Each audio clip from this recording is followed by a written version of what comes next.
Mardi's Revenge, written by Barrel Coops, narrated by Sarah Grauke. Copyright 2022, Barrel Coops. All rights reserved. Prologue.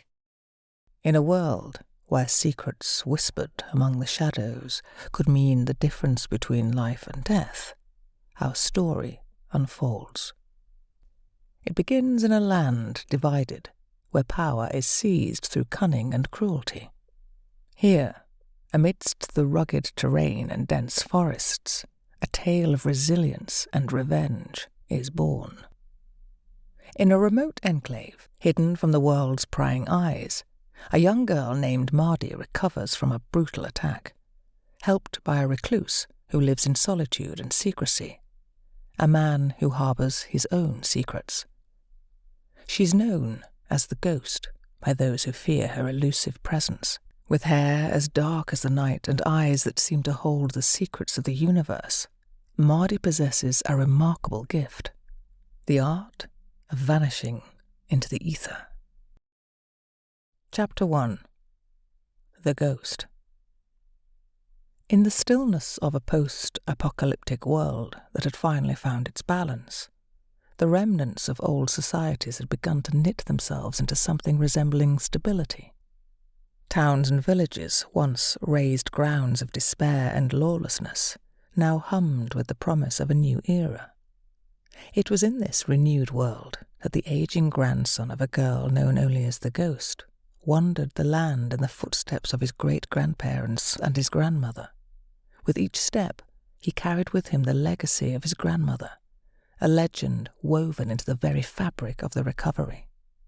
The Ghost, as she was called, had become a symbol of resilience and vengeance.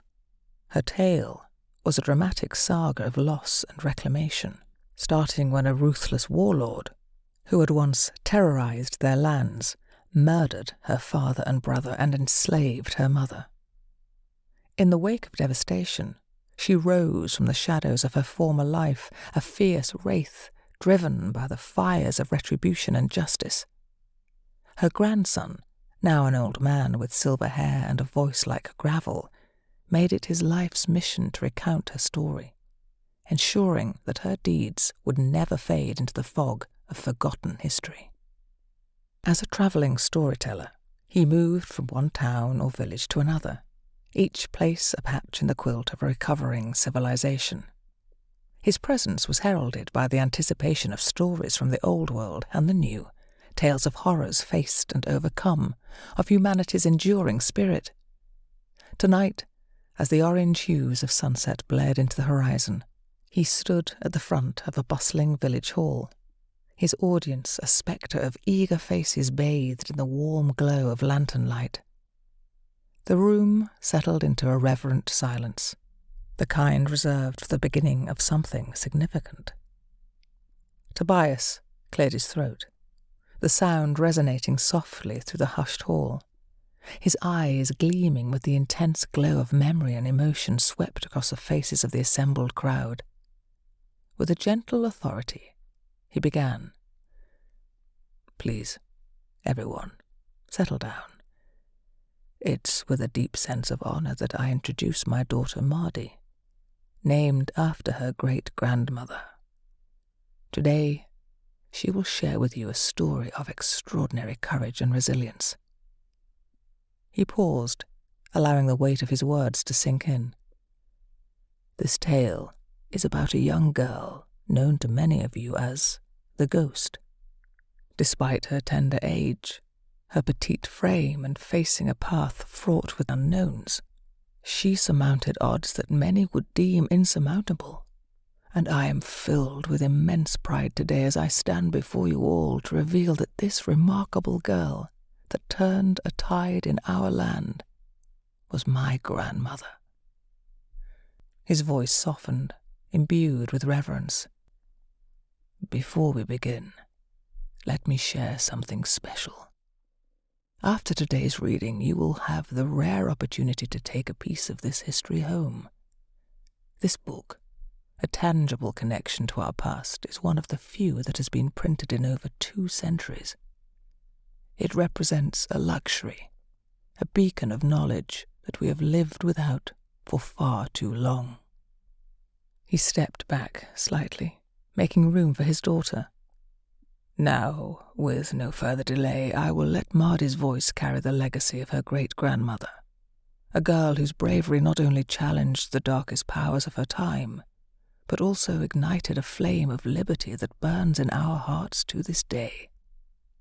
Mardi stepped up, her voice trembling with emotion as she looked out over the crowd, their faces painted with anticipation and quiet respect.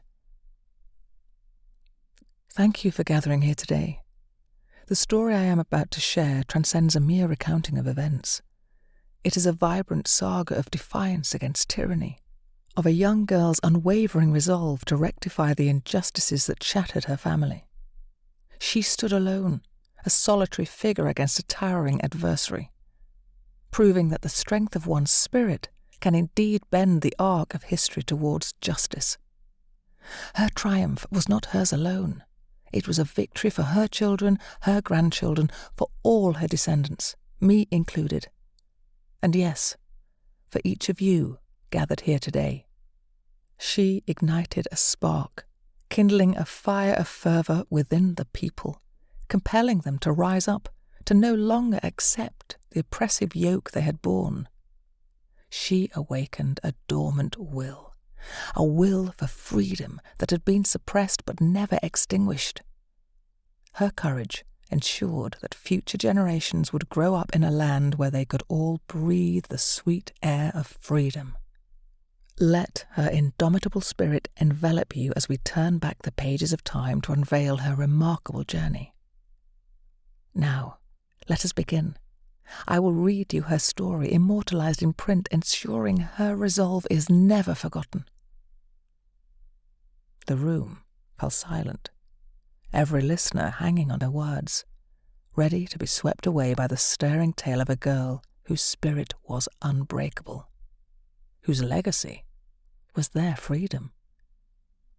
Mardi, a slender girl with long, flowing raven-black hair, navigated the challenges of a post-apocalyptic world. She found herself alone at a table in the dimly lit ale and food hall of a run-down boarding house, nervously waiting for her parents, my great-grandparents, to return, a routine that had become all too familiar. Her father, a news-teller and storyteller, led their nomadic family from one hamlet to the next, never settling in one place for long. They sustained themselves by sharing stories and news from their travels, receiving handouts, exchanging trinkets, and providing valuable information to the curious locals who gathered in rented halls or churches to listen for a few hours.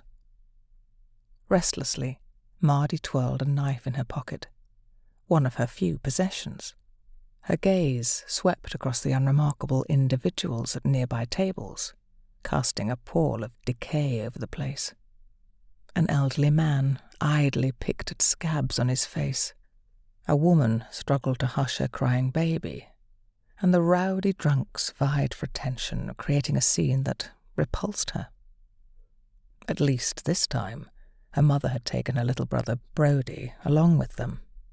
He was only 6, half her age, but she invariably ended up caring for him.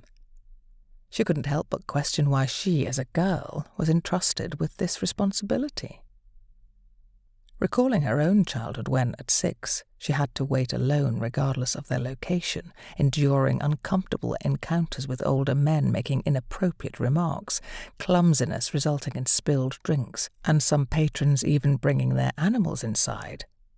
Meanwhile, Brody, being a boy, received preferential care, though he was fragile. Mardi couldn't understand why the duty always fell on her.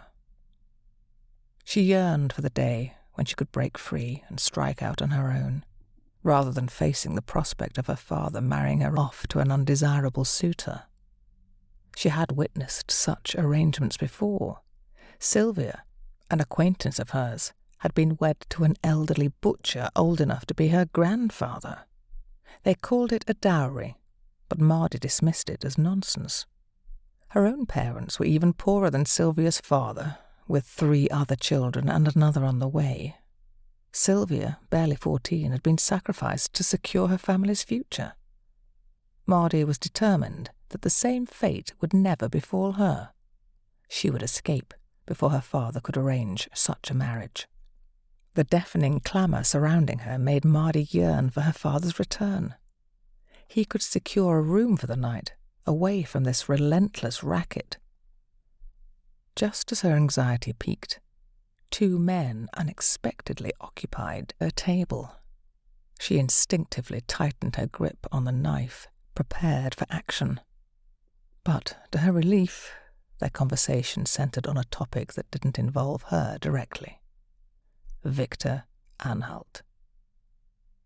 However, discussing Victor Anhalt was far from a good idea.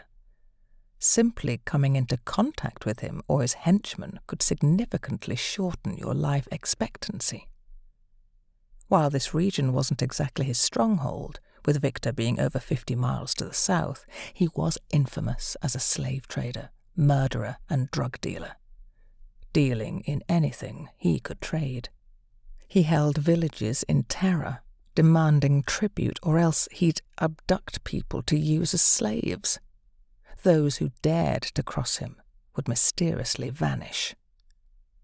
This was the first time Mardi had heard anyone speak of Victor other than her father. She recollected her father's stories, which included the unsettling tidbit that Victor might be related to the infamous Russ, who had instigated the catastrophic events known as the Black Days over a century and a half ago. Mardi had always prided herself on her fearlessness, but some of the chilling tales her father had shared about Victor sent shivers down her spine. She absent-mindedly pushed a piece of bread around her dish, sopping up the remnants of the soup. Despite being filling, the soup had a taste akin to musty wood. Her disinterest in the meal allowed her to eavesdrop with full attention as the 2 dishevelled men conversed in hushed tones. It became apparent that Victor had intentions of expanding northward. These grimy, bedraggled individuals dressed in tattered clothes were fervently plotting their escape, and they aimed to do it soon, before Victor's impending arrival in the region. The tone of their conversation conveyed a deep fear of Victor, and although Mardi couldn't catch every word, she did overhear that Victor's henchmen had been conducting raids in villages just 15 miles away. These ruthless incursions resulted in the slaughter of all adult men, while women and children were taken captive to be sold in the slave markets under Victor's control. Mardi knew her mother and father would return shortly, but she preferred the idea of sleeping in the woods, a place she felt safe. Her trusty companions, her knife, slingshot and bow, gave her a sense of security. Whether they would find lodgings for the night or opt for one of the shared rooms depended on their earnings at the door that night and whether her mother had managed to sell any of the jewellery she crafted. If they made enough, her father would rent a room, but if not, they might end up in one of those cramped shared spaces where sleep was an elusive luxury. 10 people squeezed into one room meant enduring the cacophony of loud snores, men relieving themselves against walls, and the unfortunate souls who couldn't hold their liquor. While the outside was frigid, with snow on the ground, it still seemed more inviting than those crowded shared rooms. Mardi was abruptly pulled back to the present as the door swung open, ushering in a blast of icy air that sent shivers through her body.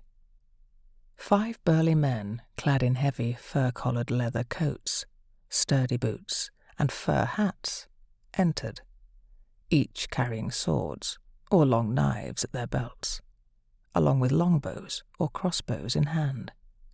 The room fell into an immediate hush as the newcomers made their way to the bar.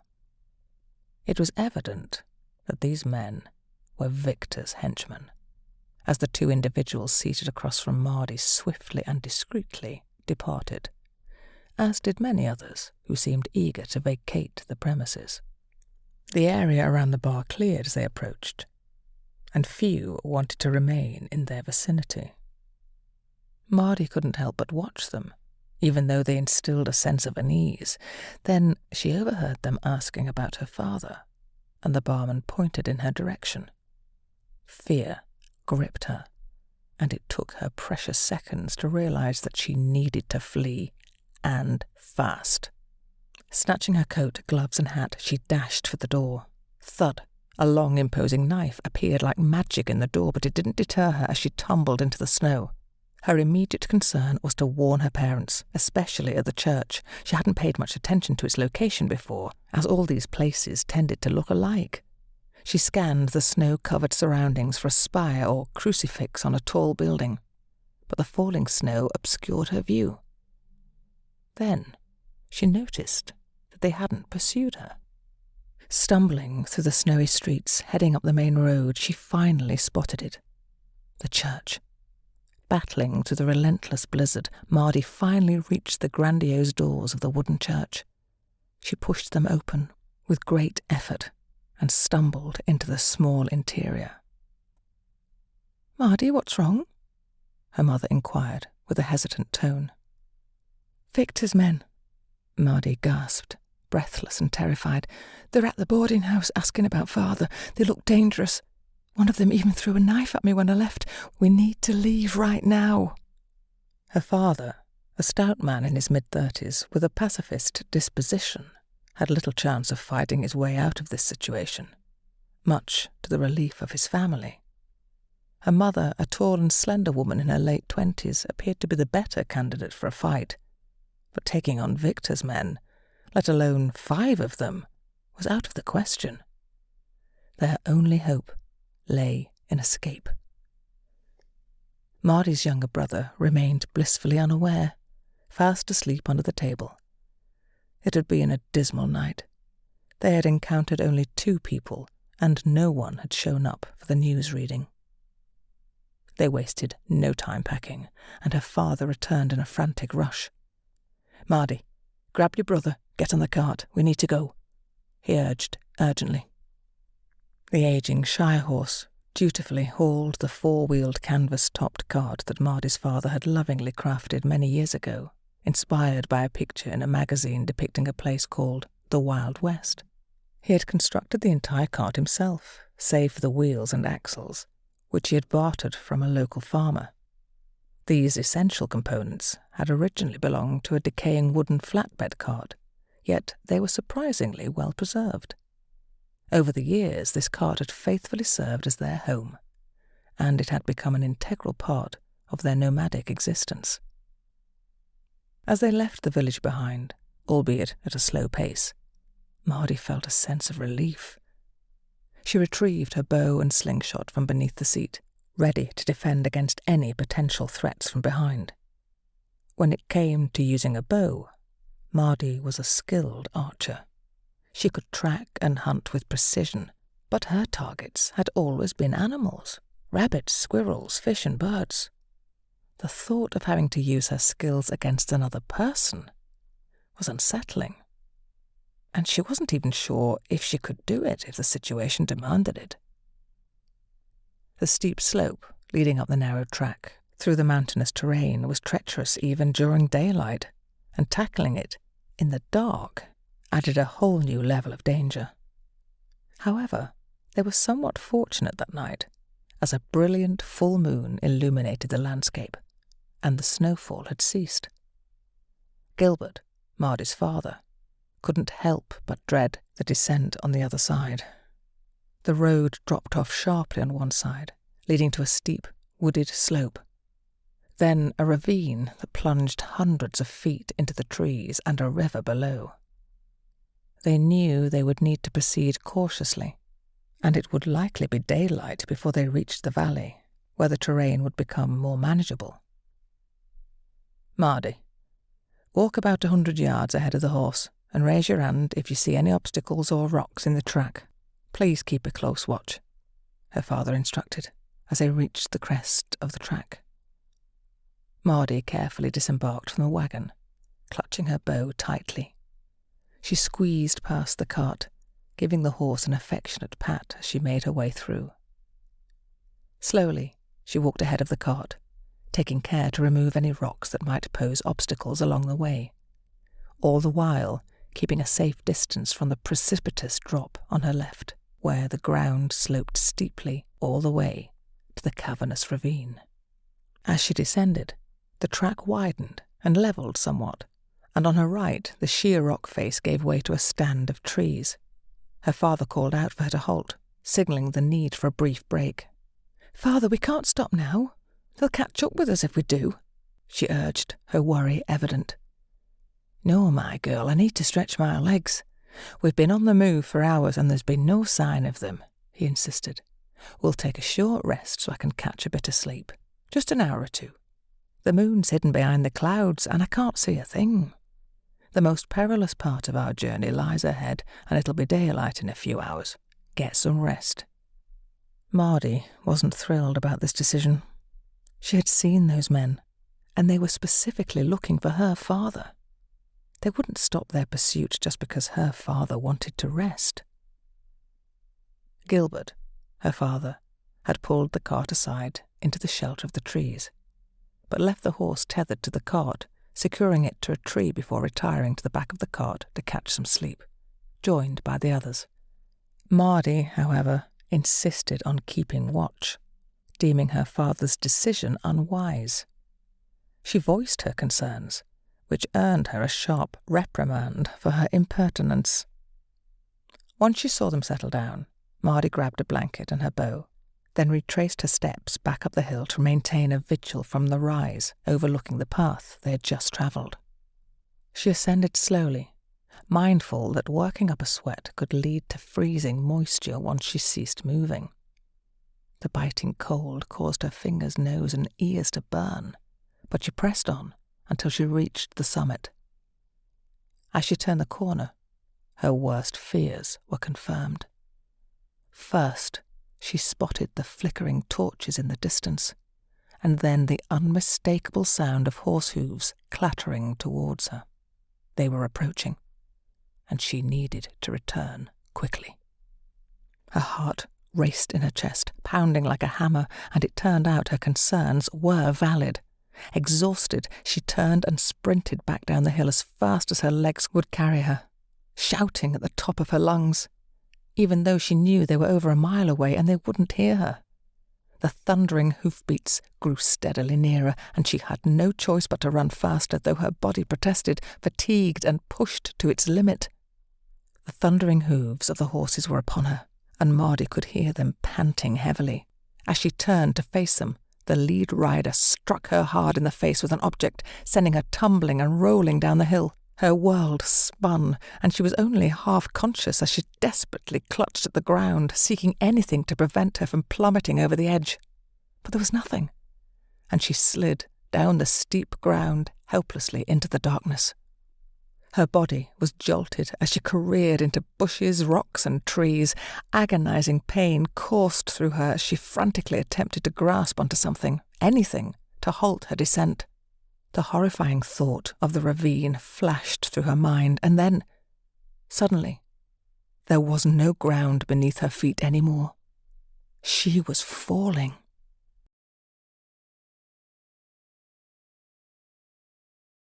Chapter 2.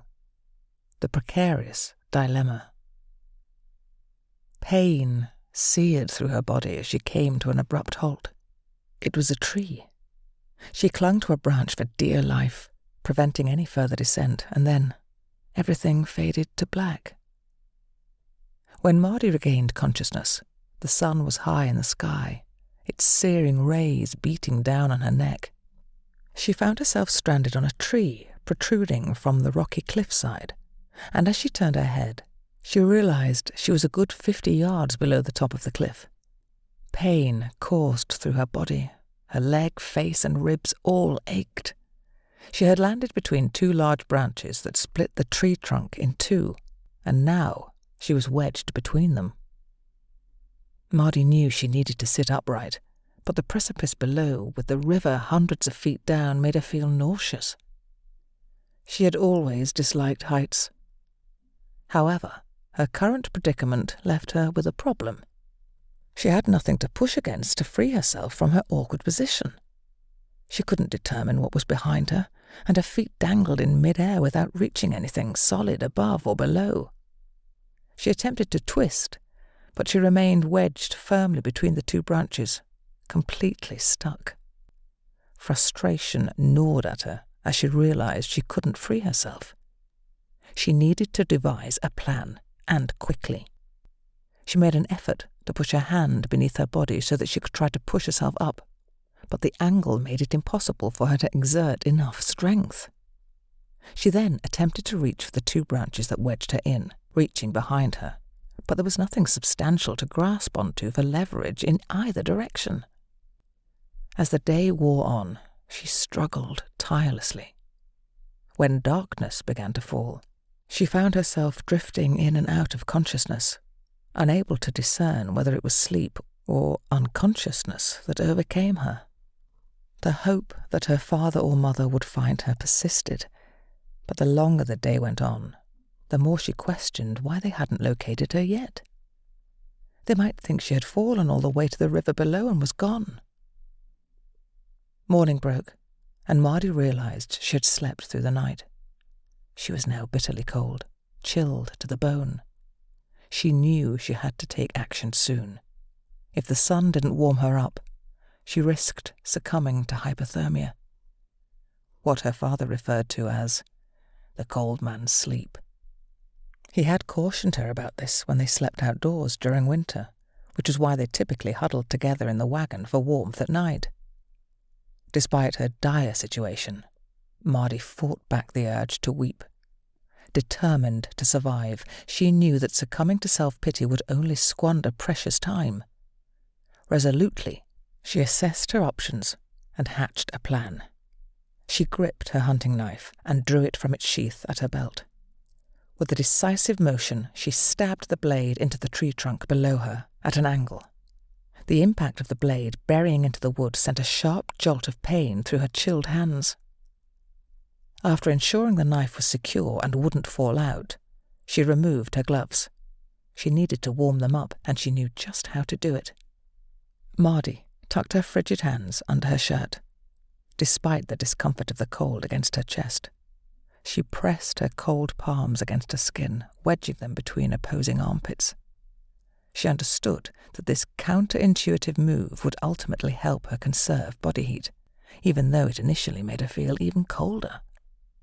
Shivering uncontrollably, Mardi endured the relentless cold. It took several minutes for her hands to gradually start to come back to life, though it felt like hours. Eventually, the shivering ceased, but she left her hands beneath her shirt a little while longer as she contemplated her next steps. Realizing she would need 2 handholds to make her escape plan work, she proceeded to take action.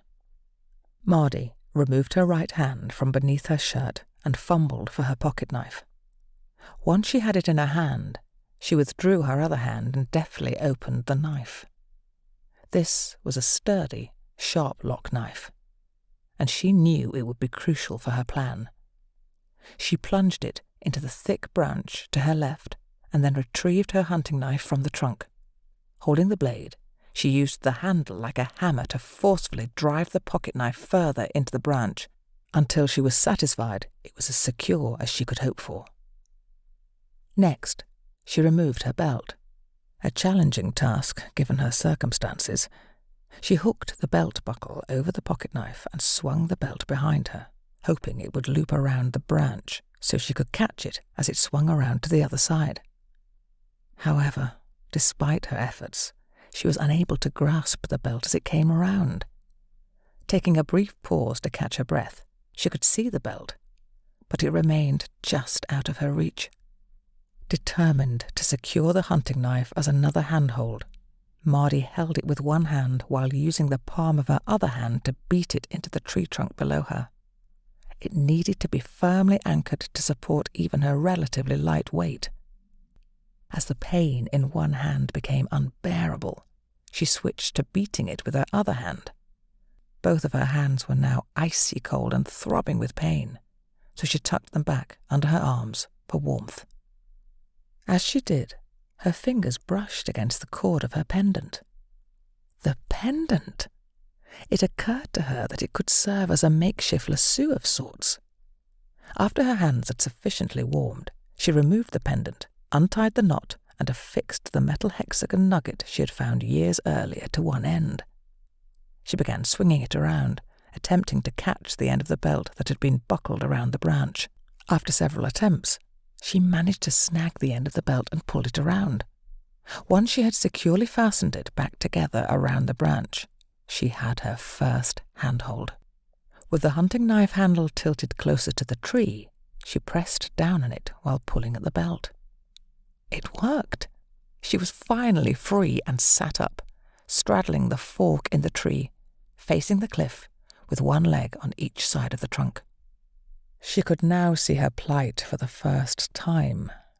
The tree, though firmly rooted into the rock face, she was 15 feet away from the cliff, and only a single trunk, with no handholds to guide her to its base.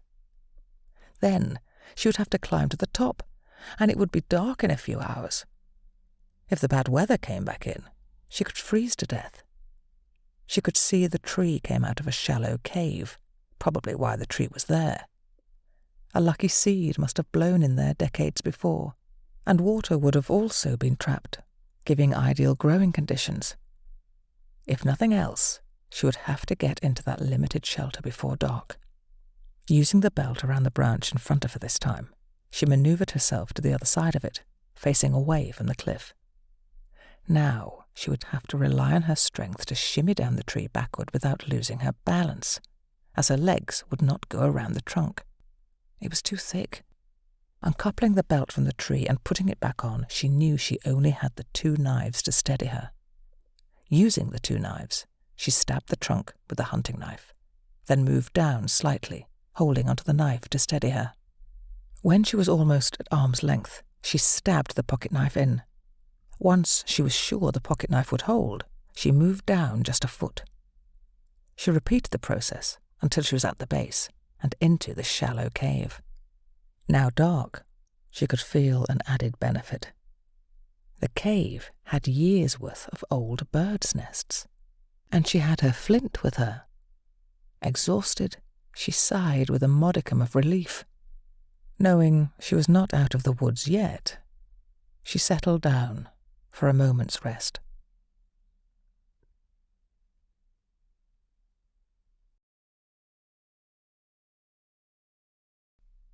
Chapter 3. Overcoming her fears. It took her almost an hour to start a fire. By that time, she felt extremely cold and hungry. As she warmed up, her thoughts turned to her father, mother, and brother. Where were they? Had they given her up for dead? Had Victor's thugs caught up with them? She had no way of knowing. But she did know their next few stops, and the ones after that. She was determined to catch up with them, no matter how long it took. Regaining her strength was crucial.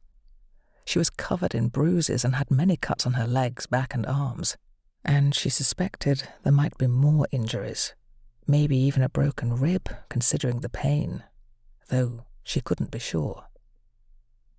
When Mardi woke in the morning, her entire body ached. She knew she needed to warm up and get her joints moving before attempting that climb she wasn't looking forward to. She reached into her pocket for her flint, and though her hands were stiff, she eventually managed to restart the fire. With limited fuel, it wouldn't last long. Using her knife, she cut some bark from the tree and gathered exposed roots. Once she had a decent flame, she added the last of the twigs she had. They were a bit damp, but she figured they would burn. They did, even though they produced quite a bit of smoke, especially since some were bits of root she had cut from the tree. Still, it warmed her enough. To her surprise, when she emerged from the cave, she saw a rope hanging down from the cliff top. She wasn't sure what to make of it, whether she had simply missed it the night before or if it had been placed there recently. Puzzled, she cautiously pulled on the rope. It felt solid and was anchored to something. But would it support her weight? Just as she hesitated, a voice shouted down from above. "Slip your hands through the loop, and I'll pull you up. a mature man's voice instructed. Mardi considered her options, but she had no other choice. Staying where she was would be foolish, and hiding with the intention of climbing later was equally unwise. So she did as instructed and replied, "Ready?" She found herself being pulled up rather quickly, which caught her off guard. She had expected it to take much longer, but as she reached the top she understood why. There was a horse involved. The man had taken the rope and looped it around a tree, leading the horse parallel to the cliff edge. Suspicious of the man's motives, she remained cautious. Good Samaritans were a rarity in these times. The man explained, "My dog heard something last night, so I came to look this morning and saw you smoke." Mardi couldn't help but wonder about his dog. Dogs were scarce and considered a drain on resources. She surmised that this man must have access to a significant amount of food. She replied, "Thank you, but I need to find my family," and began making her way up the slope. But he stopped her, asking, "Were they travelling in a cart, a canvas-covered wagon?" "Yes. Have you seen them? Where are they?" Mardi blurted out anxiously. "I'll take you to them," he said, coiling up the rope and securing it back on the saddle. "Let me just tie up the horse and we'll go." The horse was a robust creature, entirely black except for its white feathers on its feet and a small white blaze on its forehead. As the man approached, Mardi observed that he was considerably older than her father. Despite looking a bit scruffy, both he and his clothes were clean. Upon closer inspection, she noticed the scars on his face and neck. Even more surprising, he smelled clean, quite unlike most of the men she had encountered. "Up here," he said, gesturing for her to go first. Mardi didn't engage in conversation with the man, opting not to offer her name or inquire about his. The journey took at least an hour to reach the trail, and she had no choice but to sit down. Pain throbbed all over her body, and she hadn't eaten since the soup she had at the boarding house. She was feeling light-headed. She quickly caught her breath, and the man waited for her. When she stood, he began descending the hill in silence. As they rounded a corner, Mardi caught a whiff of a fire, one that had long gone out. Then she saw the reason. The wagon her father had spent so much time building was completely burned out. "Where are they? You said you would take me to them," she snapped. "I don't see anyone. Is this a trick?" Mardi asked, suspicion lacing her words. "No, girl. No trick," he assured her. Mardi sprinted down the road despite the intense pain coursing through her body. She had to find out what had happened to her family. Her heart sank when she came upon 2 graves. "Who did this?" she shouted, anger and despair in her voice. "I found them yesterday. I buried them in those 2 graves," the man explained. "I'm sorry, but if I'd told you down there, you might have hurt yourself trying to get up here too quickly." 2? Who is buried here?" Mardi asked, her eyes brimming with tears as she knelt by the graves. "A man and a small boy," the man replied. "Mother, is she okay? Where is she?" Mardi inquired, her voice filled with fear and anguish. "There was no one else here," he said. "I saw signs that there were several horses here, and they went back up the hill. They probably returned to the village." Realizing that this young girl wouldn't be going anywhere for a while, the man kept a vigilant watch over the area and settled on a fallen tree trunk in the shade of the trees as the rain began to pour down. Even though she was now soaked from the rain, Mardi was reluctant to move. Kneeling by the graves, she could barely believe her father and brother were gone. With gritted teeth, she swore revenge and vowed to find her mother, no matter how long it took. Eventually, the man approached and offered her his hand. "Come on, you look like you've been through a lot. I have a place near where I left the horse. Let's go there." You can have something to eat and get cleaned up. My daughter's clothes should fit you," he suggested. A whirlwind of emotion swept over her. She was cold, wet, and famished. Mardi had already deduced where her mother was, and she knew she wouldn't stand a chance of finding her until she had eaten and rested. Victor's men had her.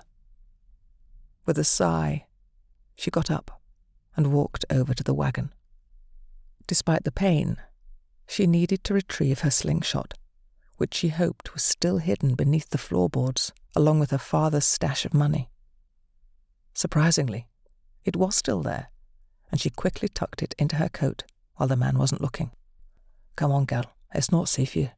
We need to get off this road," he urged. Mardi moved slowly, trailing behind the man as he led the way back to where they had left the horse. She couldn't help but notice him glancing in all directions, as if he were constantly expecting someone.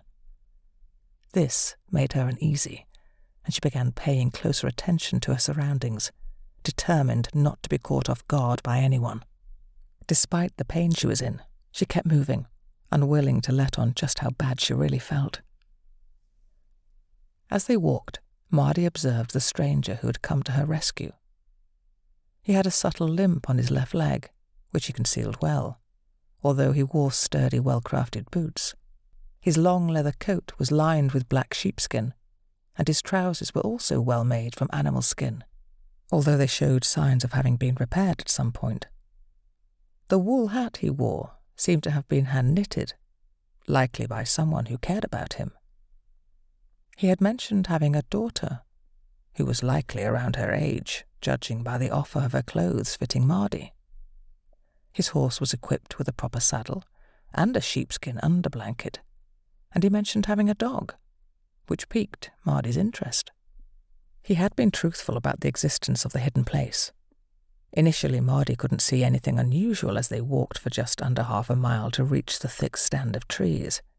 At first, it appeared to be a dead end, but the man used a stick to push aside a large bramble bush, revealing a hidden passage. It was a gate, cleverly disguised by living brambles. He led the horse through it, and then went back to erase their footprints with a fir branch before rejoining her and closing the gate. They turned left and followed a short path before making a sharp turn that seemed to double back on their previous route. The concealment of this place amazed her. Even though she had seen it with her own eyes, she was still surprised by the extent of its hidden nature. The trees were so dense that it felt as if the sun had disappeared. As they navigated the final bend, a clearing appeared, revealing his cabin. It was tucked away so well, and Mardi couldn't help but wonder why. They continued around the edge of the cabin, and that's when she saw it. An impressive vegetable garden. It was meticulously organized, with neat rows and raised beds. Despite the snowy conditions, a few winter crops were still poking through.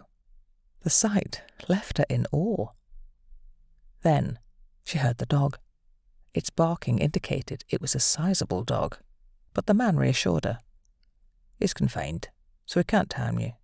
I'll introduce you to him later," he said. The cabin was substantial, showing some signs of age but still impressive and well-maintained, much like its owner. As she followed him through the door, her eyes spotted her bow and quiver of arrows. Mardi said nothing and continued to follow him into the kitchen. The house was immaculately neat and tidy, a level of organization and cleanliness she had rarely encountered. Everything was in its place, the floor spotless, and the table set for a meal, though there was no food on it. "Where is your family?" she inquired.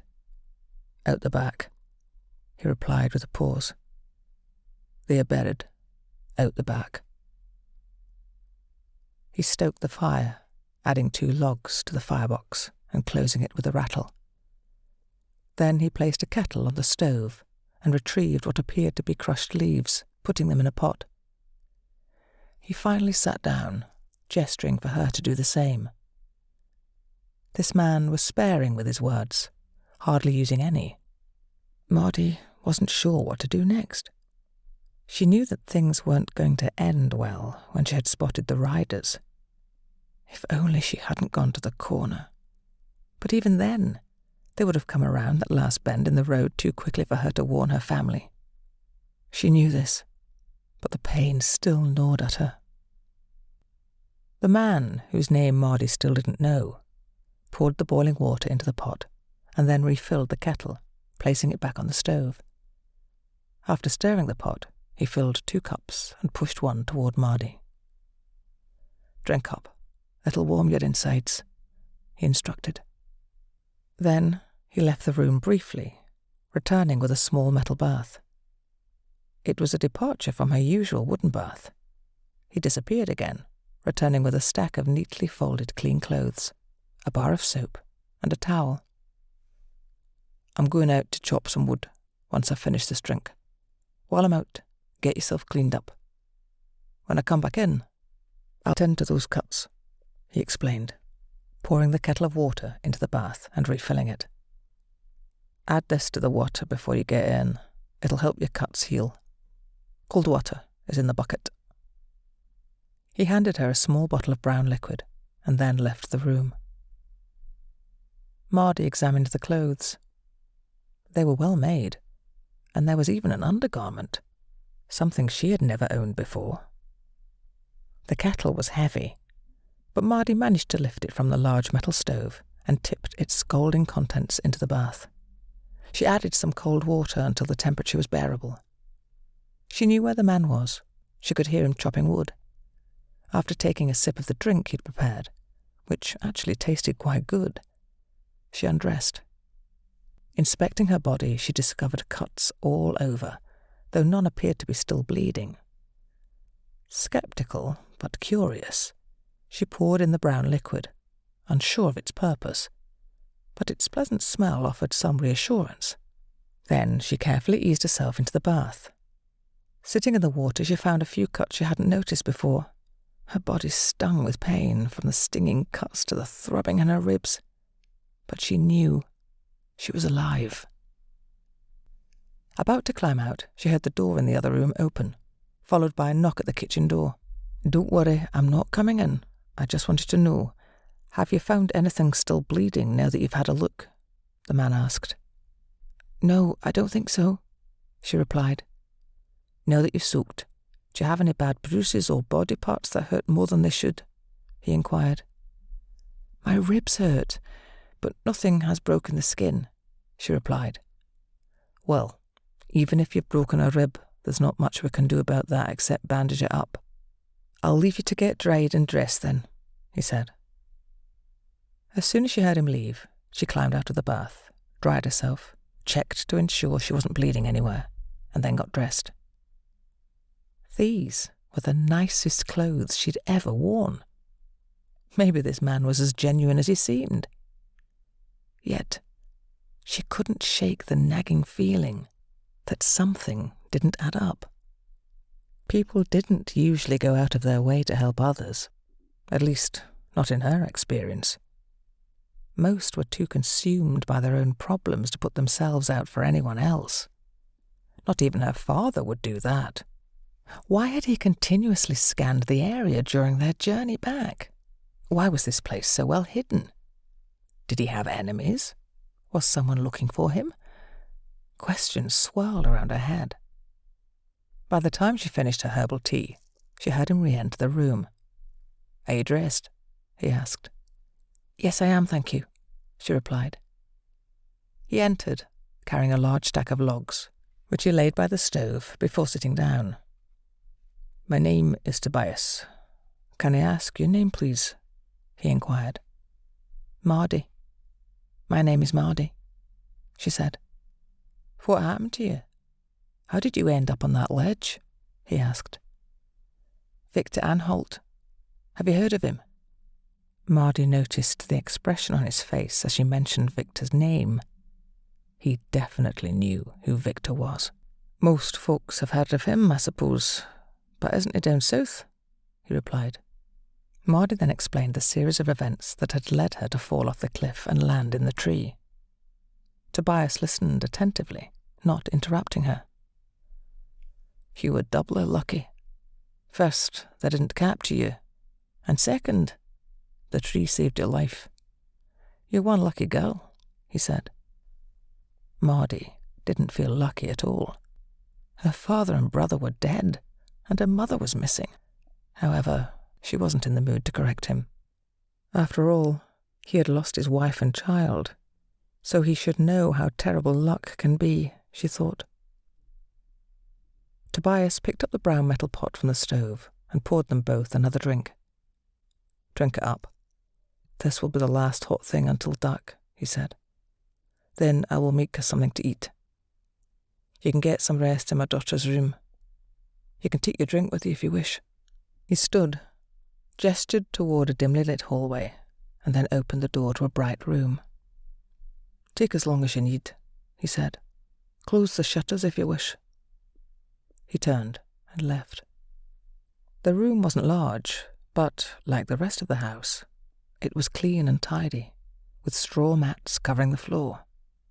The bed was neatly made, with a large sheepskin cover and a pillow that felt as soft as clouds.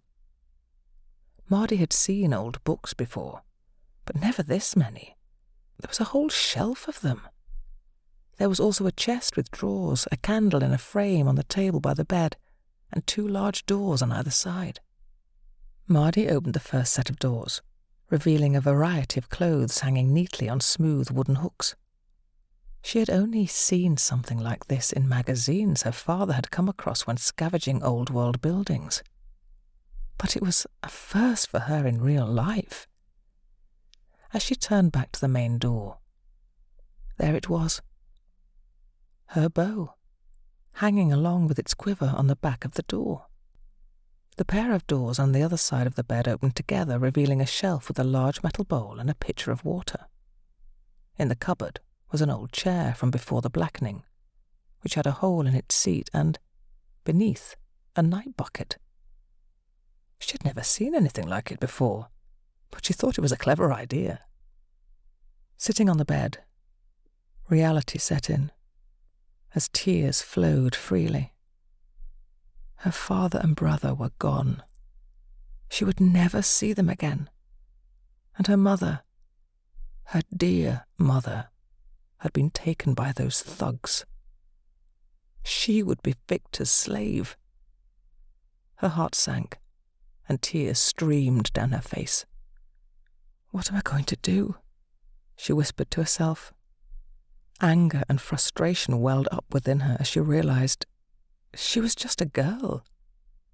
What could she do against Victor and his henchmen? Lost in her thoughts, she must have fallen asleep at some point. The sound of knocking at the door jolted her back to the present. Slightly disoriented, she sat up, rubbed the sleep from her eyes and stretched. It was dark outside, with only the moon casting a dim glow in the room. "Yes, what is it?" she called out. "I have made some food," came the reply. "There's a candle outside the door. Come when you're ready." Mardi heard him go back down the hallway and closed the door at the other end.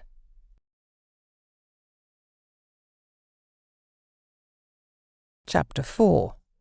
Tobias's Confession. The table was adorned with several bowls of steaming hot food, vegetables, potatoes, and a dish that emitted a tantalizing aroma, though Mardi couldn't quite identify the scent. A cheerful fire crackled in the hearth, casting a warm, flickering glow that outshone the candles on the table. As she settled into her seat, thoughts swirled in her mind. There's always a price to pay for help, she reasoned. Would she be expected to work in exchange for this meal? Her hunger, however, was undeniable, and she had no choice but to eat. Summoning her courage, she finally broached the question that had been haunting her. "I don't mean to seem ungrateful, and I genuinely appreciate your kindness. But I have to know, people don't usually help without expecting something in return. What do you want from me? What's the price for your help?" With a calm and reassuring demeanour, he replied, "You don't owe me a thing. You were in need, and if my daughter were still alive and in your shoes, I would hope that someone would extend a helping hand to her. There are no hidden motives here, Mardi, just kindness. Mardi felt a bit more at ease, although she remained cautious. She allowed him to serve the meal, not wanting to appear greedy, and allowing him to determine the portion sizes. As she glanced at the unfamiliar meat on her plate, a nagging sense of déjà vu tickled her senses. It smelled oddly familiar, yet she couldn't quite place it. "May I ask what kind of meat this is?" she inquired. "It's venison," he replied. "You know what that is?" "Deer, right?" she responded. "That's correct." "Have you ever tried it before?" he asked. "No, never. It's quite delicious," she remarked. They continued their meal with only occasional conversation. After she had finished eating, she thanked him for the food, clothes, and the use of his daughter's bed. She mentioned her intention to leave in the morning to search for her mother. "The clothes and bed belong to my daughter," he explained. "She would have gladly shared everything she had. As for leaving, you need to heal first. Going out into the wilderness, injured and ill-prepared, is too dangerous. Where would you even go?" "To find my mother," Mardi replied. He wanted to dissuade her from this seemingly futile pursuit, but couldn't find the words. "You won't survive out there in your current state, especially in this cold. You could fall prey to wolves, bears, or anyone seeking to sell you to someone like Victor," he cautioned. "Stay until you're stronger, until you can fend for yourself." Mardi knew he was right, but each day she stayed put, her mother would be taken further away. She began to protest, but he interrupted her firmly. "Stop, girl. You won't be of any help to your mother if you're dead," he insisted. An uneasy silence hung in the air, but then he rose to clear the table. Instinctively, Mardi moved to help, but he urged her to sit down and rest. Later, he returned with a steaming cup of his herbal tea and motioned to a comfortable chair opposite him. "Sit in something comfortable, girl," he invited. Mardi sank into the soft chair, which seemed to almost engulf her. Her mind was a whirlwind of questions. She wanted to know about his family, how and when they had died, how he came to find this place, how long he had been living here, and the reasons behind all the secrecy and security measures.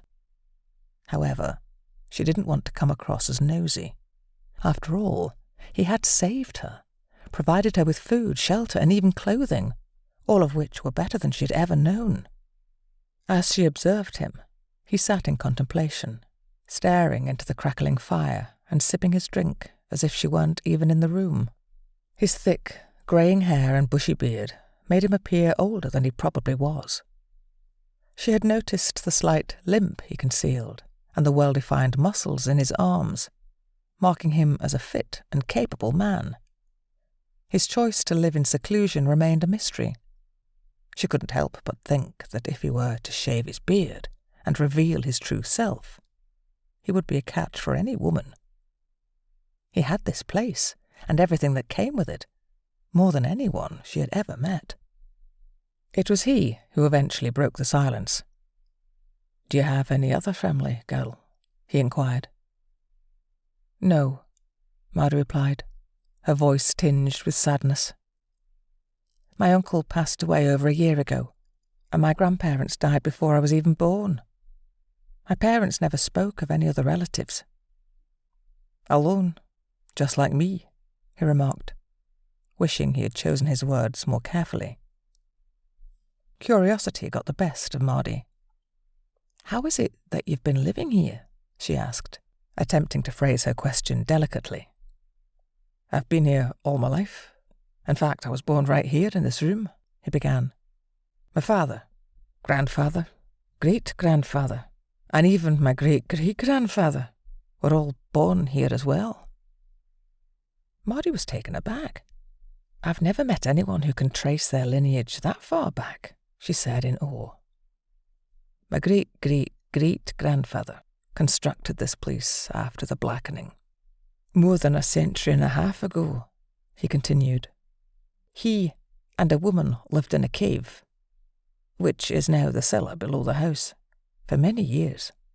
Those were perilous times, even more so than today, he added. Is that why there's a hidden gate and a path leading here? Mardi inquired. That's correct in part, he replied. They planted the trees closely to conceal the place, but the gate was installed by my grandfather around 40 years ago. We had an unwelcome visitor who stumbled upon the path by accident and returned with others to raid the place. Over 150 years ago, things were different, he explained. My grandfather shared stories passed down through generations, all the way to my great-great-great-grandfather. Grandfather Simon. These tales describe houses constructed of smooth stone that reached into the sky. Machines and devices that performed all the difficult tasks, carts that didn't need horses, machines that allowed you to communicate with someone on the other side of the world. Unbelievable things. Like metal carriages that soared in the sky. He didn't recall their names, but he did leave books here, filled with information about these wonders. Grandad Simon collected every book he could find. As a child, I loved looking at them, and so did my daughter. In Grandad Simon's time, when everything went dark, the world fell into chaos. The strong seized everything or exploited the weak. A person's life held little value. Grandad Simon and his companion survived in that cave. He made a bow, and later a crossbow, hunted game, cultivated crops, and foraged for fruits and nuts in the autumn. They thrived, and as the trees grew around them, they found safety, he concluded.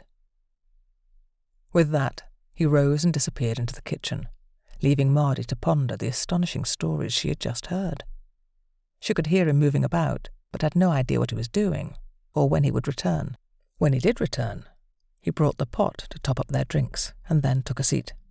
Sorry about that, he said. I needed to clean up the pots and put them away.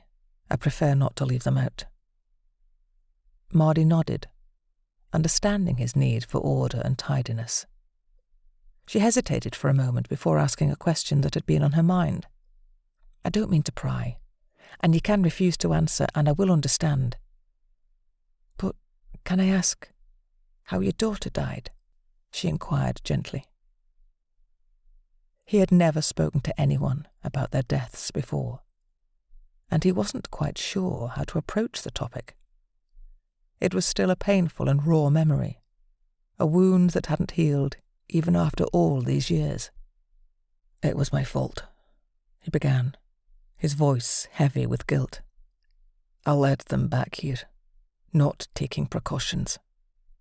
I didn't realize they were following me. Who were following you? Mardi asked, puzzled. Victor's hawks, he replied, with a grim expression. That's what he calls them. They hunt people, for Victor. Why were they hunting your wife and daughter? Mardi inquired further, trying to understand. Not them. Me, he admitted, his gaze distant. I escaped from Victor's captivity. You see, I was one of Victor's slaves.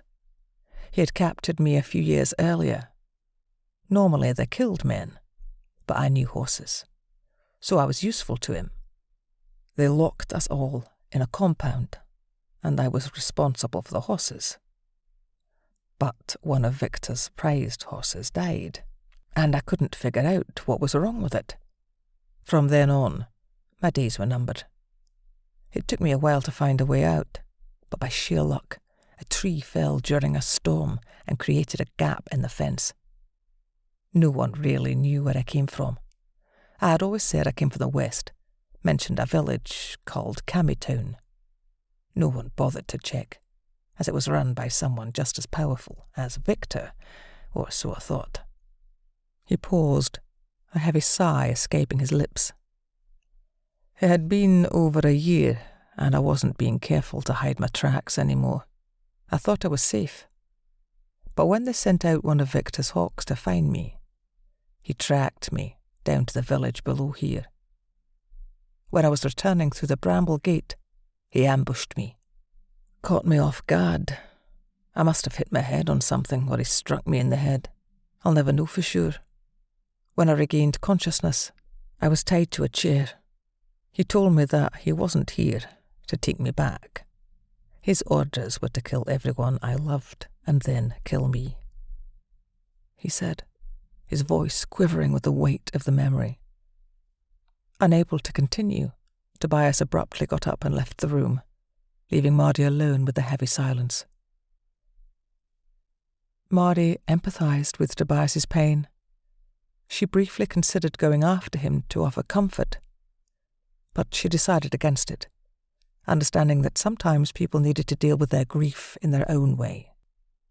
Her own eyes were now moist with tears, and they flowed freely as she thought about her own loss. The fire had dwindled to mere embers by the time he returned, and Mardi had fallen asleep in the chair. She wasn't sure how long he had been gone, but she sensed he had been crying. Instead of acknowledging him, she pretended to be asleep, not wanting to intrude on his moment of sorrow. She watched him quietly, noticing the sadness etched on his face. If she had known him better, she might have offered a comforting gesture, but as a virtual stranger, she remained still and silent. After a while, exhaustion overcame him, and he too fell asleep. Mardi seized the opportunity to slip away unnoticed. She tiptoed to the bedroom, gently closed the door behind her, and sat on the edge of the bed. Alone in the dimly lit room, her own grief came rushing back. Her father, her brother, her mother. It was as though her world had unravelled in a matter of days. Tears streamed down her cheeks as she grappled with the overwhelming sense of loss. She regretted her last interactions with her brother, feeling guilt wash over her for not being more understanding. Her mother's fate was uncertain, and the unknown was almost unbearable. She didn't even know where to begin looking for her.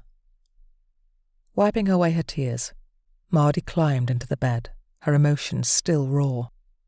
The world outside was dangerous, and she was far from safe. In this cruel new reality, she didn't have answers to the many questions swirling in her mind. All she could do was hope for a better tomorrow as she drifted into a restless slumber.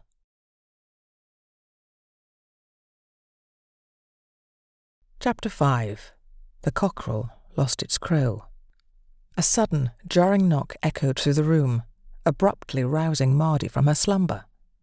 She lay there momentarily disoriented, her eyes adjusting to the soft tendrils of daylight that danced through the partially opened shutters she had neglected to close the night before. "Breakfast's ready now. Eat it while it's hot," came a voice from the other side of the door, its warmth barely masking the urgency. With a gentle sigh, Mardi slipped into her shoes and cautiously opened the door. Her heart fluttered as she tiptoed down the hallway, each step a silent plea to avoid the remnants of yesterday's tension. The memory of her inadvertently upsetting him with a careless question lingered in her mind like a stubborn fog. She had seen her father hold on to grievances for days, turning their home into a minefield of eggshells and strained silences. Desperate for a different outcome, she hoped this kind-hearted stranger could forgive more easily than her father. As she approached the kitchen, the aroma of fresh coffee and toasted bread offered a comforting embrace, promising a new morning, untainted by the shadows of yesterday. Upon entering the kitchen, the delicious aroma of food filled the air, making her stomach rumble. "I'm sorry," she began, feeling remorseful. "I didn't mean to upset you. You've been so kind to me, and I didn't want to let you down." He reassured her. "No need to apologise. It just stirred up painful memories. I've never talked about it before, and it brought it all back. Don't worry about it. Now, Eat up." Before her was a hearty breakfast consisting of 2 eggs, mushrooms, flatbread, and a cup of herbal tea. "Thank you." She expressed her gratitude. "It looks and smells delicious." "About the mushrooms, though, it's winter, and I didn't think they grew in this season. How do you have them in winter?" He explained, "I gather them when they're available. There are several types that grow around here, even in winter. I dry them, and they keep well in the cellar. Now please eat. This will be the only hot meal until tonight, as I don't keep the fire going during the day." She thoroughly enjoyed the meal, but resisted the urge to wolf it down. Instead, she savoured every mouthful, clearing her plate before taking slow sips of her tea. "Is there anything I can do to help?" she asked. "I want to repay you for everything you've done for me." He shook his head. "No, you don't need to repay me. I offer my help willingly. I haven't spoken to anyone in over 2 years, so having company is nice." "2 years?" she inquired, puzzled. "Why?" "I lost trust in people," he explained. "I don't need them. Everything I need is here." "You're making an exception for me?" she asked. "Yes," he replied. "You can stay as long as you wish." "But I have to find my mother," she insisted. He paused before responding. "And how would you survive? Where would you live while searching for her? Even if you find her, if Victor has her, you'll never get her back. I hate to say it, but they would either kill you or enslave you. You understand what I mean, don't you?" Mardi nodded. "Yes, my father warned me about the darker side of men." "Then you know," he continued, "your life would become a living hell. I wanted revenge at first for what they did to my wife and daughter, but I was near death for months. During that time, I realised I could never survive going up against Victor. It wouldn't bring them back, and as long as I lived, they lived on in my heart." Mardi acknowledged the truth in his words, yet the very thought of never seeing her mother again was unbearable. A fierce resolve ignited within her, a burning determination to defy the odds and find her mother no matter how impossible the task seemed. Though she had no clear plan, her spirit refused to entertain defeat. With every fibre of her being, she committed to forging a path through the unknown, driven by an unyielding love and the unspoken promise that she would one day reunite with her mother. Her resolve was her armour, shielding her against the despair that threatened to overwhelm her, as she prepared to face whatever challenges lay ahead. Mardi was determined to help with the washing up, but Tobias insisted on joining her in the task. He wasn't about to let her do everything alone, just as he wouldn't have allowed his daughter to wash and dry dishes. Spending time with her had always been a joy, especially when she would read to him. Reading was her passion, and she had devoured all the books in the house multiple times. Some, like William Tell, she practically had memorized from reading so often. Tobias brought himself back to the present as the cockerel crowed. "Come and meet my friends," he suggested. "I'll need to deal with that cockerel before he kills us all." Mardi was puzzled. Friends? And how could a cockerel kill anyone? "You'll see," Tobias replied, grabbing his coat and handing a smaller one to Mardi. "These boots should fit you. Try them on. You can't go outside in those shoes. Your feet would be soaked in an instant out there." She slipped into the sturdy leather boots, marvelling at their comfort. They were like nothing she had ever seen for her feet. Tobias also handed her a hat and gloves, which she put on as they walked out the door. They headed straight for a shed that housed chickens in a pen, with a vibrant cockerel strutting around, proudly guarding his domain. Tobias extended his arms like the wings of an eagle and moved slowly toward the unsuspecting bird, which immediately crouched down, trying to appear smaller. With a swift motion, he bent down and scooped it up. The impressive, multicoloured cockerel, far from pleased about being plucked from the ground, lashed out with its beak, narrowly missing Tobias's eye and instead catching him square on the cheek. "Now, boy," Tobias addressed the indignant bird, "it's time you lost your crow." He carried the disgruntled cockerel to another shed and retrieved what was once a woolen garment. He put his hand down the sleeve in the wrong direction and seized the cockerel by the head, sliding the rest of its body into the garment sleeve. "That's got you," he murmured. All that remained visible of the cockerel was its head, as the rest of its body was now wrapped in the garment. Tobias took a seat on a stool, positioning the subdued cockerel between his knees, facing him. He produced a pair of curved scissors from a drawer, gently forced the cockerel's mouth open, inserted the scissors, and snipped. "Now try crowing," he said, addressing the silenced bird. Mardi questioned, "Why did you do that? Don't you like his call?" "It's not that," explained Tobias. "His crow can be heard for miles, and there are people who would follow that sound and come to steal him. The chickens, and probably much more. There are many hungry people out there, especially during winter, and they'll take anything they can to survive. Some are even willing to kill anyone who gets in the way. My family has fought to survive for over 150 years. I prefer to hide and avoid conflict. There's already enough death in this world, and I've always detested adding to it." Tobias opened a long wooden box filled with dry grass at the bottom and carefully placed the cockerel inside, removing the garment in the process. He then closed the box.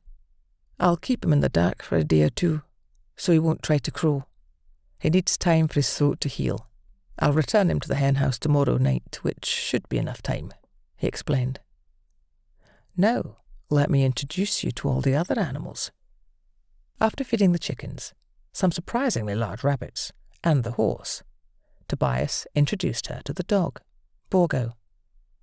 The dog was massive, with black fur and pointy ears, yet it had the disposition of a gentle giant. Tobias let Borgo out to roam as they headed to feed some sheep in a small area of grass behind the house.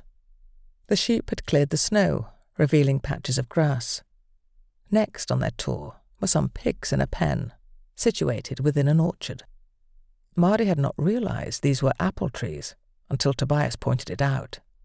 Finally, he led her into a glass shed, and Mardi was taken aback by how warm it felt inside. The shed was filled with shelves holding numerous pots filled with soil. He explained that this was where he started his plants, the vegetables that would eventually go into the garden once the weather warmed up. Mardi was captivated by it all. It was almost overwhelming, but her curiosity continued to drive her questions. Mardi noticed black, flat, square boxes on the roof and couldn't resist asking what they were. Tobias replied that he would give her a book explaining how they worked, and left it at that. After playing with the dog for a while, they headed back inside, but Borgo had to stay outside. "No, I promise you some books. Come with me," Tobias said. He opened a door that Mardi had previously thought was just a wooden panel, as it looked nothing like a door. He picked up a candle in the lantern case, lit it, and led the way down some stairs. The stairs were carved into the rock and curved to the right as they descended, so Mardi couldn't see all the way down. They seemed to go on for ages, but then they opened up into a large cave or room. It was even larger than the house, with passages branching off in all directions. Mardi was left speechless. She had never expected to find something like this. The first corridor led to 2 rooms. In the first, there were several bows, crossbows, knives, 2 swords, along with quivers, arrows, and sheaths for the knives and swords. Axes of various shapes hung on the wall, and from the ceiling dangled spring animal and man traps of all sizes. Mardi had seen these before. She had nearly stepped into one while hunting for rabbits. The next room was filled with animal skins, leather from goats, rabbits, and deer. The abundance of leather surprised her. "Why do you have so much leather?" she asked. "I craft things from it," boots, gloves, coats, and many other items. For generations, we've worked with leather and metal. It was how we survived and acquired the other things we needed.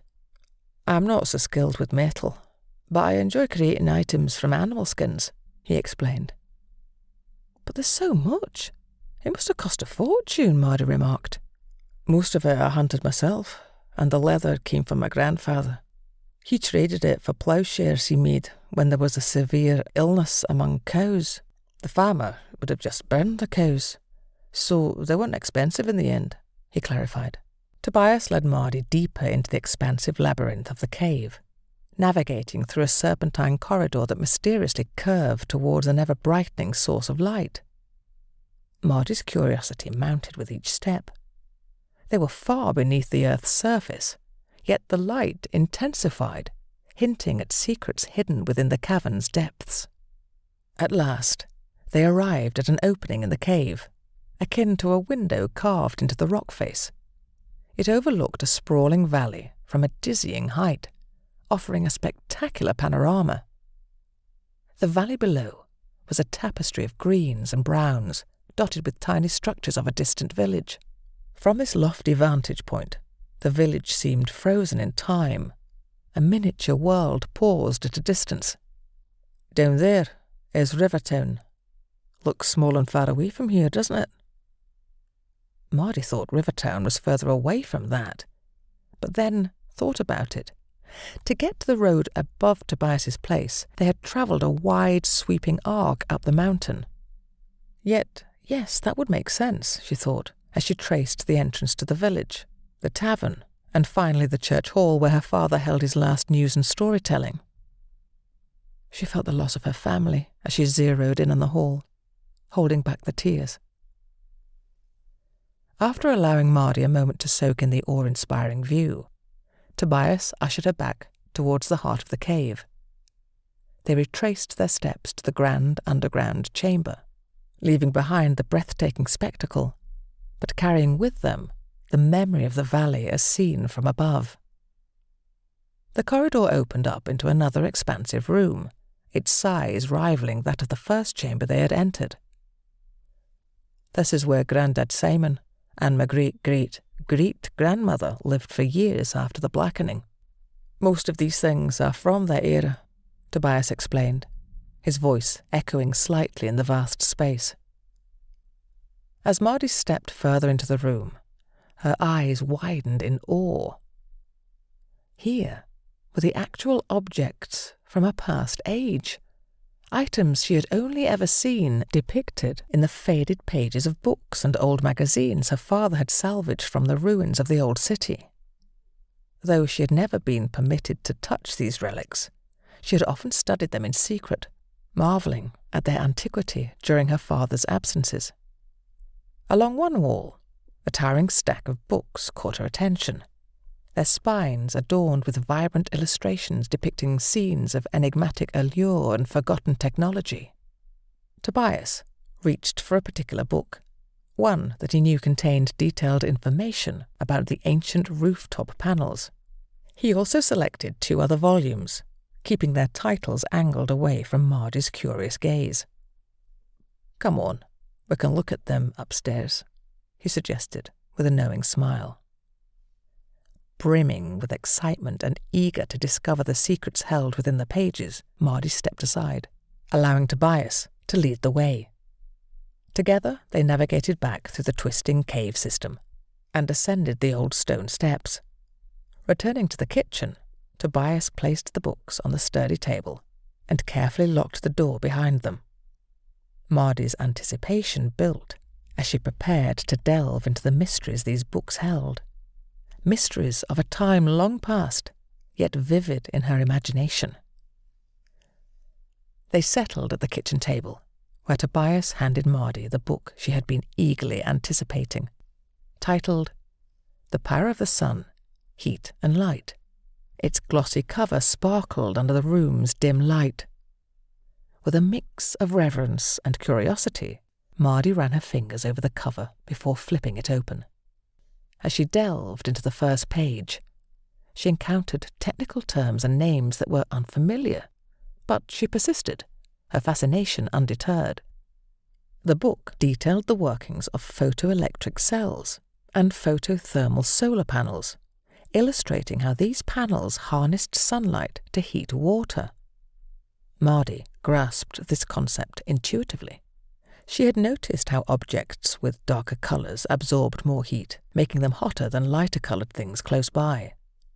However, the mechanics of how the water circulated through the panels via a device called a circulating pump and the broader mystery of electricity eluded her.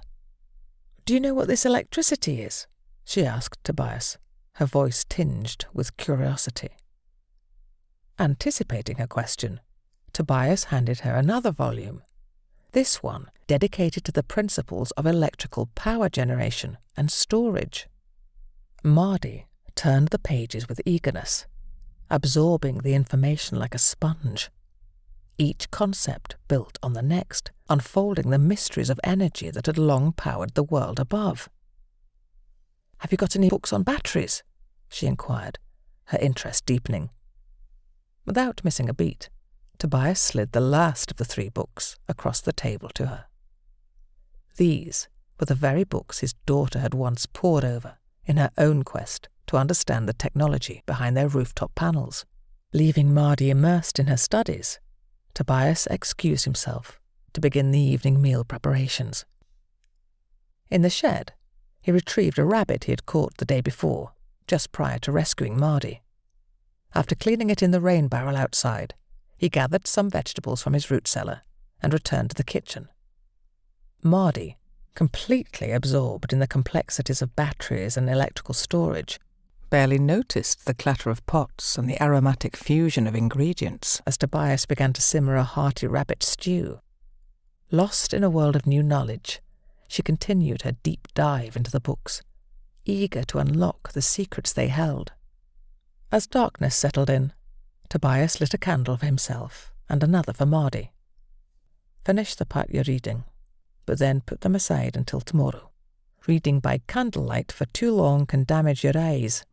I read about it in a book, and that part about how your eyes can dim from straining to read caught my interest. My mother was younger than me when her eyesight began to fail. She used to sew by candlelight, and I think that's why she had trouble seeing later in life," Tobias advised. Mardi closed the book and stacked them neatly in front of her. "It's mind-blowing, the things they had back then.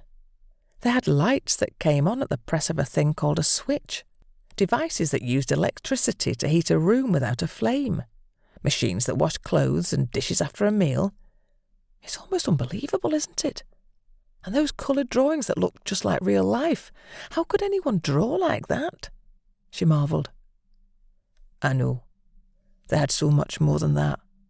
Mind-blowing is the right word, I think," he agreed. "Do you think we'll ever have these things again?"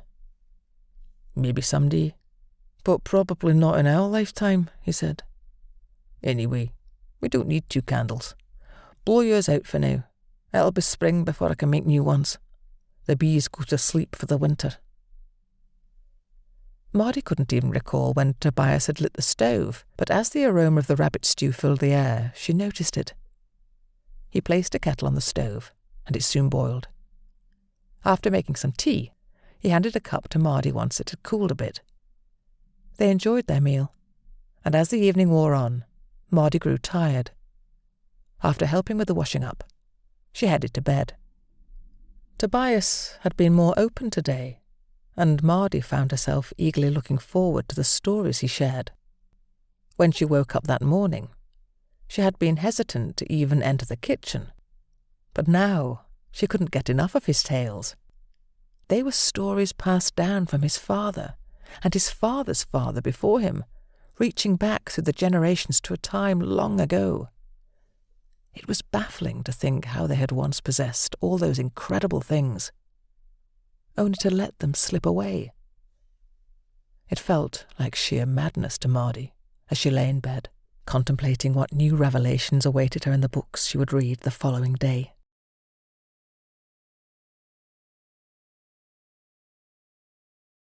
Chapter 6. The Vikings. Mardi spent her initial days engrossed in the realm of old technology, poring over books that delved into the mysteries of the past. With each page turned, she discovered a world long gone, yet captivating in its intricacies. From there, she ventured into novels, immersing herself in the tales woven by authors. She embarked on her literary journey with Stephen King's Carrie, a book that sent shivers down her spine yet kept her firmly tethered to its suspenseful narrative. Her fascination with gripping stories led her to Joe Abercrombie's Best Served Cold, where vengeance danced on the pages. Mardi also encountered The Crow by James Vance, James O'Barr, and Alex Maleev, a tale of a woman returning from the grave to exact her revenge. She couldn't help but notice a pattern in these books, wondering if Tobias had sought solace in similar stories, harbouring his own thirst for retribution. While reading, Mardi came across references to objects and concepts she couldn't quite grasp. She made a list, determined to uncover mysteries later. But for now, her focus remained on the stories that enveloped her. Mardi found a tranquil haven in what she affectionately dubbed the cave window at the passage's end. Here, she could lose herself in stories while gazing out over the picturesque village nestled deep in the valley below. One story, The Crow, with its fierce female protagonist seeking justice from beyond the grave, particularly captivated her. Inspired by such powerful characters, she ventured deeper into the expansive collection of books that Tobias called the Cave Library. Her literary journey continued with They Never Learn by Fargo Lane, followed by Jane Doe by Victoria Helen Stone. In the latter, she found a heroine whose unwavering determination struck a chord, even though the story delved into unfamiliar territory. Yearning for knowledge beyond books, Mardi dedicated an entire afternoon to understanding firearms. As dusk settled in, she ascended the stairs to find Tobias preparing to light the fire, eager to share her newfound insights and continue her exploration of the world's secrets. Tobias couldn't help but worry about Mardi and the books she was immersing herself in. He had read those very same books when he lost his family, seeking solace in their pages. He understood the allure of these stories, but he also knew the danger of the false sense of invincibility they could impart. In books, the heroes always triumphed, but real life was far less certain. He tried to convey this to Mardi, to make her understand the stark contrast between fiction and reality, but her enthusiasm for the stories seemed unshaken. Days melted away as Mardi devoured one book after another, each delving into themes of revenge, conquering fear, making the right choices, and the fantastical adventures of fictional superheroes. However, Tobias couldn't help but feel that these narratives might lead her down a perilous path.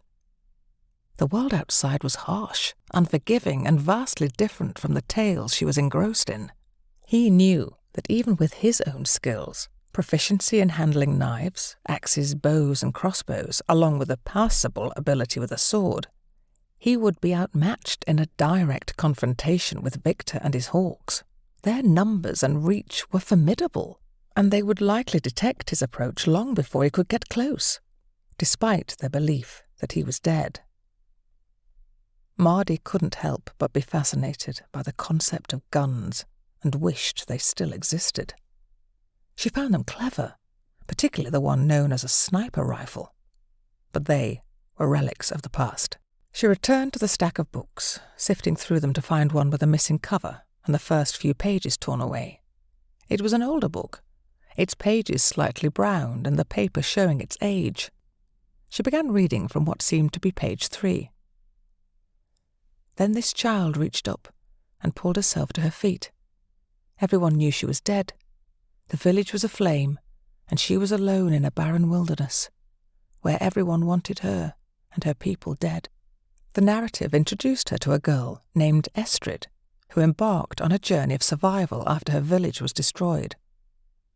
Alone in a harsh world, She roamed for weeks, relying on her wits to stay alive. Eventually, she stumbled upon another survivor, a warrior living in a cave high in the hills. This stranger practiced with various weapons, honing his skills relentlessly. Estrid observed him from a distance for days, afraid to approach but determined to make contact. After much effort, she managed to convince him that she was alone, and he cautiously allowed her into his camp. Despite her presence, he never revealed why he chose to live in isolation. Mardi found herself engrossed in this new tale of survival, connection, and mystery, eager to uncover more about Estrid and her enigmatic companion. Under the warrior's guidance, Estrid, now 10 years old, received rigorous training in combat skills. She learned to wield a bow, axes, and knives effectively. This education took 2 years to complete, during which she honed her skills relentlessly.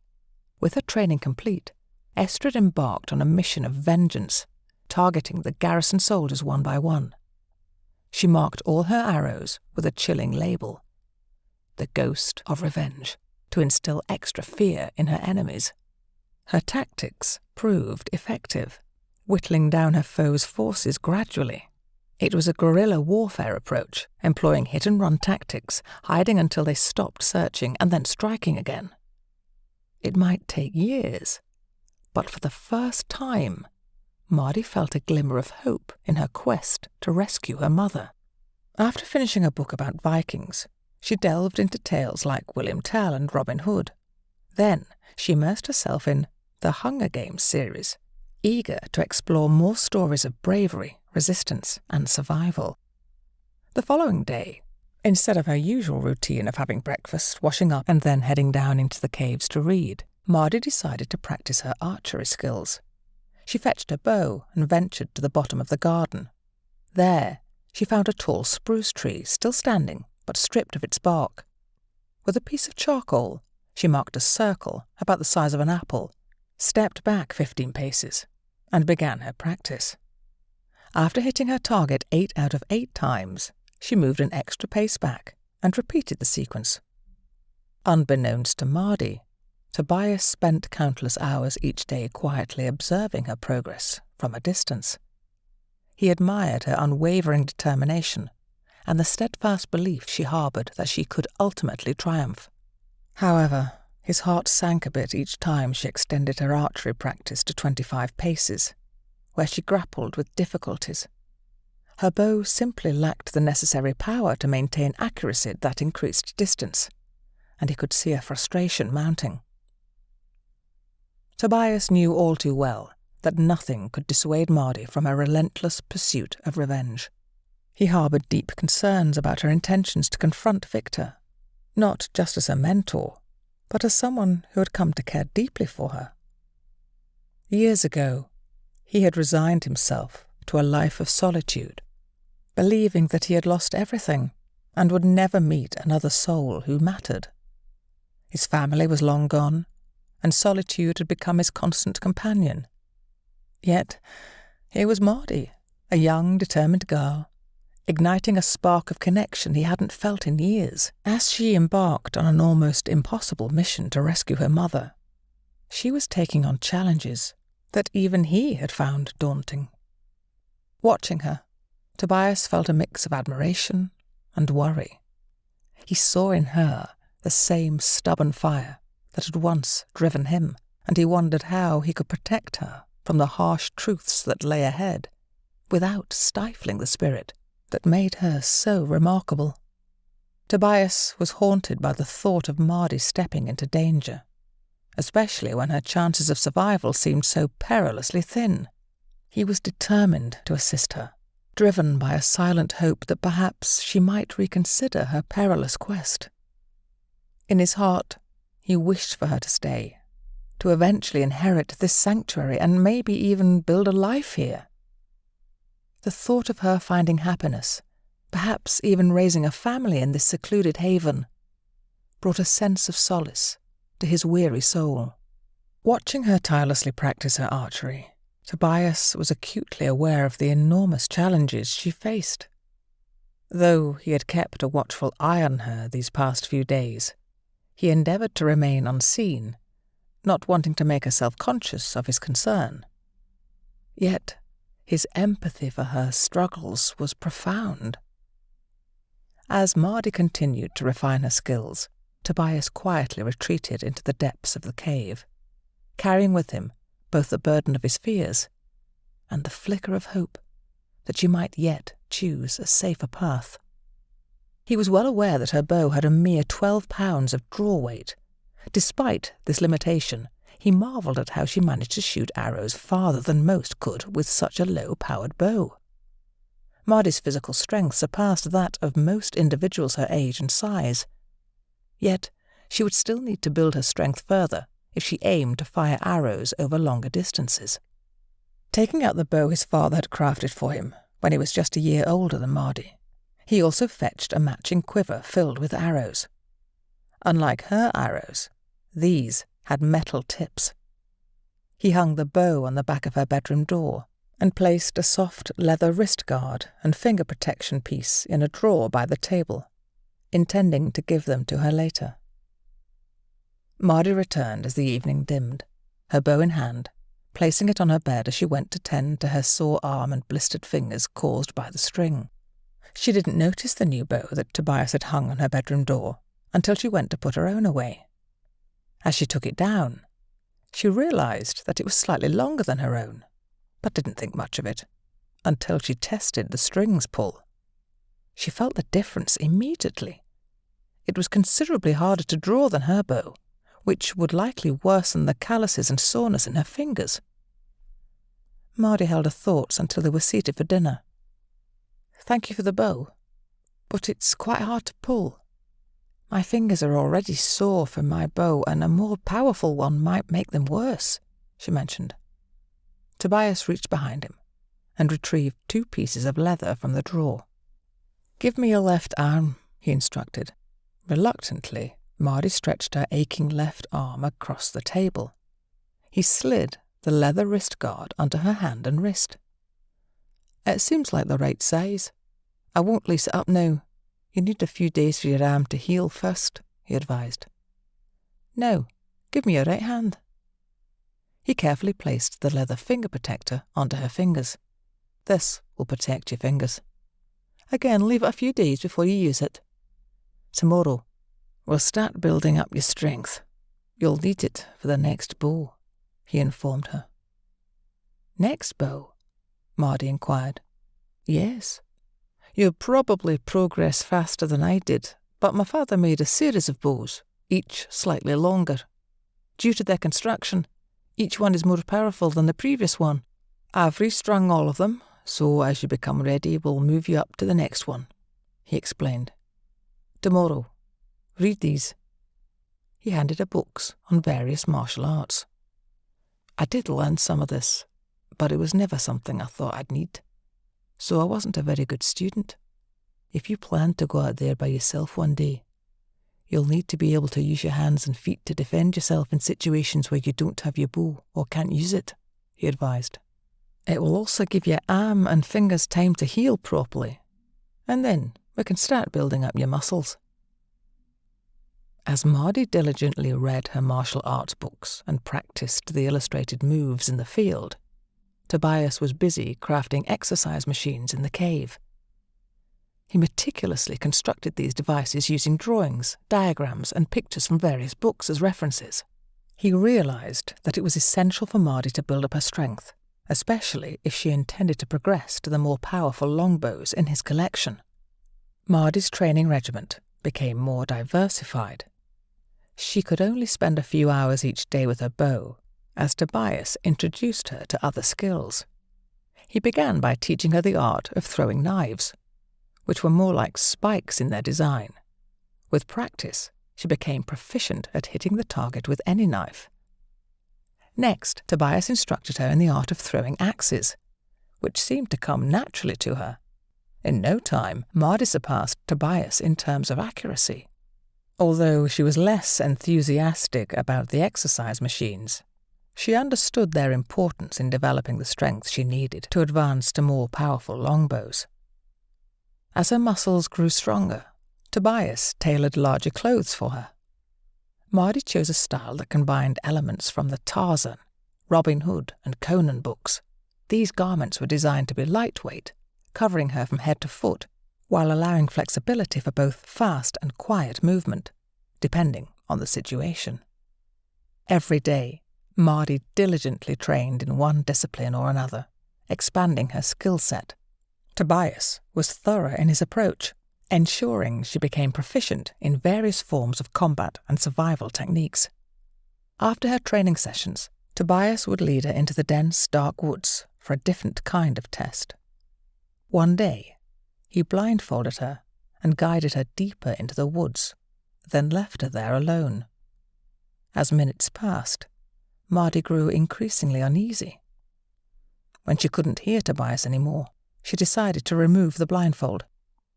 To her shock, he was nowhere in sight, and she had no idea where she was within the dense forest. Panic started to set in. With a deep breath, she gathered her wits. She knew they had entered the woods from the north, but now she couldn't be sure which way they had gone. To find her way back, she needed to head south, hoping she would eventually encounter the ravine, which would give her a point of reference. The forest was so dark that determining north or south was challenging, but she recalled that moss typically grew on the north side of trees. However, in this dim environment, it seemed to grow on all sides. Mardi decided to feel the trees for variations in moss coverage, hoping to identify the north side. It was a painstaking process, but she gradually detected subtle differences, which she used to guide her. She also noticed that trees with fewer companions around them were better indicators. Though it took several hours, her determination led her to a breakthrough. Mardi emerged from the woods, nearly returning to the exact spot where they had entered. Tobias, waiting on a fallen pine trunk, was surprised by her quick return. The following day, they ventured into a less dense part of the forest. Tobias blindfolded Mardi again. "What again?" she asked. "No, this time, tell me how many animals you saw, and point in the direction you saw them," he instructed.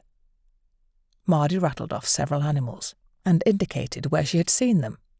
She was accustomed to hunting squirrels, rabbits, and birds, so she always kept an eye out for wildlife. After she had finished, Tobias removed her blindfold. "The two biggest you missed," he said, "the bear to your left and the deer over there." Mardi had to squint and adjust her eyes, but he was indeed right. "One food and one danger," he continued. "But the bear is not bad to eat. Still, it's a little dangerous to hunt. Out here, there are also wolves, wild boar, and, in some places, big cats. You have to be aware of these and other dangers." "I'll improve," she promised. "Okay, but tomorrow I'll blindfold you, take you to another spot, and then remove the blindfold. After I count to 5, you close your eyes and tell me what you've seen. Being aware of your surroundings at all times is crucial, especially when you're in the wild," he cautioned. "You don't want to stumble into danger, be it from an animal or a person." As days turned into weeks, Mardi's skills continued to sharpen. Tobias knew that her training was progressing well, and he began to prepare her for a more advanced phase. "Tomorrow, find a spot here in the forest, watch and listen. You'll need to do this for weeks until you truly become attuned to your surroundings.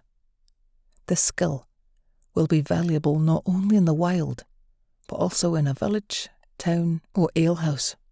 Anywhere you find yourself," he advised. "Once I think you're ready, we'll venture down to the village. You'll observe the people without being seen. Try to gauge if they pose any threat to you or each other. Predict their intentions by studying their movements, what they carry, and how they carry themselves. However, that's still a week or two away." He continued, emphasizing the significance of listening in the forest. Listening can often be more reliable than using your eyes. Everything makes a noise. Your task is to discern what each sound means. Over time, you'll become familiar with specific noises and learn to predict what's causing them before you even see it. Remember, you'll often hear something before you see it, giving you advance notice. When you hear something, remember the 3 options: hide, run, or hunt. Running should be a last resort, as a man, a big cat, a wolf, or a bear could catch you if they know your location. If they can't see or smell you, they're more likely to pass by. Tobias also instructed her on moving quietly. Right now, you sound like a horse with every step. You need to become as silent as a mouse. Heel to toe, rolling your foot as you set it down. Be aware that the noise you make can give away your position, potentially leading to ambushes or traps. Avoid game trails. These are places where people set traps, and your footprints are more likely to be discovered. I'll teach you tracking eventually, but for now, see if you can spot tracks or signs of disturbance and determine what might have caused them. With these words of guidance, they headed back to their home, where Tobias had prepared a selection of books for her to study that afternoon. Mardi was now ready to face the forest alone the next day, continuing her journey to become a skilled survivor and hunter.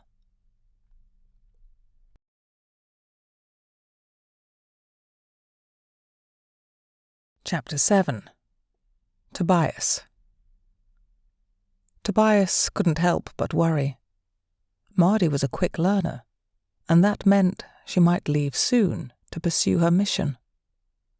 She had become like a daughter to him, and while he wished she would stay, he understood that he couldn't force her. Pushing too hard would only create resentment between them. He even considered going with her, but that would leave little behind for them to return to. The dog and horse would limit their route and require extra food, making them more visible. He'd have to make a difficult choice regarding them.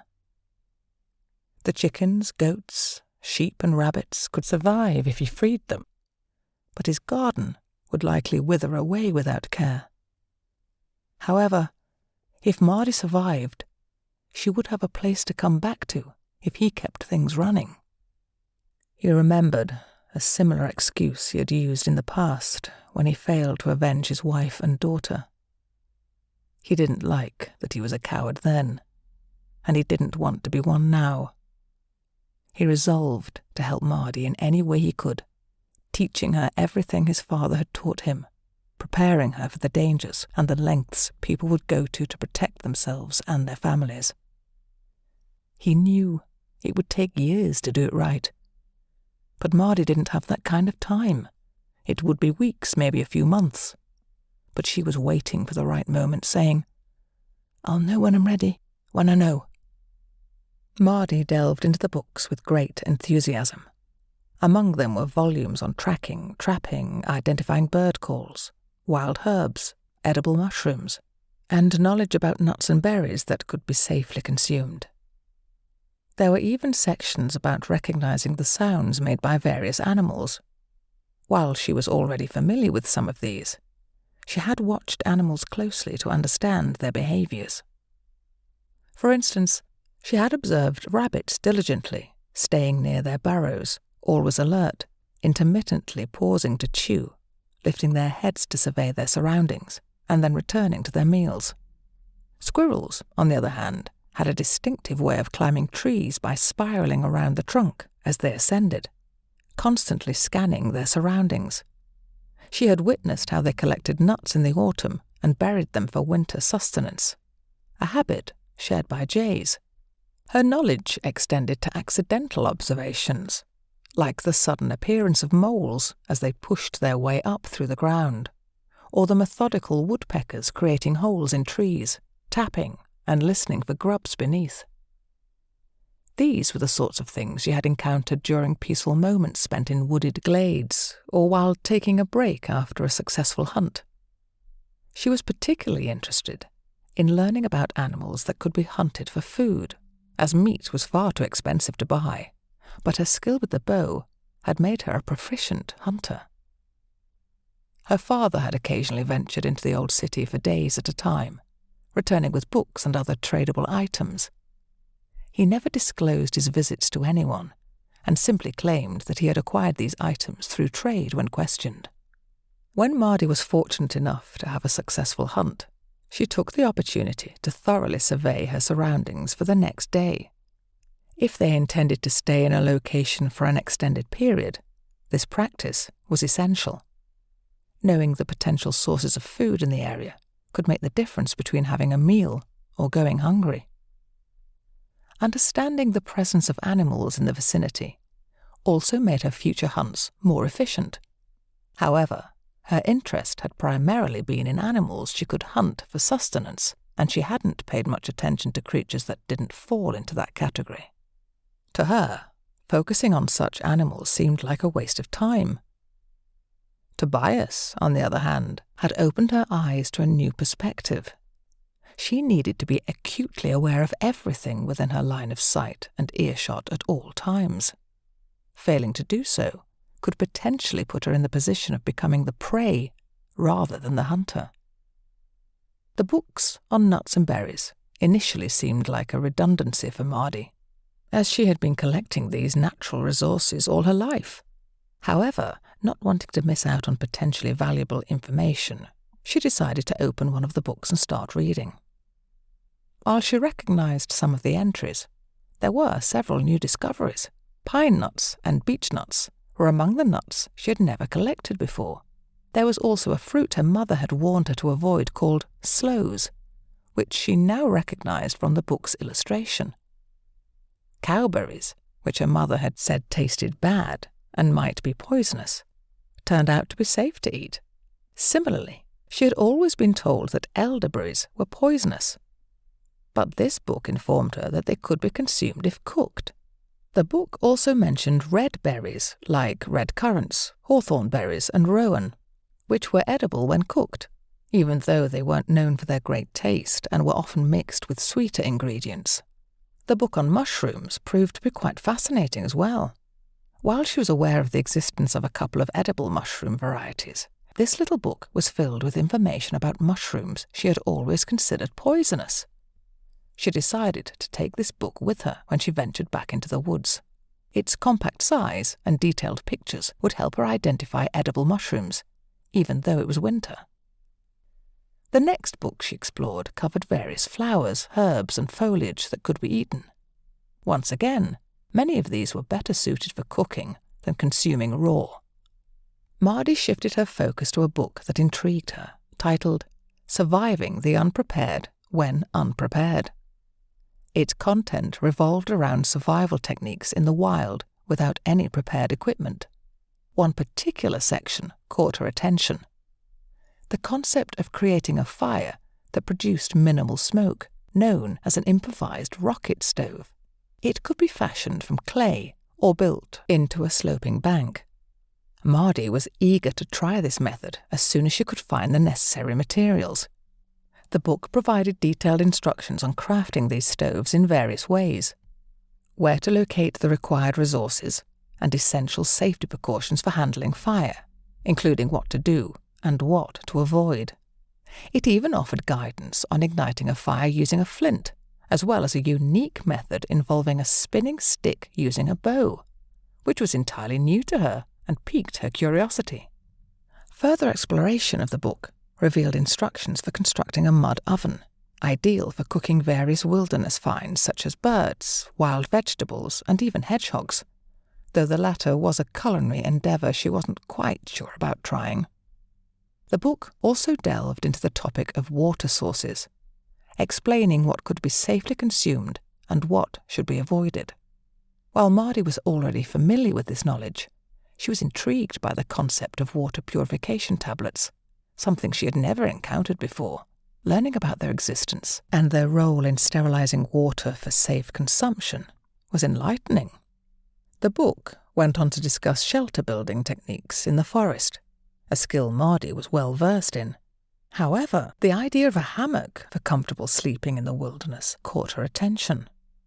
The thought of having a portable and cosy bed that she could take with her on her journeys was particularly appealing, especially given its apparent simplicity. Mardi continued her exploration of survival literature, delving into a book focused on evading capture and staying hidden in the wild. The book emphasized the importance of leaving no trace that could be followed, maintaining silence, and avoiding the production of smoke. It also warned against the scent when smoking, the distinctive smell that lingered but also was carried by the breeze, and could cling to one's clothes, something Mardi found intriguing and decided to ask Tobias about, as she couldn't fathom how a person could smoke without serious injury afterwards. Camouflage was a concept she was already familiar with, but the idea of an improvised ghillie suit was entirely new to her. The book provided a clear explanation of how to create one and how it could effectively aid in hiding in plain sight. The use of mud and moss to cover bare skin also seemed like a practical technique, especially for evading pursuers or observing others without being noticed. The section on movement particularly caught her attention. While she had instinctively employed these principles when hunting, she had never consciously realized it. The chapter explained the significance of stillness and how remaining motionless, even in plain sight, could make one blend into their surroundings and go unnoticed. It touched upon the primal instincts of fight or flight. Although Mardi wasn't entirely sure about the exact meaning of these terms, she grasped their general significance. Tobias was up later than usual, surprising Mardi. He typically knocked on her door as he passed it, but this morning he hadn't. Mardi thought she simply might not have heard him. When she mentioned being surprised that she was up before him, he responded casually, "It happens," he said, adding that he would take care of lighting the fire while she could collect the eggs. He mentioned it would take him a few minutes. Mardi donned her coat and went out to the hen house, ensuring the chickens were fed before letting them out and collecting the eggs. When she returned inside, Tobias was already at the table. The kettle was on, although it hadn't boiled yet, and the fire crackled in the stove. After putting the eggs in a bowl, she took a seat.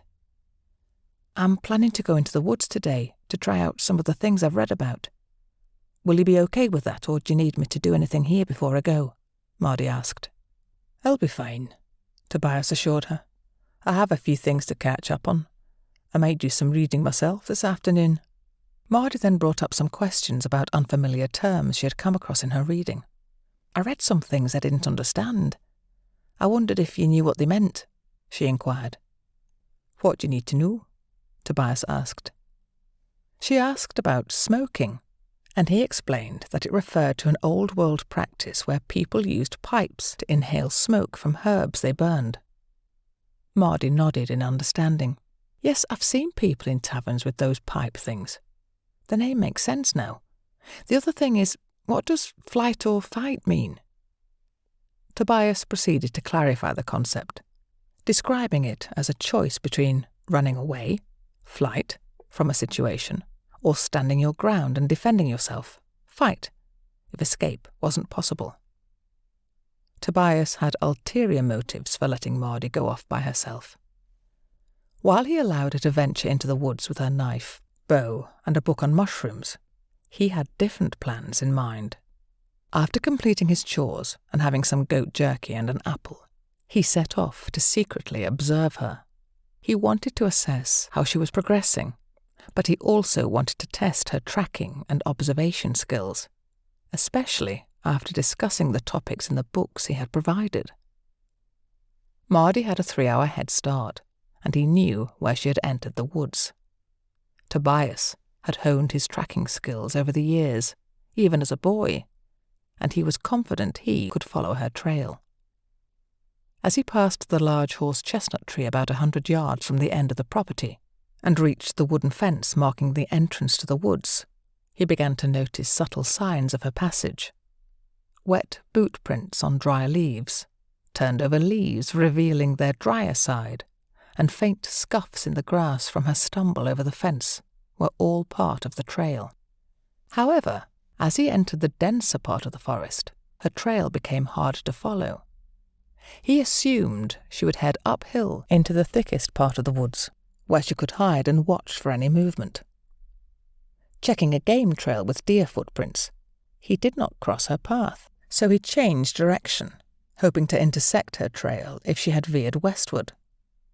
It took him over an hour to pick up her trail again, eventually emerging into a woodland glade. Tobias took a moment to scan the area before moving further into the open.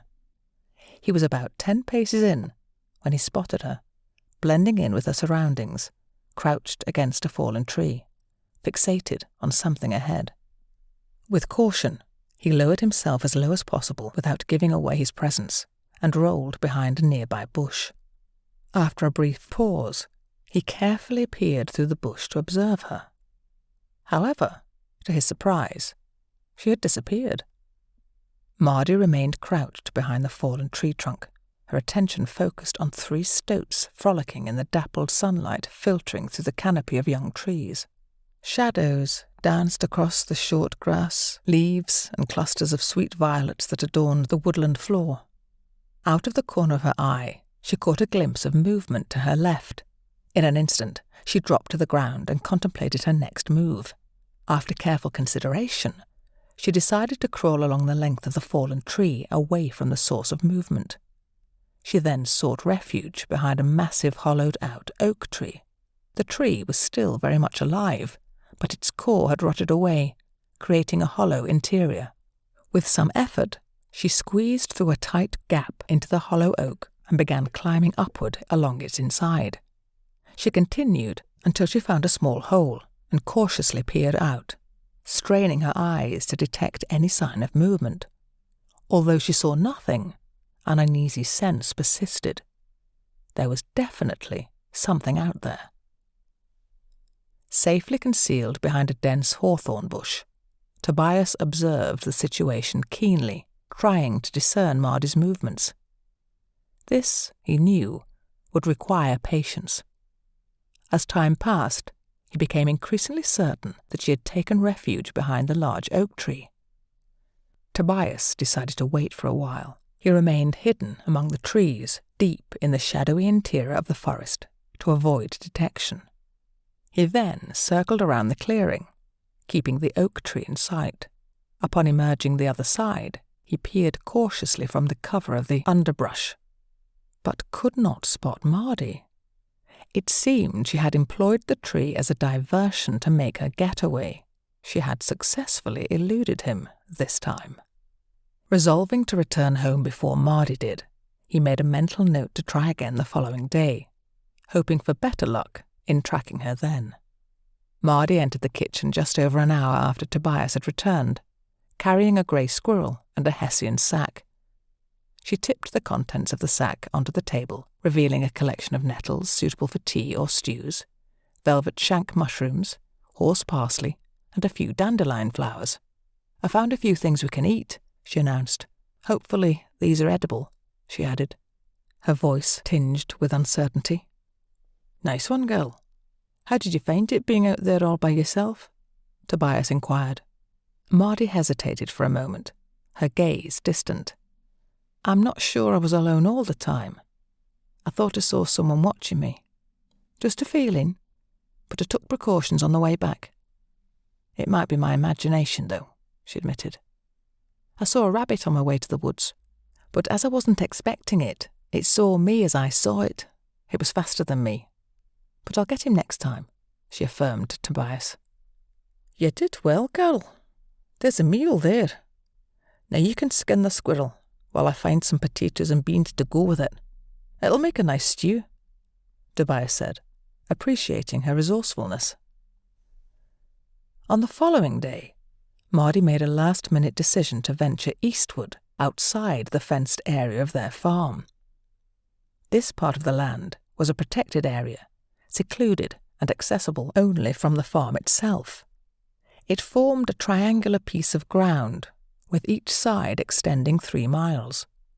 The first side ran the length of the farm and abutted the dense conifer forest, providing no passage. The northern boundary was hemmed in by the towering mountain ridge with its sheer cliffs disappearing into the clouds.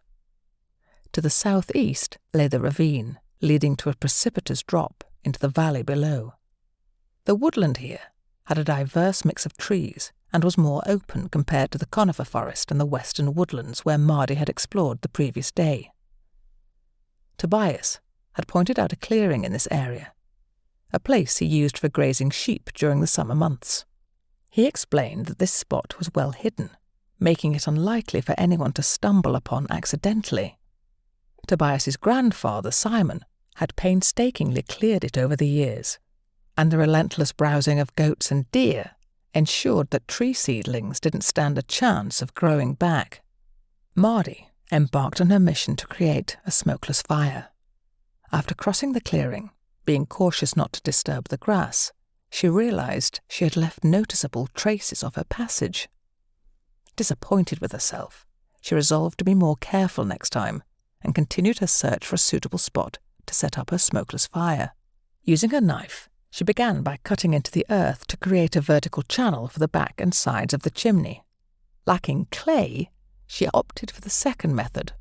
Finding flat stones proved challenging, but eventually she gathered enough, including a large one for the front. The largest and flattest stone went in front of the channel she had carved with her knife, while 3 smaller flat pieces formed the base of the tunnel. She filled the gaps with earth and firmly packed it down. Next, she scoured the area for very dry small pieces of wood, dry moss and flaky bark. Carefully, she ignited a small fire using dry grass and pushed it through the tunnel into the chimney. Then she fed it with small twigs until it caught and began to burn with minimal smoke. With the smokeless fire burning steadily, Mardi stepped back to observe her creation. There were occasional wisps of smoke, but none breached the thick tree canopy overhead. Satisfied with her success, she retrieved a metal cup from her bag and filled it with water from her leather flask. Adding the gathered herbs, she waited for the water to boil, taking in the sight of her ingenious setup. Once her herbal drink was ready, she swiftly extinguished the fire by collapsing the chimney with her knife, causing it to go out almost instantly. Then she sat back and enjoyed her warm drink. When she had finished, Mardi concealed all evidence of the fire. She covered the disturbed ground with the original turfs, placed the flat rocks back in position, and scattered some leaves about haphazardly, mimicking the way they naturally fell from the trees. Her secret fire site was now virtually undetectable. Perched high in the oak tree, Mardi carefully observed the world around her.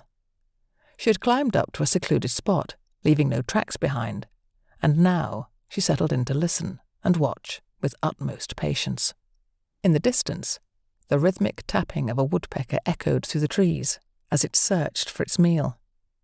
Mardi's sharp eyes caught sight of a lone deer, a female, gracefully moving between the trees, grazing on leaves and grass. A quick rat darted through the leaf litter, while a tiny mouse worked diligently to crack open an acorn below her perch. Suddenly, a noise behind her sent a shiver down her spine, and she turned her head slowly to investigate. Something had moved into the trees behind her. Frozen in place, she stared in that direction. 2 goats unexpectedly appeared in the clearing, racing off to her left. Hot on their heels, a large black cat, possibly a puma or panther, stealthily pursued them. Panic gripped Mardi's heart as she knew these cats could climb trees, and she questioned whether her bow would be sufficient protection. However, to her immense relief, the big cat showed no interest in her. Instead, it continued its relentless stalking of the goats. With precision, it pounced on the unsuspecting rear goat, digging its claws into the animal's back and forcing it to the ground. In one swift motion, the predator turned the goat and sunk its teeth into its throat. The kill was quick, and the second goat fled into the trees, escaping the perilous encounter. the victorious cat dragged its meal back into the forest, disappearing in the direction from which it had emerged. Mardi took a moment to regain her composure and steady her racing heart after the dramatic encounter with the big cat. The decision to climb high into the oak tree had indeed been a wise one. As she sat there, she realized the forest had fallen into an eerie silence. She couldn't pinpoint exactly when it had gone quiet. Was it when the goat called out? When its companion fled? Or when the cat growled in triumph? The timing was crucial, so she settled back and focused not just on the presence of sounds, but on the patterns and changes in the forest's noises. Out of the corner of her eye, she caught a squirrel, not more than 10 feet away. To her surprise, the little creature seemed either unaware of her presence or unafraid. Mesmerized, she watched as it leaped from one branch to another and then bounded across to a neighboring tree, disappearing from sight in a matter of seconds. Shortly afterward, a smaller deer, a muntjac deer, crossed her path. It moved gracefully through the forest, almost in slow motion, frequently pausing to scan its surroundings for any potential threats. Mardi observed the peculiar-looking creature with keen interest. Mardi, who was only half an hour's walk from the house, had initially planned to stay in the woods until nightfall to observe any changes in the forest sounds. However, with the recent sighting of the large cat, she began to reconsider the wisdom of her decision. She was torn between her curiosity and the potential dangers lurking in the woods. As dusk began to creep in, Mardi decided to make her way back home. She realized that Tobias had no idea where she was, and he might become concerned and start looking for her. That wouldn't be fair to him. She resolved to carry out her forest sound experiment tomorrow, but this time she would inform Tobias that she'd be staying out late, making her actions more reasonable. While preparing to leave, a sudden flurry of noise erupted above her head. Her heart leaped into her throat, and her body tensed with fear. Frozen in the moment, she almost lost her balance on the branch, her bow slipping from her grip. Panic welled up inside her, as she had no idea what was approaching her in the trees.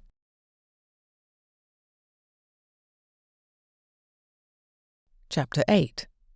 She let the arrow fly. Ducking down quickly, Mardi shielded her face as a nearby lifeless tree, just 20 yards away, suddenly released a swarm of bats from a gaping hole in its trunk. She clung to the branch she was perched on with trembling legs, her heart pounding in her chest. She waited until the bats had flown by, and then slowly regained her composure. Once the bats had dispersed, Mardi carefully descended from the tree, retrieved her bow, and began her journey back to the house. Tobias had been quite concerned as he had ventured out to track Mardi but had lost her trail in the field even before reaching the tree line. However, he chose not to mention this to her. "Where did you go?" he inquired. Mardi proceeded to recount her day, describing her activities at the campfire, the encounter with the large cat, and her frightening encounter with the bats, which had been the most unsettling part of her day. She also explained her plans to leave later the following day and return after dark, clarifying her reasons for doing so. As they shared details of their days, Tobias carefully avoided any mention of his attempt to track Mardi. He took great pride in the fact that she had learned to move so stealthily, leaving no trace for others to follow, a testament to her growing skills and expanding herself beyond his teaching. He saw no reason to bring up his tracking efforts, not wanting to cast a shadow over her achievements. Listening to her recount her day, Tobias felt a surge of emotion.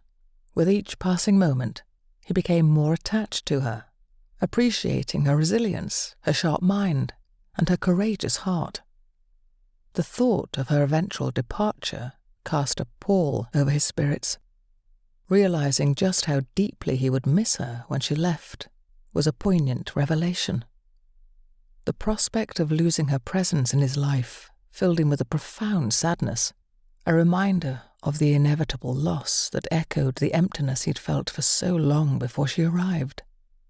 This growing bond, while a source of immense pride in her accomplishments, also underscored the solitary void that her absence would once again bring. As planned, she departed a little later the following day, helping Tobias with the morning chores, which included feeding and watering the animals and engaging in some archery practice.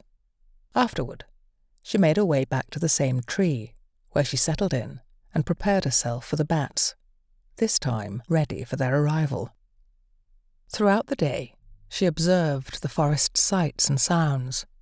She watched as deers passed by, noted the squirrel's regular route to the adjacent tree, and spotted the cautious goat that had narrowly escaped the big cat, which now stayed out of sight. Mardi became more attuned to the birds that inhabited the woods, their songs and their graceful movements from branch to branch as they searched for food. She also realized that some of the sounds she heard were produced by insects, frogs, and the occasional dead branch falling from the heights of the trees. While she had not identified all the noises, they were becoming increasingly familiar compared to the previous day.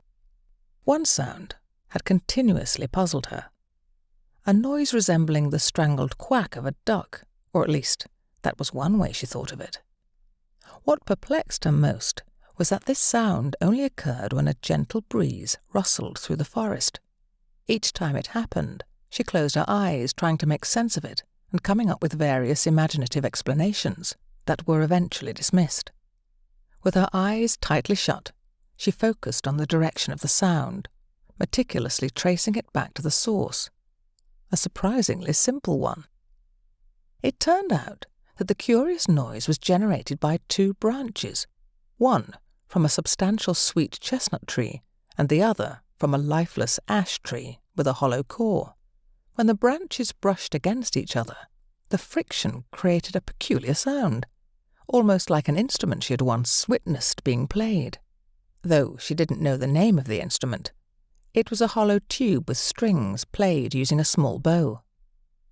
As darkness descended, Mardi took a sip of water and prepared herself for the arrival of the bats.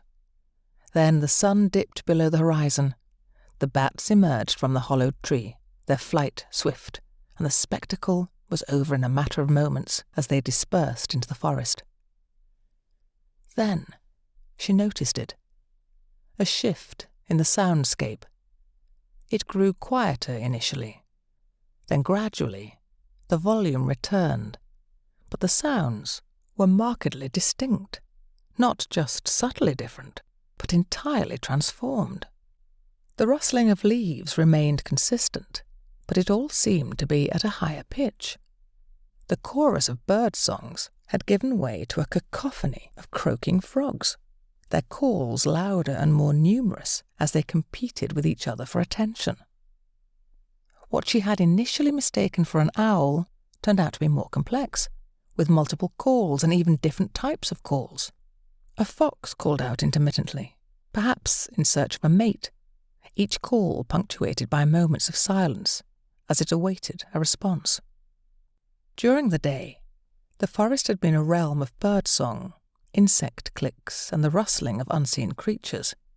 Yet, as night fell, the woods transformed into a symphony of whistles and calls, a revelation that struck Mardi despite her many years spent wandering the woods since she was able to walk. The distinction in the forest soundscape between day and night had never been so apparent to her. Satisfied with her newfound knowledge, she descended from the tree. As she moved silently through the forest, bow at the ready for any unexpected encounters, she couldn't help but notice another difference. The insects. They seemed to have become more active, feasting on her exposed skin. With little choice, she pressed on, maintaining her silence, periodically stopping and listening for unusual sounds or any signs of potential threats. Apart from a surprise encounter with a wild pig that darted across her path, causing her to startle, she remained acutely attuned to the sounds of the forest. Upon reaching the fence at the edge of the field, something swooped overhead, She assumed it to be an owl on the prowl for rodents in the moonlit night. Entering the house, the inviting aroma of food cooking on the stove greeted her. Mardi hung up her bow and removed her boots before proceeding to the kitchen, where Tobias awaited her with a steaming hot drink. She placed the bag containing mushrooms and wild garlic on the table and took a seat. "Did you learn anything from your observations?" Tobias inquired. "Loads," she replied enthusiastically, her eyes bright with newfound knowledge. "The different noises between night and day were amazing. It was like nothing I expected." "Most people never notice," he commented. "Tomorrow, we'll go down to the village. We won't enter the village itself. We'll watch from the outskirts, both during the day and at night. So, after you've eaten, get some rest. It's quite a walk, as we'll be going through the woods to avoid everyone." "How do we get there through the woods?" Mardi inquired, her curiosity piqued. "I'll show you tomorrow, but needless to say it's the long way round," he answered. Then he handed her a black metal tube with a piece of glass at each end. "What is that?" she asked, examining the strange device. "Look through that end, point it at the far wall through the door into the other room, then tell me what you see," he instructed. Curiosity piqued, she held the tube to her eye, and as she peered through it, she nearly dropped it in surprise. Suddenly, the candle on the far wall appeared as if it were perched on the end of the tube. How is that possible?" Mardi stammered, wide-eyed, as she looked through the device again. "It's called a scope," Tobias explained with a knowing smile. "I had the same reaction when my father showed me.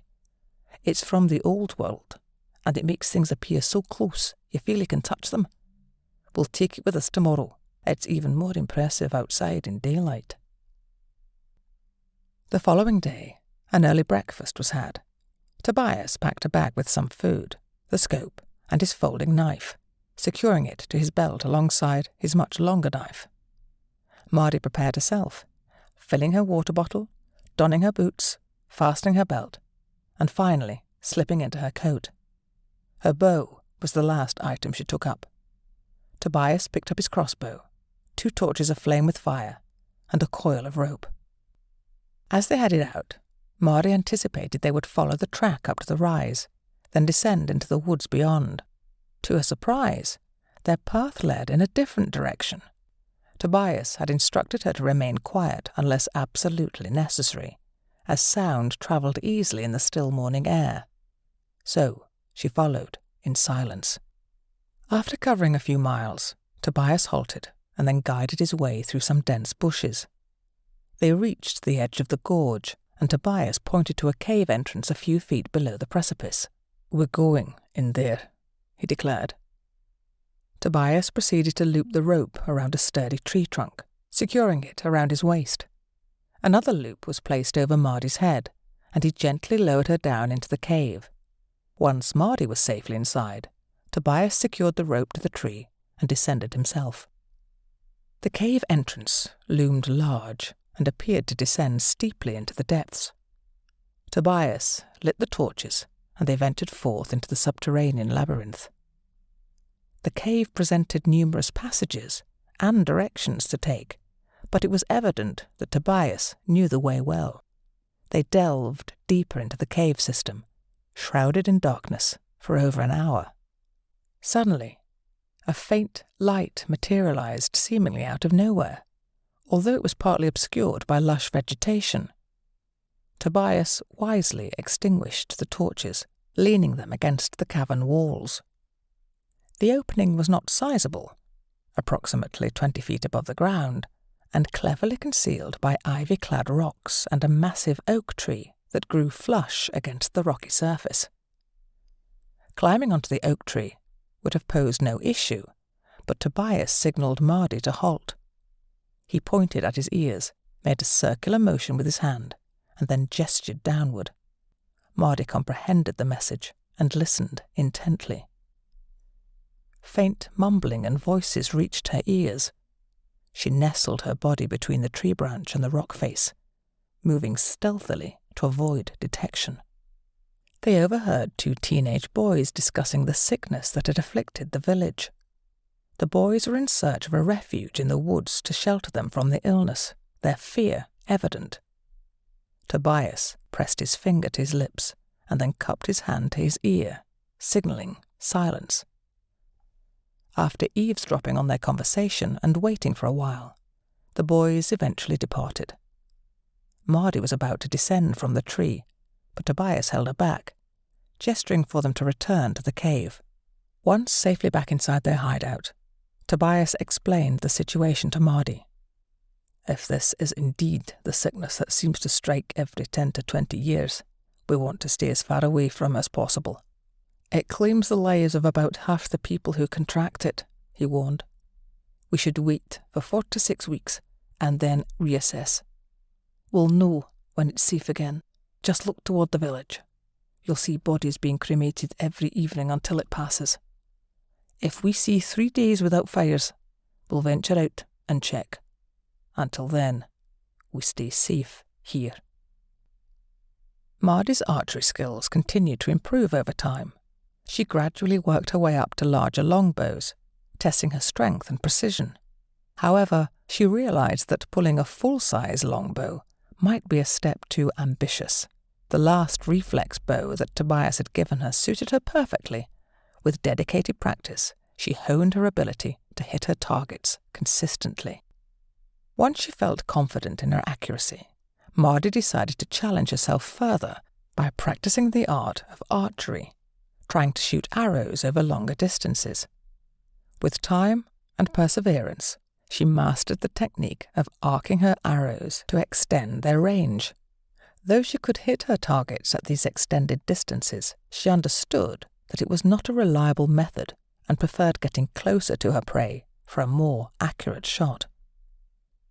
As the weather grew warmer and the garden provided them with more food, Mardi found herself needing to hunt less frequently. Instead, she turned her attention to a different aspect of her skills. She began to test her ability to approach various animals stealthily without alerting them to her presence, relishing the thrill of observing them without being detected. This newfound talent added an exciting dimension to her life in the wilderness. For weeks, they had been diligently observing the spot outside the village where the infected bodies were cremated. It was a grim task, but it served as their gauge for when it might be safe to venture into the village. They had noted that the frequency of the fires had dwindled over time. After an entire week without seeing any burning, they decided it was time to make a reconnaissance trip to the village. Following the same route through the cave system, they emerged at the concealed tree they had used before. From there, they proceeded cautiously down to a ridge that offered a vantage point overlooking the river and the village below. As they gazed upon the village, it became evident that something had changed. The roads leading in and out of the village were barricaded with carts, large branches, and sizable rocks on the bridge spanning the river. The village appeared desolate, with very little movement to be seen. Even the once bustling tavern and boarding house stood eerily quiet. Tobias contemplated the situation and then turned to Mardi. "It might be a bit early for us to proceed with our original plan," he remarked. "Let's give it a few more weeks, and then we'll come back again. Seeing the village like this, I can't show you what I wanted to." Mardi nodded in agreement, and they made their way back to the cabin, deciding to exercise caution and patience in the face of the uncertain circumstances in the village. Summer had arrived, and Mardi remained committed to her training. She continued honing her archery skills and practiced her tracking abilities diligently. When she wasn't immersed in these pursuits, she could often be found basking in the warm sunlight beneath an apple tree, engrossed in one of the many books she had discovered in the library. 4 weeks had passed since their last reconnaissance trip to the village, and they ventured to try again, as Mardi was eager to learn what Tobias would reveal. A hopeful sign was the sound of voices approaching along the track that greeted them as they reached the oak tree at the cave entrance. As the voices grew louder, a man and 2 teenage boys appeared, clearly out on a hunting excursion. They passed under the tree where Mardi and Tobias were concealed, and soon disappeared from sight. Tobias turned to Mardi and spoke in a hushed tone. "It seems like that trail down there is well used now. We need to be extremely cautious and ensure we aren't seen. We must avoid any possibility of being discovered, and we definitely don't want anyone to stumble upon the cave entrance." Mardi nodded in agreement, fully aware of the importance of maintaining their secrecy. Together, they prepared to make their way towards the village, keeping a watchful eye on the surroundings, and taking care to remain hidden by taking a less travelled route this time. Once they had descended from the tree, they moved swiftly across the track and ventured into the forest. Their path initially led them through a series of bushes and mixed woodland, which soon transitioned into a dense, dark pine forest, where the trees grew so close together that it felt as if they were engulfed in shadow. The darkness was nearly absolute, and Mardi struggled to see her own feet. However, like a magical transformation, the trees gradually thinned out, and they arrived at a ridge that overlooked the unassuming settlement they had been observing. Perched on this ridge, sheltered by the surrounding trees, they had an advantageous vantage point. Below them, a small, fast-flowing river separated them from the village. The settlement consisted of 26 houses, a church, a hall, and the tavern-cum-boarding house, which stood just 50 yards away on the riverbank. This village was a crossroads for travellers, with one road leading west through the valley, and another heading east out of the village. Additionally, there was a track that led over the mountain pass, the very route Mardi had taken 5 months earlier, the same path, where she had lost her father and brother, and where her mother had mysteriously disappeared. Tobias surveyed the village through the scope, then handed it over to Mardi. She began to pick out individuals and tracked their movements until they disappeared from view, then selected someone else to observe.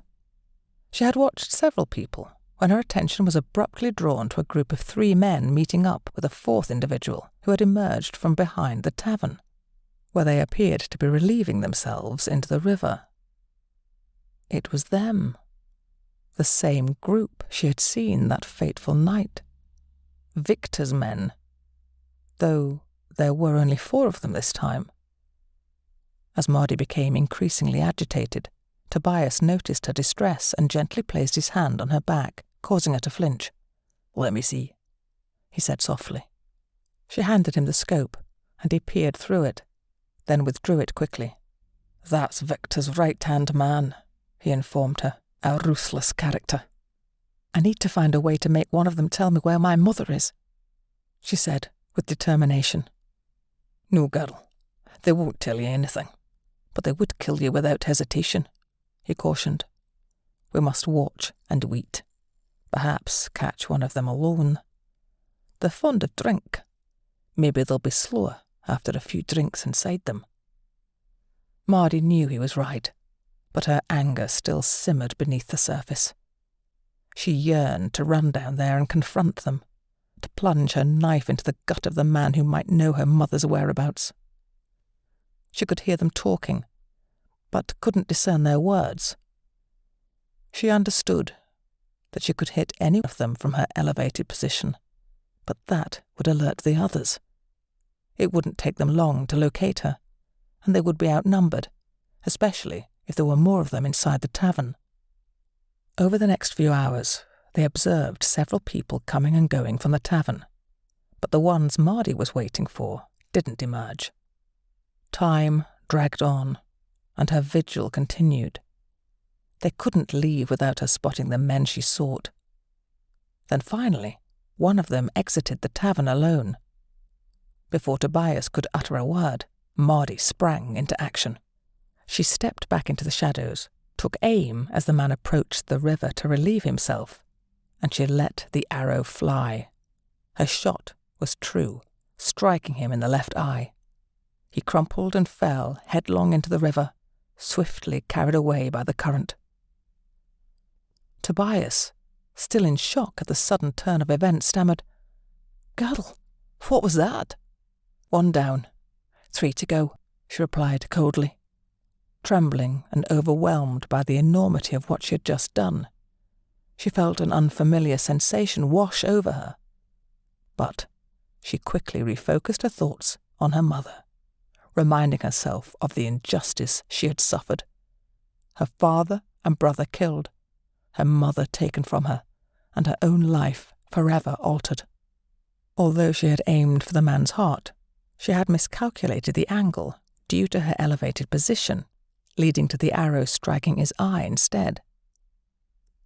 "If all three of them come out looking for him, we'll leave," Tobias insisted. However, they didn't. It seemed as though the men either didn't care about their comrade's absence or thought he had gone somewhere else. An eerie silence hung in the air as another hour passed. People continued to come and go, oblivious to the violence that had occurred. Tobias was surprised by Mardi's apparent lack of remorse or distress after taking her life, even though it was one of the men responsible for her father and brother's deaths. He couldn't help but feel a sense of unease about her determination. "I'm serious, girl. Don't be reckless and risk getting us both killed. If more than one of them comes out, we stay hidden or leave," he cautioned, emphasizing the need for caution and restraint. It was well into the afternoon when the next man emerged from the tavern. Mardi took a position and waited patiently until he reached the riverbank. This time, Tobias was prepared to support her if necessary. She carefully aimed her bow, and as the man stood on the edge of the bank, she released the arrow. He tumbled into the water, and as the tavern door swung open, another man rushed out, assuming that his comrade had simply fallen into the river due to intoxication. However, upon noticing the arrow, he cried out just before Mardi could fire another shot. She struck him in the neck, causing him to collapse to his knees, clutching the arrow in agony. The last of the men hurried out of the tavern, but Mardi didn't have time to aim accurately. She managed to hit him in the shoulder, while Tobias added another arrow alongside it. Despite the injuries, the man managed to escape back into the tavern, clutching his wounded arm with 2 arrows protruding from it. For a while, the village remained still and silent. Then, a man suddenly rushed out from the front of the tavern, crossed the road and disappeared out of sight. Tobias urged caution and the need to depart. "No, wait," Mardi said firmly.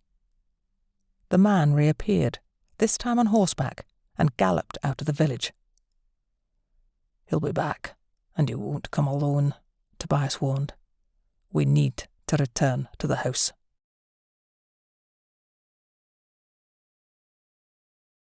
Chapter 9. Gallop into the Night. Tobias ignited the stove and began preparing their meal. Amidst the crackling of the fire, he turned to Mardi, a sense of gravity in his voice. "You realise you've set something in motion," he remarked. "They'll send more men to search for you, and they might even stumble upon this place." Mardi met Tobias's gaze, her expression etched with solemnity. "I know," she said, her voice heavy with the weight of her decision. "But I had no other choice." As the words left her lips, a sharp pang of realization struck her. In her quest for vengeance, she had not only endangered herself, but had unwittingly drawn Tobias into the fray as well, risking everything he had painstakingly built in this secluded haven. The gravity of her actions settled upon her like a shroud. She understood now the depth of her selfishness. In her single-minded pursuit of vengeance, she had failed to consider the consequences her actions might have on him. Guilt gnawed at her, filling her with regret. She had not warned him, nor had she paused to consider his safety alongside her own burning needs. Determined to rectify her oversight, Mardi resolved to ensure that danger would never come knocking at their hidden sanctuary. She owed Tobias that much, and so much more, for the home and guidance he had provided her. Now, more than ever, she needed to protect him as fiercely as he had protected her. Tobias nodded in understanding. "We need to prepare. They'll start in the village, and a few of them know I'll live up here, though not exactly where. They won't give up easily. Victor, is relentless. Mardi considered the situation. How long before they can get back here? 3 days, maybe 5 at most, he replied. Can you anticipate their route? She asked. There's only one way into the valley, the road that the one who escaped used, he explained. How many do you think they'll bring? She inquired. He had 22 men when I was there, but he could have more. He won't send all of them, maybe 10, Tobias estimated. Mardi pressed on. Could you draw me a map showing their route and where Victor's base is? Tobias looked puzzled. What are you thinking? Intercepting them, she said with determination. They won't expect that. By yourself? It's suicide, he warned. Maybe, she admitted. But if I can reduce their numbers before they reach here, there will be fewer searching for this place. I've read about hit-and-run tactics in a book called Rambo. He was just one man. I know I'm not as well trained, but I must try. Mardi recalled a book she had read about traps, wooden spring traps that could be cleverly hidden in the woods. She retrieved it from the cave library and brought it to Tobias's attention. These will be useful, she said, showing him the book. We can make some. You also have those man traps. You could use them for your protection. Tobias considered a suggestion. They could work, especially since there are limited ways in and out of here. I'll give it some thought, he replied. Tobias grappled with a tumult of emotions as he considered Mardi's plan. The very thought of one girl taking on Victor's men struck him as sheer madness. It was nothing short of suicide. Deep down, he desperately wanted to prevent her from embarking on such a perilous mission. He didn't want her to go at all. Over time, her presence had become a staple in his once solitary existence, and the thought of losing her was unbearable. Yet he knew all too well the futility of trying to stop her. If he outright forbade her, she would only find a way to slip away, perhaps while he slept or when his back was turned. This realization brought a heavy sense of resignation. He understood that he couldn't deter her stubborn resolve. Instead, he had to support her as best as he could. As the meal simmered quietly, Tobias fetched a pencil and some paper, his movements reflecting a weary acceptance. This paper is a rare resource, so the map will be small, he explained, his voice tinged with frustration and a hint of fear for what lay ahead. He was preparing to equip her for a journey he dreaded, helping her step closer to a danger he wished she could avoid. Each stroke of the pencil was a reluctant gesture of support, underscored by a silent hope that somehow she would return safely to him. He carefully sketched a map, marking the road that stretched for several miles with no significant turn-offs. He highlighted areas where woodlands flanked the road on both sides, as well as a section with steep cliffs on one side and the river on the other. He emphasized that the river was never far from the road. Turning the paper over, he created a less detailed map indicating the location of Victor's stronghold. He described the compound, which dated back to the Old World, with a 6-foot fence encircling the perimeter. He recounted what he remembered about the buildings, including Victor's place. However, some structures remained a mystery to him as he had never ventured inside. Mardi carefully studied the map, her mind racing with tactical possibilities. There were several places where she could barricade the road if given enough time to prepare. I plan to leave late tonight, so I can reach the village in daylight, she informed Tobias. If the villagers have any inkling of what happened earlier, they won't be travelling this way. They're more likely to head west. Tobias, his concern evident in his voice, pleaded with her. Please stay here. It's safer than being out there. Stay. Mardi shook her head with determination. I have to go. If I catch them off guard, they might think it has nothing to do with this area. They could even believe they were tracked there. Mardi descended into the cellar cave and carefully assessed the available weapons. She selected 2 axes she had practiced with, reasoning they would provide both utility and defence. Additionally, she gathered 3 more quivers of arrows, intending to leave these in strategic locations as a fallback option. She also took an extra knife, a few reels of the strong fishing line from the old world that Tobias possessed, and her trusty bag, which already held her flint and some dry tinder. Mardi added some jerky, an extra flask of water from the kitchen, and a small sharpening stone. Her bag also received 2 boiled eggs, carefully wrapped in cloth. To ensure she stayed on course, she decided to take the compass Tobias had given her, and she contemplated asking if she could take the scope still in her pocket. Just as she sat down to ponder if there was anything she had missed, Tobias entered, carrying an armful of logs that he deposited by the stove. Mardi immediately expressed her concerns and apologies. "I'm sorry I've brought this on you. I should have thought about the consequences before I fired that shot. I hope I have not ruined it here for you.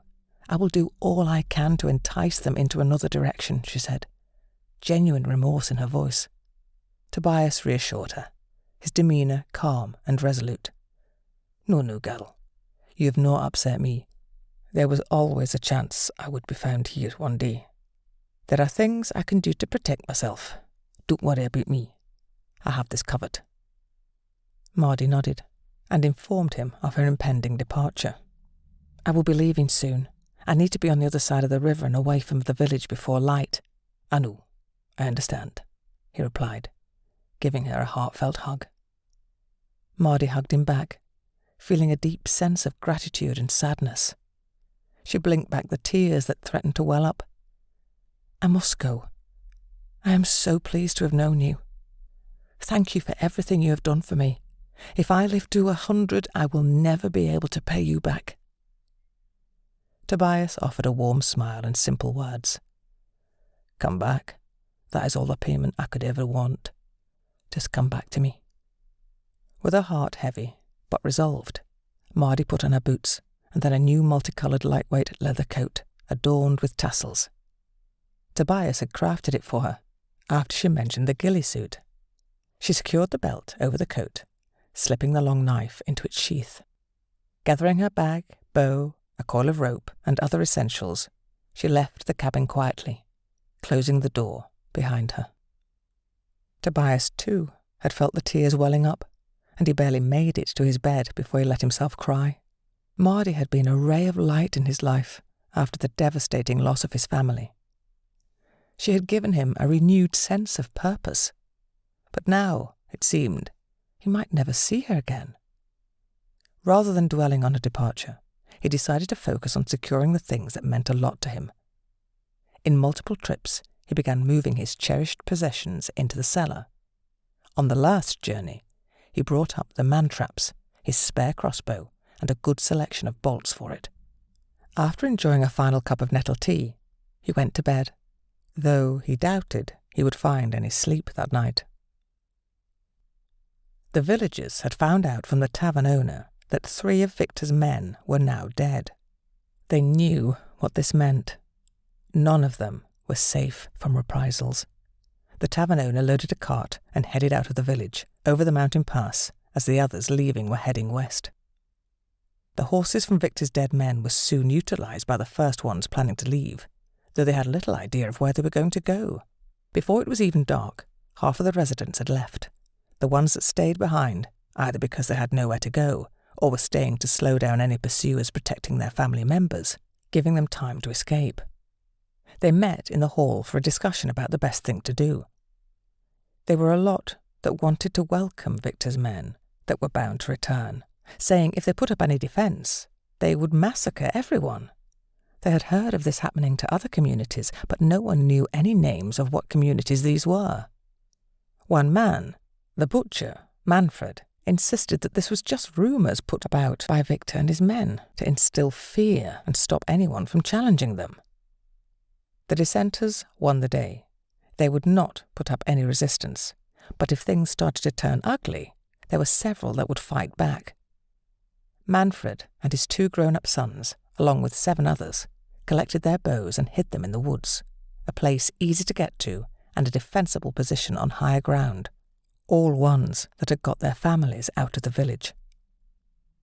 Mardi traced the same route to the cave entrance as before, descending carefully from the cliff behind some thorny hawthorn bushes.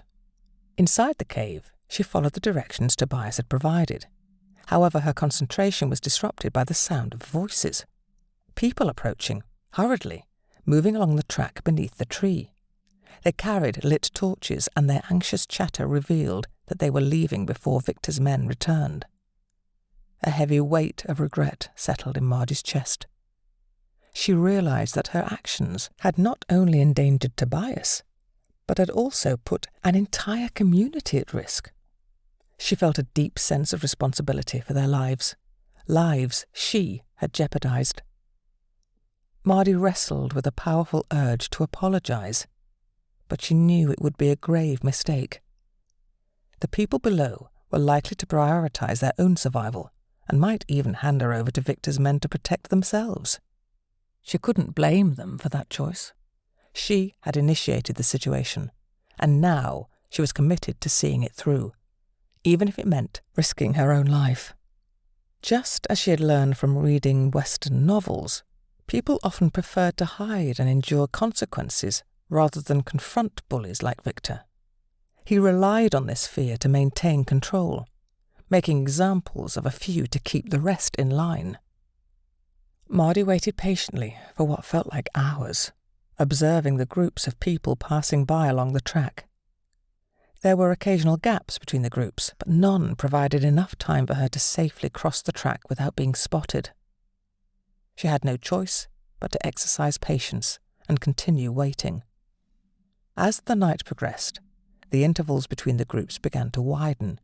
Mardi seized the opportunity, carefully climbed onto the tree, and hid herself behind its sturdy trunk, wedged snugly between the tree and the rock face where she was hidden from view. As a group of people passed by and disappeared down the track, she sprang into action, darting across the track and into the woods on the other side. She followed the woods along a ridge until she found a suitable spot to descend to the riverbank, although it took a bit of effort. However, it was a safer option than venturing onto the road. Once on the riverbank, she maintained a low profile as she followed the river, remaining hidden until she reached the bridge. At this point, she had no other choice. She needed to cross the bridge to enter the trees on the opposite side of the river. From there, she could make her way out of the village while staying concealed. With the first signs of daybreak, the birds started their lively morning chorus. Mardi climbed up the bank to the bridge, paused to listen carefully for any approaching footsteps, and, once certain that no one was nearby, sprinted across the bridge as swiftly as her legs could carry her. On the other side, she quickly descended to the riverbank, followed it for a distance, and then scrambled up the slope into the cover of the trees. Mardi continued to move stealthily beneath the canopy of trees, keeping the road in sight to her right. After about an hour of careful progress, she encountered a small rock slide that had partially obstructed her path, extending almost across the road. There was, however, a narrow gap on her side, just wide enough for a person to pass through before the terrain sloped into the forest. She recalled some of the traps she had seen and decided to take action. Determined, she set to work, using her axe, knife, and even her hands to dig a trench across the grassy bank. It was roughly a foot deep and a bit over 2 feet long, and it took her several hours to complete. She then ventured into the woods, cut sturdy branches, and fashioned them into pointed stakes using her knife. Returning to the trench, she positioned the stakes with the sharpened ends facing upward, making it a dangerous pitfall. To conceal her work, she used thin branches to cover the hole and scattered leaves over the area to camouflage it effectively. Exhausted and emotionally drained, Mardi retreated deep into the forest, seeking solace in a secluded grove where shadows danced under a canopy. She climbed a tall tree, finding a sturdy branch that offered her a perch and a moment of respite from the chaos. It was there, amidst the rustling leaves, that the enormity of her actions fully dawned on her. She had taken 3 lives, each one a haunting weight on her soul. The realization triggered a visceral response. Her stomach churned with the gravity of her actions, and suddenly she doubled over, her body rejecting the turmoil within as she vomited into the leaf-strewn ground below. She reached for her water bottle, her hand trembling, but was overcome by another wave of nausea before she could even grasp it. As she clung to the branch, all she could think about was Tobias, the kind-hearted man who had saved her from despair, nurtured her and trained her. Her actions had not only endangered herself but had also imperiled his life and potentially the lives of the entire village.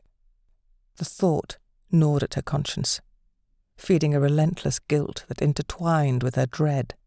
She had initiated a chain of events that could lead to more innocent suffering, and the burden of this responsibility weighed heavily on her. Each breath was thick with remorse, each heartbeat a reminder of the peril she had inadvertently brought to this man, a man she regarded as a surrogate father, her saviour, a man she cared about. Awaking from an unexpected nap, Mardi noticed the dappled sunlight filtering through the forest canopy, suggesting it was around midday.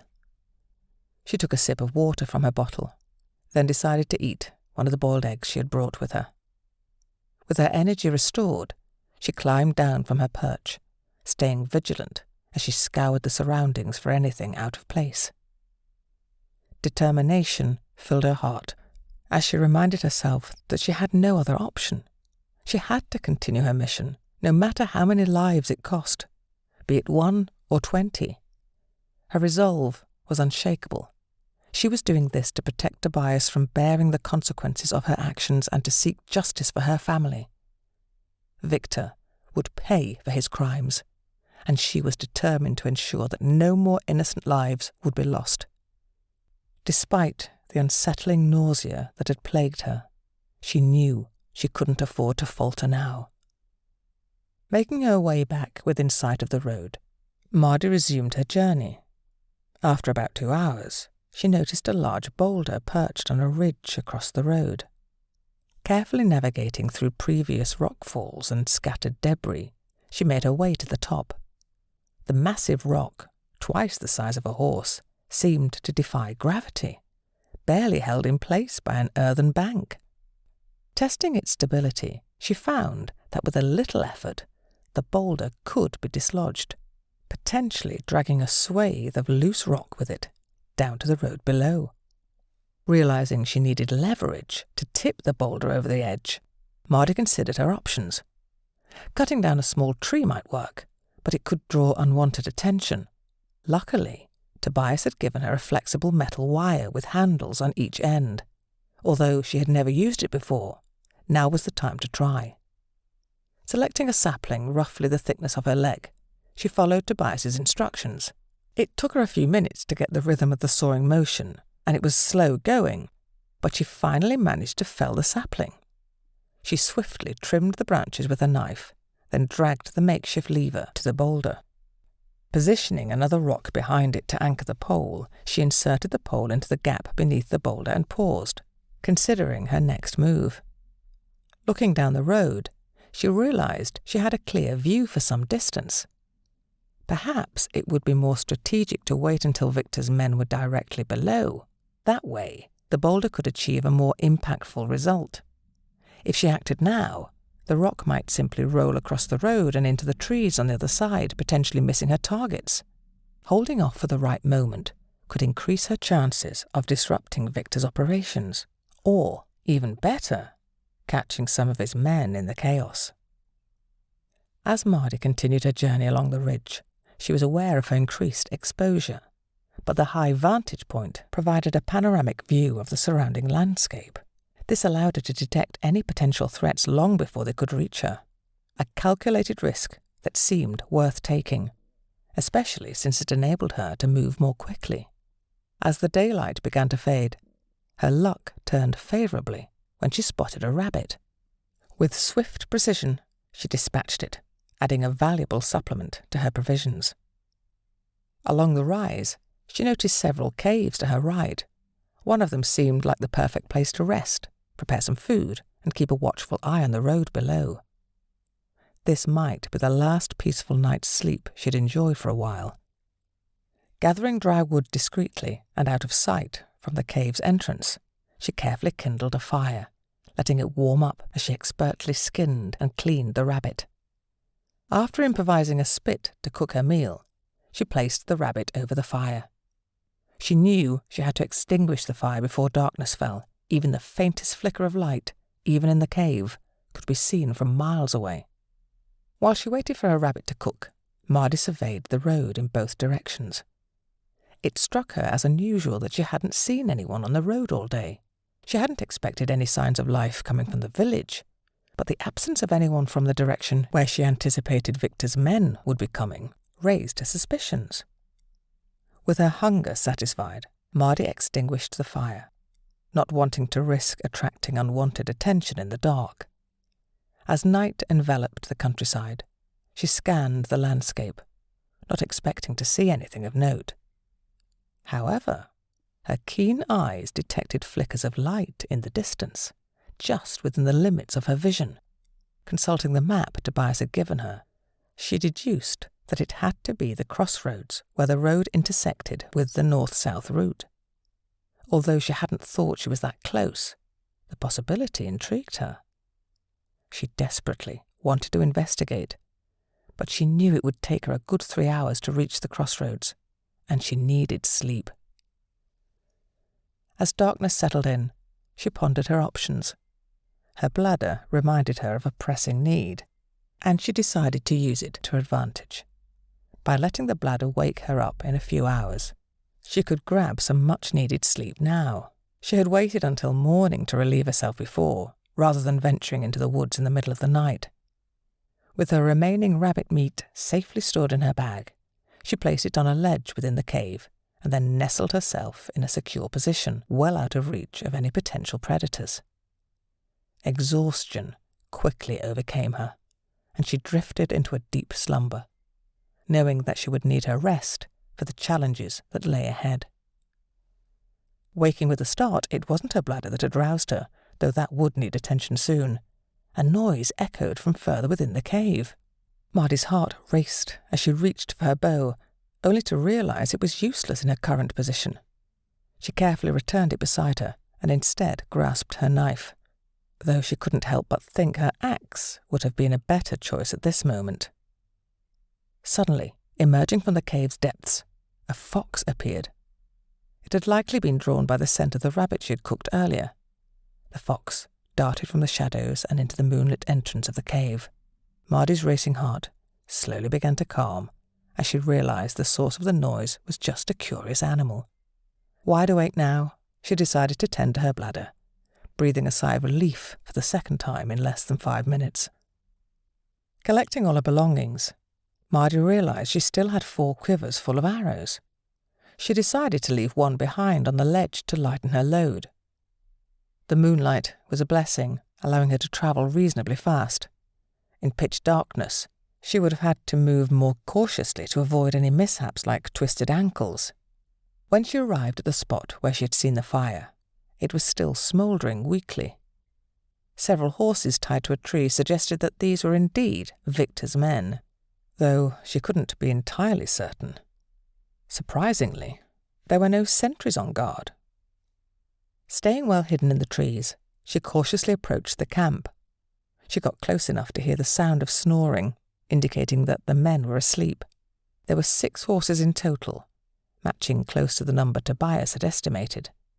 Her best course of action was to spook the horses, making them scatter, which would create chaos. However, she needed to do this without alerting the men. On a nearby ridge, she had seen some loco weed, known for making horses act wildly. She couldn't think of a better plan, so she decided to risk it. Despite not knowing how much time she had left before daylight, she made her way back up the hill, found a clump of loco weed, and carefully cut it as close to the ground as possible. Then she returned to the horses. Approaching cautiously, Mardi made sure not to be seen. The horses were a bit wary at first and made some noise, but they eventually settled down. Mardi remained hidden as she untied the horses and left, retreating to the cover of the trees on the ridge to wait for the chaos she hoped to create. The chaos caused by the spooked horses unfolded more rapidly than Mardi had anticipated. First one horse started whinnying, then another followed suit, As they realised they were no longer tied up, the commotion spread among the horses. While one of the men tried to calm them by grabbing a rein, the affected horses reared up, and soon all 6 of them were feeling the effects of the loco weed. They bucked, spun and twisted, making it impossible for the men to regain control. One horse broke free, and the others, seeing their companion fleeing, followed suit. With their riders struggling to keep up, the horses galloped onto the track and disappeared in the direction of the North Road. In the dim moonlight, Mardi couldn't get a clear shot, so she stayed hidden among the trees. The way the men were dressed, coupled with their conversation about falling asleep on watch and what Victor might do to the culprit, confirmed that they were indeed Victor's men. Mardi watched, knowing that she had just created a significant disruption in their plans.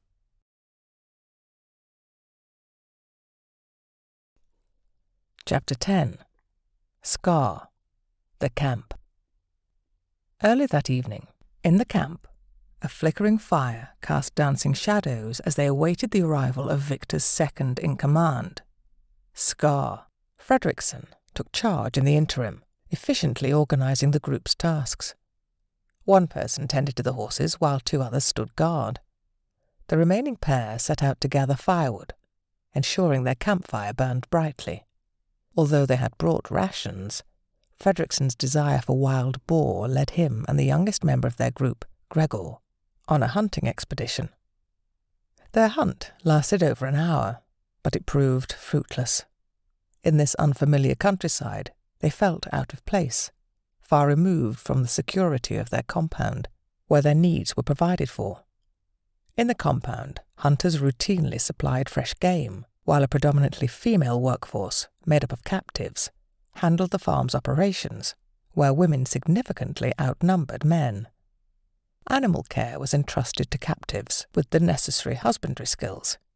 Although they had an ample supply of meat, predominantly pork, vegetables, and bread, Fredrickson's decision to hunt seemed more about claiming the experience than necessity. Fredrickson and Gregor returned to the camp empty-handed, which provided some amusement to the others. Fredrickson, a towering and imposing figure, possessed long, dark hair and a matching beard. His muscles rippled beneath his skin, and rudimentary tattoos adorned his forehead. In stark contrast, there was Gregor, a small and youthful late teen with wispy hair tied in a ponytail. He had only the faintest hint of facial hair on his upper lip and chin. With the food prepared, they gathered to eat, swapping out the guards so that the sentries could have their meals. During the meal, a discussion arose about the necessity of having 2 guards on duty. Why have 2 on guard? We're too powerful to be attacked. It makes more sense to have just 1 guard at a time, changing every 3 hours, one of them suggested. All right, but we'll change every 2 hours, Fredrickson proposed. Gregor, you take the first watch. As they settled into this arrangement, a guard's shout interrupted their conversation. Someone's coming, the guard exclaimed.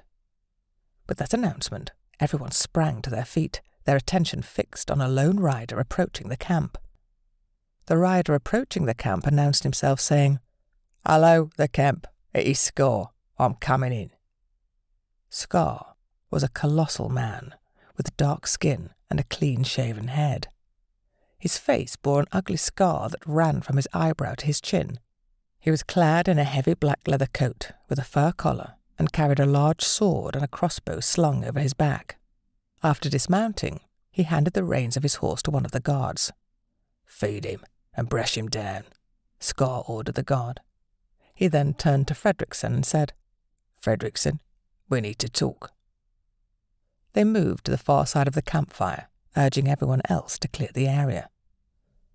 "Victor will not let me have any more men, or it would leave the compound vulnerable to attack from the west side group," Scar explained.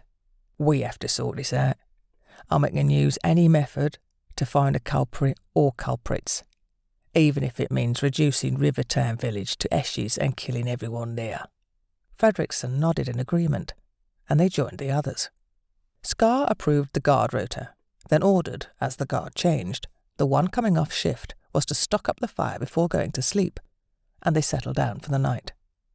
As they slept, The camp grew quiet, except for the snoring, with Scar being one of the snorers. However, when the horses began to fidget, Fredrickson stirred in his sleep. He woke up when the horses started whinnying and instantly sprang to his feet. "Intruders!" Fredrickson shouted. "Gregor, check the horses." He kicked one of the men who hadn't gotten out of bed. "You, see why the horses are playing up and report straight back. Now, you lazy moron!" Fredrickson shouted again, giving him another kick to the ribs. The fire was almost out, the first thing Scar noticed. He bellowed. "Who was the last on guard duty?" Nobody owned up. Scar prodded the fire and used the embers to light a torch, and 2 others did the same. Holding their torches high, they scanned the surroundings. They were now more interested in stopping the horses from getting free and running off. "Everyone, grab the horses," Scar shouted. By this time, one horse had bolted, knocking Gregor off his feet. The other men tried to calm the horses, thinking there was a big cat or bear nearby. Scar knew the noise and the torches would send away any predator, making them flee to find easier prey. The horses were normally gentle giants, but now they were frantic. 2 more of the men were knocked off their feet by these terrified animals, and the horses ran off. They couldn't afford to lose any more. They would need them to round up the others. One of Scar's men let out a painful shout, followed by the sound of a 4th horse galloping away. As Scar reached the 2 remaining horses, he could see the fear in their eyes. He flashed his torch in all directions, expecting an animal about to pounce. But there was nothing in sight. When he turned back to the 2 horses, he watched in slow motion as they broke free from the men trying to hold them, and they vanished into the night. Scar returned to the fire, while Fredrickson checked on his men. One of them had an obviously broken leg and was writhing in agony on the ground. The others had various cuts and bruises. "Who was on guard?" Fredrickson shouted. One of the men owned up, his voice trembling. "Me, sir." "Were you asleep?" Fredrickson prodded the man with his finger. "I don't know, sir. I don't think so," he replied nervously. Scar walked over, his voice dripping with menace. "When we get back, I'll let Victor decide your punishment. Victor will enjoy this. He might even turn your punishment into a public event, a demonstration of what happens to someone who doesn't do their duty." "Does anyone know why the horses bolted?" Fredrickson asked loudly. Gregor brought over some of the uneaten loco weed. "Someone fed the horses loco weed. No wonder they went crazy." "Who fed the horses?" he asked. "I did," said Sten. "But I didn't give them that. There was none in that area. I would have seen it. I fed them the oats we brought with us."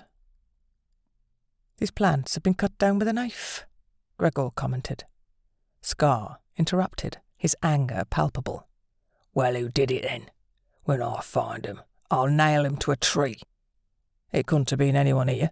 We all know how to keep horses away from that stuff," Fredrickson said. "Then who?" Scar questioned. "There must be hostiles out there in the dark. Maybe the same ones from Rivertown," Fredrickson suggested. "There was more than one. I was shot with an arrow and a crossbow bolt," Scar remarked. As Sten stepped to the side of the fire, an arrow struck him in the neck. He fell to the ground without a sound, crumpling into a heap, his arm flopping into the fire and catching fire itself. Panic erupted as everyone dived for cover. The darkness offered them no view of their attacker, but the fire illuminated the camp, leaving them vulnerable. They had no way of extinguishing the fire, and the uncertainty of how many assailants were lurking in the shadows kept them pinned down. As the fire gradually burned down, and the first light of day broke, Fredrickson decided to send someone to scout the area. "Denton, see what you can find." Scar approached Sten's lifeless body, pulled out the arrow, and examined it closely. "This is the same person who shot me 3 days ago," Scar said, pointing out distinctive markings on the arrow shaft. It bore the ominous message, "I am coming for you, Victor." Fredrickson, who couldn't read, inquired about the message's content. "It says, 'I am,' which sounds like it's the work of just one person. If there were more, it would likely say 'we.' wouldn't it?" Scar replied. "You're right," Fredrickson conceded. "It seems we're dealing with a lone individual. We need to track him down. Who's the best tracker here?" "Denton and Sten are both excellent," Fredrickson answered. Scar sneered. "Well, I guess Sten won't be joining us anymore. Where's Denton?" "Denton is the one I sent to check the area," Fredrickson replied. "Let's hope he found something useful," Scar remarked. Gregor quickly fashioned several hazel wands into a makeshift splint. Returning to the camp, he gently laid down the injured man. Fredrickson held the man steady, while Scar stretched his injured leg. Gregor skillfully used the hazel wands to craft a splint, securing it with strips of the man's own trousers. The injured man let out a harrowing cry of pain, then fell silent as unconsciousness overtook him, relieving him from the intense agony. Scar turned his attention to Gregor. "You there? What's your name?" he demanded. "It's Gregor," came the reply. "All right, Gregor," Scar ordered briskly. "Stoke that fire and get some food cooking." Fredrickson voiced his concerns. "What's our plan now?" "We'll wait until Denton returns," Scar explained. "Hopefully, he'll have information about the horses and who's behind this. Until then, all we can do is wait." The sun climbed higher in the sky, but there was still no sign of Denton's return. "Where the hell is your man?" Scar demanded, his frustration evident. Fredrickson explained patiently, "If Denton is tracking someone, he'll keep tailing them until he eliminates the threat or finds out where they're headed. If he believes they're settling in or meeting up with others, he'll come back to report." Scar, unused to waiting, considered going after Denton himself. However, Fredrickson pointed out the risks of Denton mistaking him for an enemy if he heard someone approaching from behind. As the day progressed, Scar's agitation grew, and he continued to grumble about Denton's absence. Fredrickson took over guard duty, allowing Gregor to prepare some food and distance himself from Scar's growing impatience. The day was drawing to a close, and they were all becoming increasingly concerned about Denton's delayed return. Once the meal was ready, Scar and Fredrickson ate, while Gregor took over the watch. Passing by Ivor, who was now awake, Gregor handed him a plate of food and informed him that he would stand guard from his sitting position against a large ash tree to allow Gregor to cover the other side. Ivor checked with Fredrickson and Scar to ensure this arrangement was acceptable, not wanting to incur the wrath of either of them, or Victor. Fredrickson took over guard duty an hour later and assured Ivor that he would be fine and there was no risk of him dozing off. Satisfied, Fredrickson crossed to the other side, ready to take over the watch. Fredrickson woke Gregor 4 hours later, instructing him to take over the guard duty and to rouse him as dawn approached before retiring to rest. Gregor carefully poured Ivor a hot drink and prepared one for himself. As he approached Ivor with the drinks, he made sure to announce his presence, knowing that in the absence of moonlight, Ivor wouldn't be able to identify him by sight. However, Ivor remained unresponsive, appearing as though he was asleep. Thinking Ivor had nodded off, Gregor gave him a gentle shake. But to his shock, Ivor slumped to one side, unmoving. In a panic, Gregor dropped the drinks and rushed back to the campfire, grabbing a torch to illuminate the area, uncertain of what he might discover. Returning to Ivor's side, he immediately noticed a large knife protruding from Ivor's chest. He checked for any signs of life, but it was clear that Ivor had been dead for hours. Gregor hurriedly called out, "Wake up everyone, there's an intruder in the camp." Both Scar and Fredrickson rushed to the scene, where Gregor explained how he had found Ivor's lifeless body, which had already cooled considerably. Scar was livid, demanding to know why Fredrickson hadn't noticed anything amiss during his guard duty. Fredrickson reluctantly replied, "That's Denton's knife," realizing it was best to inform Scar of the situation immediately, despite the consequences of his admission. As the first light of day broke, a sense of despair hung over them. Scar reluctant to go down to the river to relieve himself, eventually mustered the courage to do so. However, as he descended the short slope towards the river, he suddenly felt something hit him in the chest. His eyes widened in disbelief as he read the message scrawled on the arrow protruding from his chest. "Victor, I am coming for you."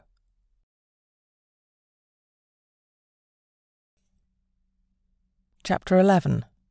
Mardi, taking a chance. Mardi hunkered down in her hiding place, eyes fixed on the camp across the road.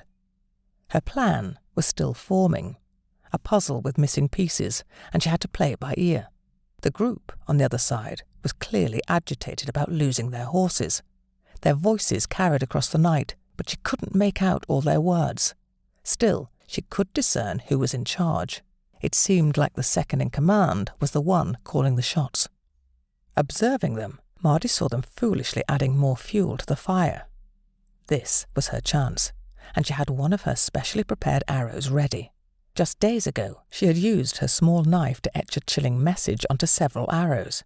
"Victor, I am coming for you." She hoped it might rattle them. A large tree obstructed her view of the three men by the fire. Unable to get a clear shot, she silently moved to a new vantage point and waited. If any of them left the fire's safety now, she could catch them off guard. She didn't have to wait long before one of them stepped aside. It looked like he was preparing to leave, but suddenly halted. There was no wind, and they were about 20 feet away from her. She could hardly miss, but she needed him to turn for a better shot. Shooting him in the back might not be lethal. Patiently, she bided her time. The man shifted slightly, but it still wasn't ideal. She had to go for the headshot, even though it was a small target at this range. She was convinced she could make it, and with determination, she released the arrow. It struck him at the base of his spine, causing him to collapse half in and half out of the fire. The remaining two men wisely kept low and out of sight. Mardi did the same, watching for any other opportunities, but none presented themselves. As dawn approached, she spotted someone leaving the camp from the side where the horses had been tethered. It seemed that someone was now hunting her.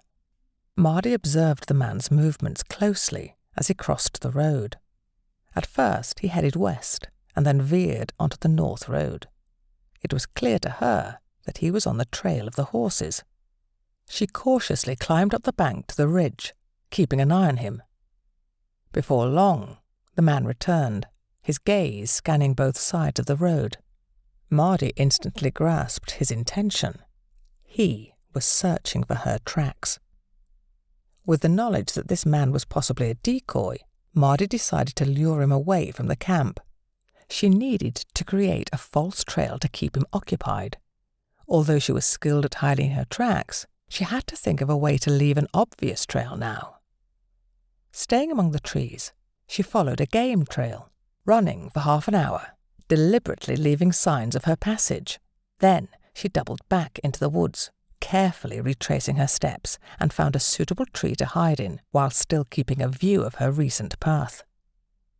Mardi waited patiently for over an hour before she heard the man's approach. He wasn't being very cautious.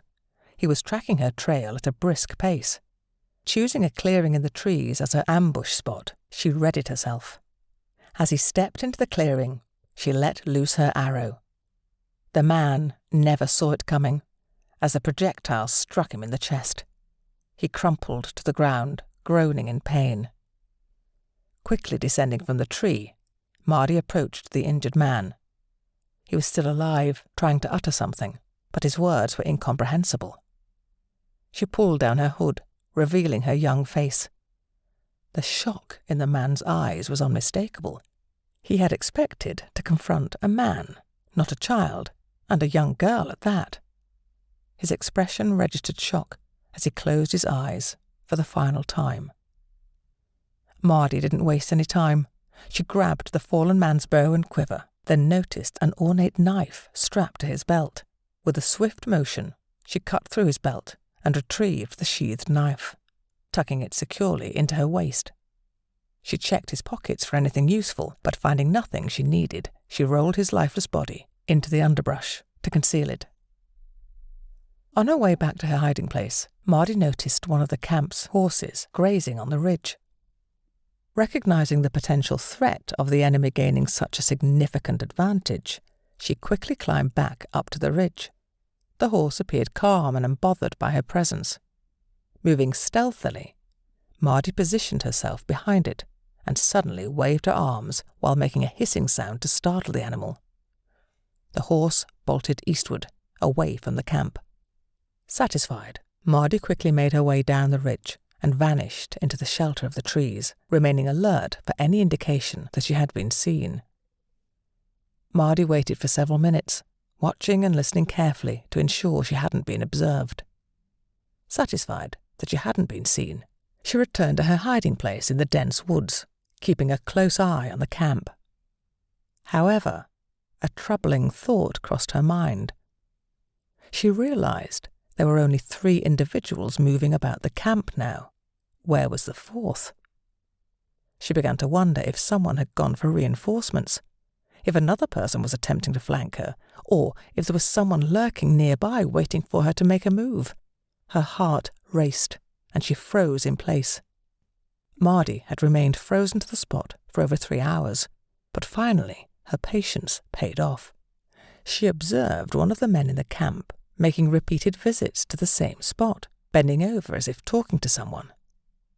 This time, as the man stood up and started heading back to the campfire, she heard a faint call. The man returned to the tree and bent over again. Someone was sitting at the base of the tree, although only their head was now visible to Mardi. It seemed like the man was assisting the injured person to sit up. Mardi didn't view this person as a threat. They were most likely injured, which explained why they were sitting there. However, she couldn't take a shot from her current position, as it would cross over the fire where the other men were sitting. The sound of the arrow flying past their heads would alert them to her position. She needed to find a different approach. Retreating back to the other side of the road, Mardi decided to wait until nightfall. She found a comfortable oak tree, one that she now knew well, and climbed high into its branches. With her remaining rabbit, she sat down to eat. After satisfying her hunger, she wrapped the bones in the canvas and settled in for some much-needed sleep. Around midnight, Mardi's bladder roused her from her slumber. After allowing her eyes to adjust to the darkness for about half an hour, and ensuring there were no immediate threats, she cautiously descended from her hiding place. A gentle breeze rustled the leaves, providing her with added cover. Mardi returned to her usual hiding spot overlooking the camp, but soon noticed a presence not far away, concealed behind a tree. The darkness obscured any chance of a clear shot, and the open ground between them made it impossible for her to sneak up on the person. Her best option was to eliminate the incapacitated one sitting by the tree, as he could still pose a threat. From there, she hoped to gain a clearer view of the camp. Efficiently and silently, Mardi circled around behind the man, her attention drawn to the splint on his leg. He seemed to be drifting in and out of sleep. She withdrew her knife, then had second thoughts, and opted for the hunter's knife. Approaching him with grace, she positioned herself and plunged the knife into the man's chest. Mardi felt the resistance as it slid against a bone, pausing momentarily before pushing it further in. The man let out a faint groan as he departed from the world of the living. Warm blood flowed over her hands, and suddenly an overwhelming feeling washed over her. She began to feel unwell and nauseous, realizing that this was the first time she felt strange, even guilty, about killing someone immediately after doing it. The sensation of blood on her hands, the smell of the man's breath as he gasped his last, the scent of the man himself, and his last meal were all deeply unsettling. She wasn't sure what it was, but she did not like the feeling. She knew, however, that she would have to face this again, as there were likely more killings ahead. The previous time, it had been a distant act, on the other side of the camp, with no close-up encounter with their blood. Now, she felt her head spinning. Returning to her tree, Mardi decided to get some sleep. She believed that when her enemies discovered the dead man, it would unsettle them. Not only would they realize that one of their own had been killed, but the ornate knife she left behind would also reveal that their tracker was no longer alive. To her surprise, Mardi enjoyed a refreshing night's sleep and awoke with the rising sun. After a drink and her last boiled egg, she listened for any signs of activity before climbing down. Returning to her favoured hiding spot, she observed the camp. They had moved everything a bit farther from the road and seemed to be sticking close to the fire.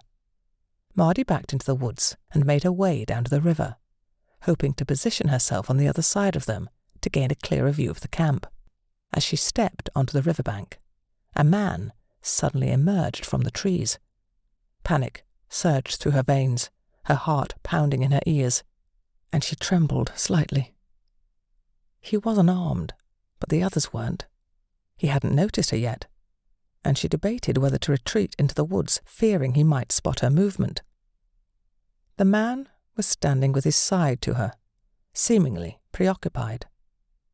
Mardi slowly reached for her bow strapped to her back, then carefully selected an arrow.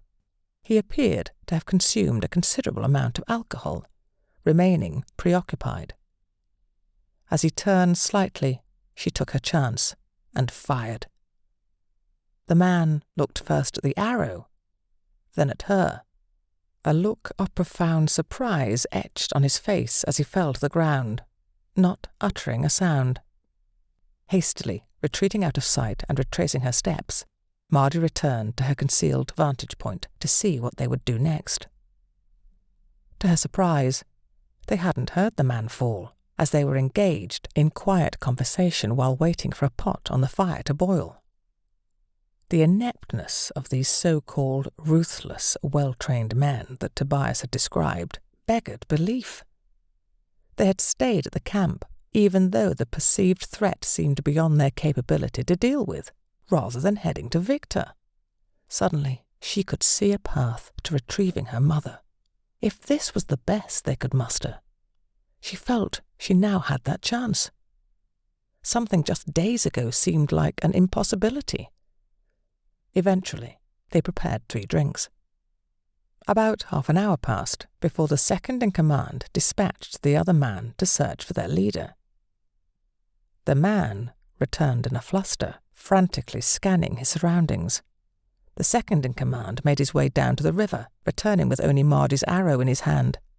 He barked something at the other man, and they quickly began packing up their camp, leaving most of their belongings behind. Chapter 12. Fredrickson, Journey of Decisions. A few hours earlier, Fredrickson stood in silent contemplation, his thoughts revolving around Scar's impending actions. "You fool! Why didn't you hear this happen? And why didn't you check on him before going to bed?" Scar berated Fredrickson, poking a stern finger into his chest. "Could this be Denton's doing?" "No way," Fredrickson responded, shaking his head. "Denton and this knife were inseparable. He cherished that blade. He'd never leave it behind." "From now on, we stay together," Scar declared, determination in his voice. "At first light, we'll make our way back to the compound. Victor needs to hear about this." "But Victor," Fredrickson hesitated, voicing his concerns. "What if he turns this situation against us when we return empty-handed?" "I know Victor better than you do," Scar replied firmly. "If someone threatens him, he'll want to know. Besides, we have no horses, and there are only 3 of us left. Look at this message. Victor, I am coming for you. This is no ordinary threat. It is a deliberate message to Victor himself. He wants Victor to be aware of his impending arrival, which means he needs us to return. For the rest of the night, At least 2 of us will stay awake at all times, no fires, and we'll keep close together. We'll move the camp back against the edge, overlooking the river. With the river at our back and 2 guards on duty, we should be safe until we leave in the morning," Scar decided, outlining their plan. After gathering their belongings, they set up camp again, positioning themselves with the river at their backs and thick, prickly bushes to their left. The clearing was the only open space they had to keep a watchful eye. Scar sat, twiddling the arrow between his fingers. It was a well-crafted arrow, but like the rest of them, he carried a crossbow. Scar, unable to sleep due to the racing thoughts in his head, took the first watch alongside Gregor. They planned to wake him in an hour so that Gregor could get some rest. Scar's arm still bothered him from the earlier arrow wound, although it would have been far worse if he hadn't been wearing his heavily padded thick leather coat. He couldn't fathom who might be coming for Victor. Having spent enough time in Rivertown, he knew there was no one there with the courage to challenge Victor, let alone announce their intentions to him. This lone individual had already halved their group's numbers, all without being seen. He was undeniably skilled and had the audacity to declare his intention to go after Victor, indicating a high level of confidence in his success. After an hour of enduring Fredrickson's snores, Scar had had enough. He delivered a sharp kick to Fredrickson's ribs, jolting him awake. "What's going on?" Fredrickson mumbled, rubbing his eyes. "You're on guard duty," Scar grumbled. "Gregor, get some sleep. I'll wake you at daybreak." "Why does he get to sleep longer than me?" Fredrickson complained. "You need to practice, especially after someone sneaked into the camp and killed Ivor on your watch, didn't they?" Scar retorted. Fredrickson grunted and took a sip of water. They sat in silence for a while until Fredrickson broke it. "Who do you think is behind all this?" he asked. "I have no idea," Scar admitted. "He's someone with a grudge against Victor, but that list is quite long." "Could it be one of the rival groups looking to take over Victor's territory?" Fredrickson suggested. "Nah, this feels personal, and the message on this arrow tells me that it's someone Victor has killed or has had killed," Scar remarked. "Why us? Or why you and your men in Rivertown? That's where this all started. Could it be related to someone you or the 3 in Rivertown with you? Have any of you killed anyone recently, especially someone tied to that area?" Fredrickson inquired. "Not recently. Not me, anyway. But the other 3 did. That news teller and his family. They're all dead now except for the woman, and I saw her 2 days ago at the camp. Victor's keeping her. She has turned out to be a very good cook. He told me everything," Scar replied. "Anyway, that was months ago. Could one of them still be alive? I mean, did they just tell you what you wanted to hear?" Fredrickson pressed. "They wouldn't lie to me. I'm sure of it," Scar insisted. "What about something further back? Someone who got away or was injured, only now strong enough to exact revenge?" Fredrickson suggested. "What's this? Are you implying that I let someone live? You've got some nerve. I never leave anyone alive who might come back to haunt me. Never," Scar growled, ending the conversation. As the day began to break, Fredrickson took it upon himself to light the fire and rouse Gregor. Although Gregor felt the urge to say something about their earlier argument keeping him awake, he wisely kept silent. He headed down to the river to fetch some water. They intended to have a hot drink before departing. After they finished their drinks, Scar went down to the riverbank for a moment of privacy, instructing the other 2 to be ready to leave when he returned. Knowing that Scar was in a foul mood, they began packing up and then sat down to wait, preparing another drink for all 3 of them. Gregor couldn't help but express his frustration. "What's he doing? How long's it take to take a leak?" he muttered. "Keep it down, he might hear you," Fredrickson warned. After what felt like an eternity, Gregor couldn't stand the suspense any longer and decided to investigate. As he emerged from the bushes, he was met with a shocking sight. Scar lay on his back with an arrow protruding from his chest. Panicked, Gregor rushed back to inform Fredrickson, who immediately went to inspect the situation. They confirmed the worst. Scar was dead. Fredrickson examined the arrow carefully. "We have to get out of here and fast. Leave him," Fredrickson said, urging Gregor to action. "Come on, move. What are you waiting for?" They scrambled up the riverbank, hastily grabbing their swords, knives and crossbows. With a sense of urgency, they disappeared into the woods, heading in the direction of their compound. It had taken nearly a full day to reach the camp on horseback, and on foot it could stretch to 2 or even 3 days through the woods. They held out hope that they might cross paths with one of their patrols, although patrols had become scarcer since the sickness claimed many lives during the winter. These days, the guards rarely ventured far from the compound, as Victor was determined not to leave it undefended. In addition, the likelihood of any threats coming from the north was minimal. There were no known dangers in that direction, nor in the east. Their main concerns lay to the west and the south, but they knew that both groups had been hit hard by the sickness. Their rivals were in no shape to pose a significant threat, and as far as they were concerned, victory was all but assured. After trekking for about 4 miles, exhaustion washed over them, and they decided it was time to take a break. They sat down to share some bread and took sips of water. That's when it hit Fredrickson. He had left his quiver behind, still hanging on the tree near their campfire. He had taken it off before going to sleep and forgotten to retrieve it. Fredrickson turned to Gregor and asked, "How many bolts do you have left?" "I've left mine behind." Gregor, somewhat reluctantly, handed over 4 of his bolts.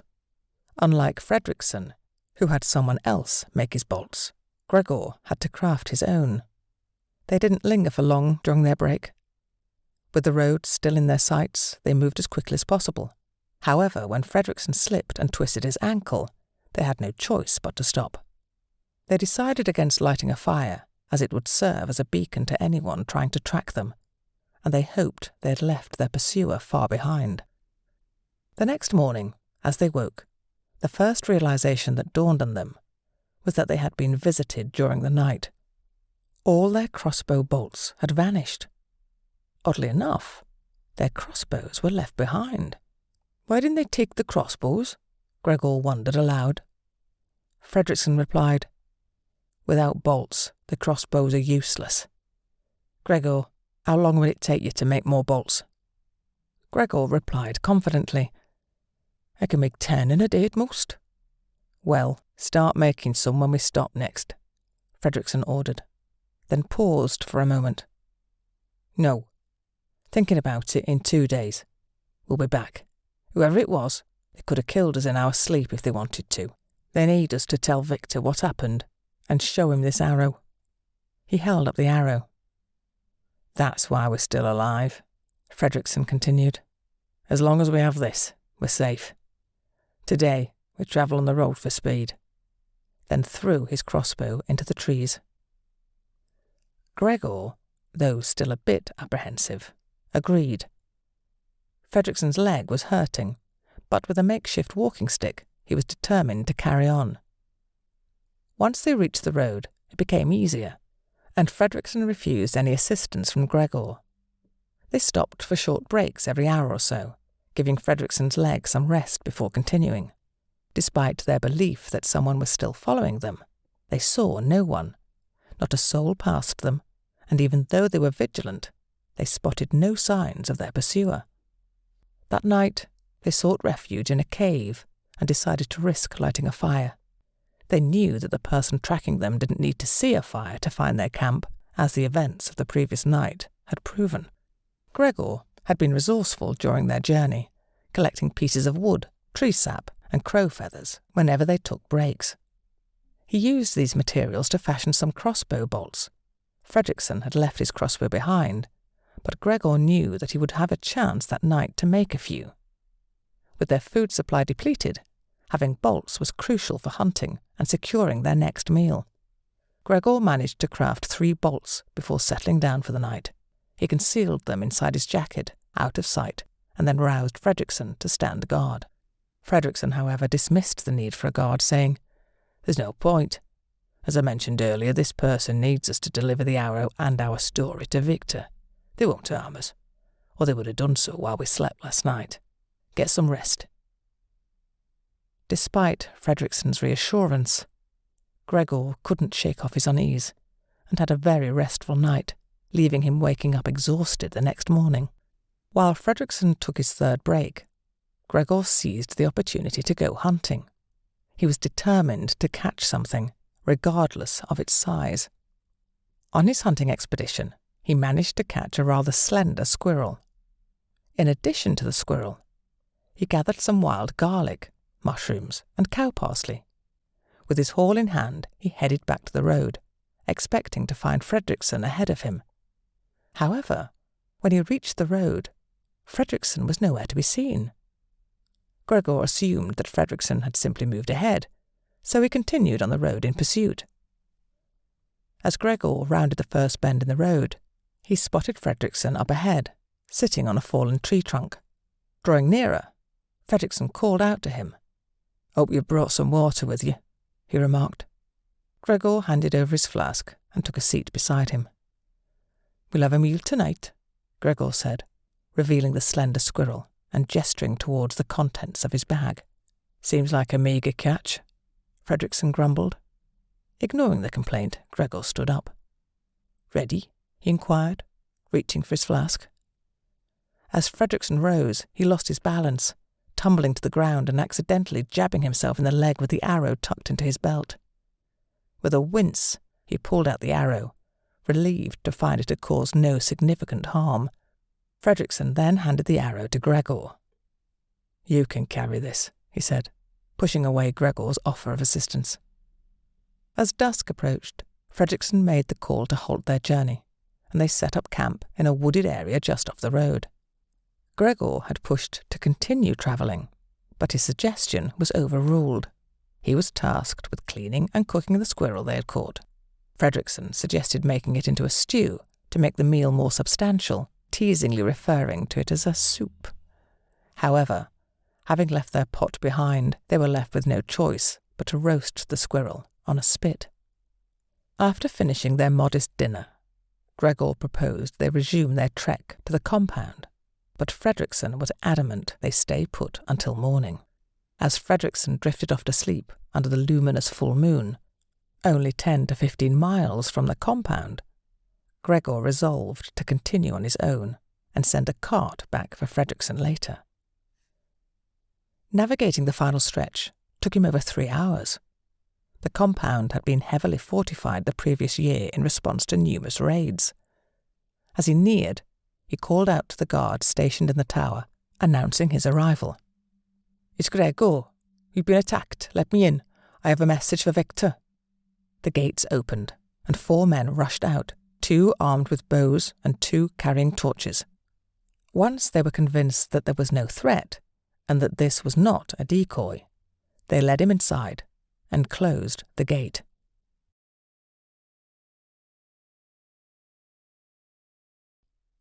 Chapter 13.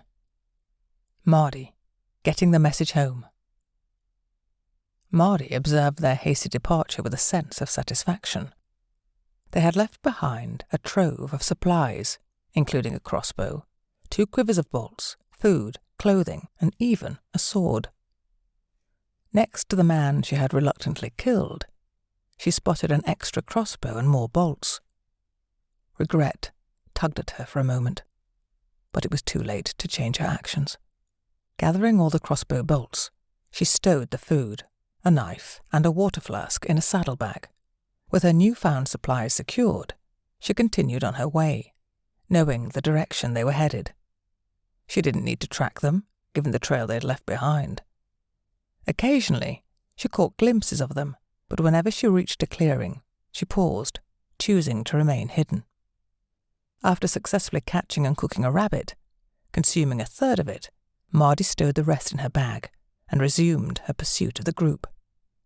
It didn't take long for her to catch up with them, as they had already made camp, even though darkness was still hours away. They refrained from lighting a fire, opting to share a small piece of bread amongst themselves. Mardi decided to find a suitable tree for some rest. She might pay them a visit during the night for a bit of mischief. Unable to locate an oak tree, she settled for a large elm tree with its top broken off, possibly from a lightning strike. It served her purpose well. After taking a quick drink, she climbed the tree and nestled into a divot that resembled a large open hand. Around midnight, she woke up, cautiously listening for any potential dangers before descending to their sleeping area. Their snoring was louder than a family of wild pigs, making it easy for her to locate them from behind. Mardi had not intended to kill them at this point, merely wanting to unnerve and keep them off balance. However, she noticed 2 quivers nearby, one containing 5 bolts and the other 4. She seized the opportunity, collecting the bolts before silently returning to her tree for more rest. Mardi woke up early, just as the first light of dawn was breaking. She made her way down to the river and found an area with exposed clay, where she built a rudimentary rocket stove. Once the water had boiled, she brewed some nettle and herb tea before extinguishing the fire. She assumed the 2 men she was tracking would still be fast asleep. Returning to their campsite, she observed their reaction as they realized she had taken their crossbow bolts.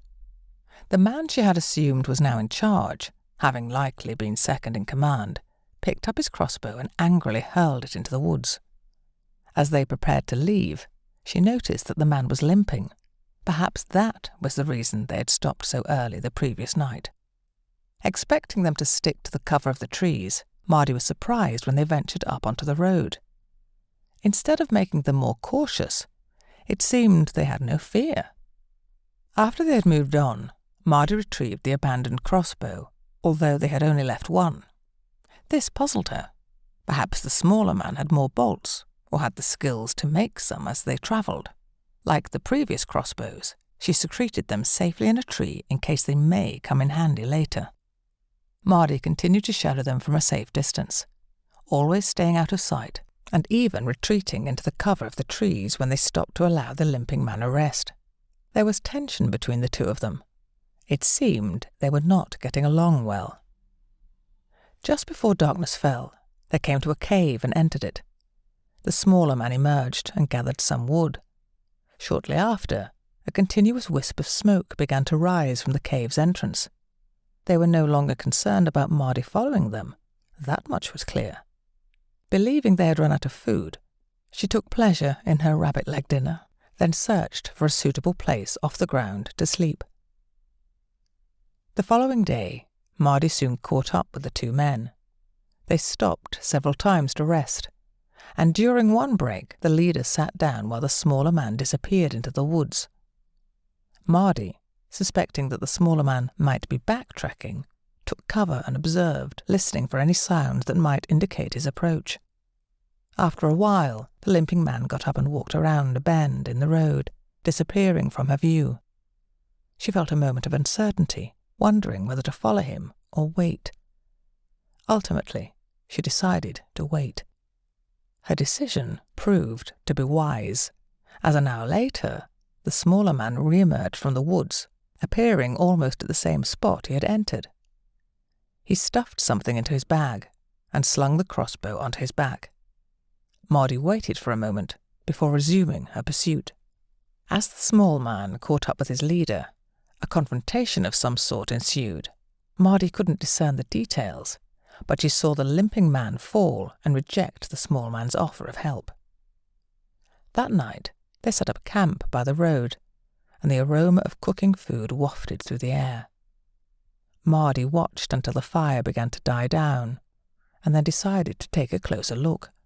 As she approached cautiously, she was startled when someone moved quietly in her direction, but then veered off towards the road.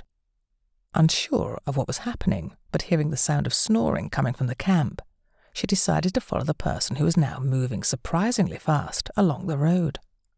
For hours, Mardi kept following, and when she rounded a bend, she saw it. what appeared to be the compound.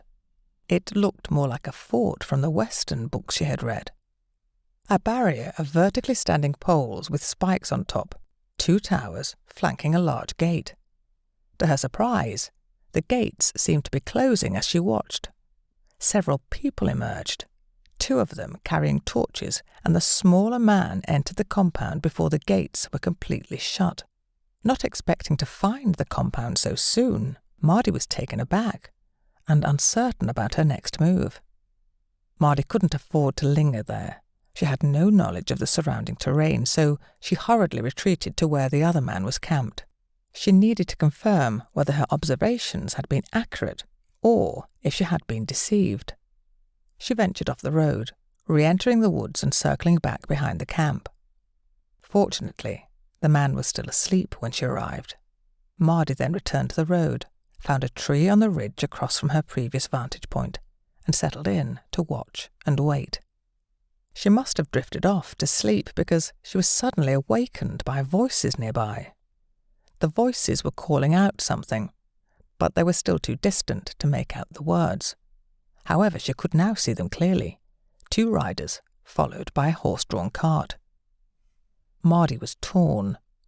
Taking out these men would diminish the number guarding the compound, but she needed them to retrieve her arrow, thus delivering her message, a message she was determined to ensure Victor saw.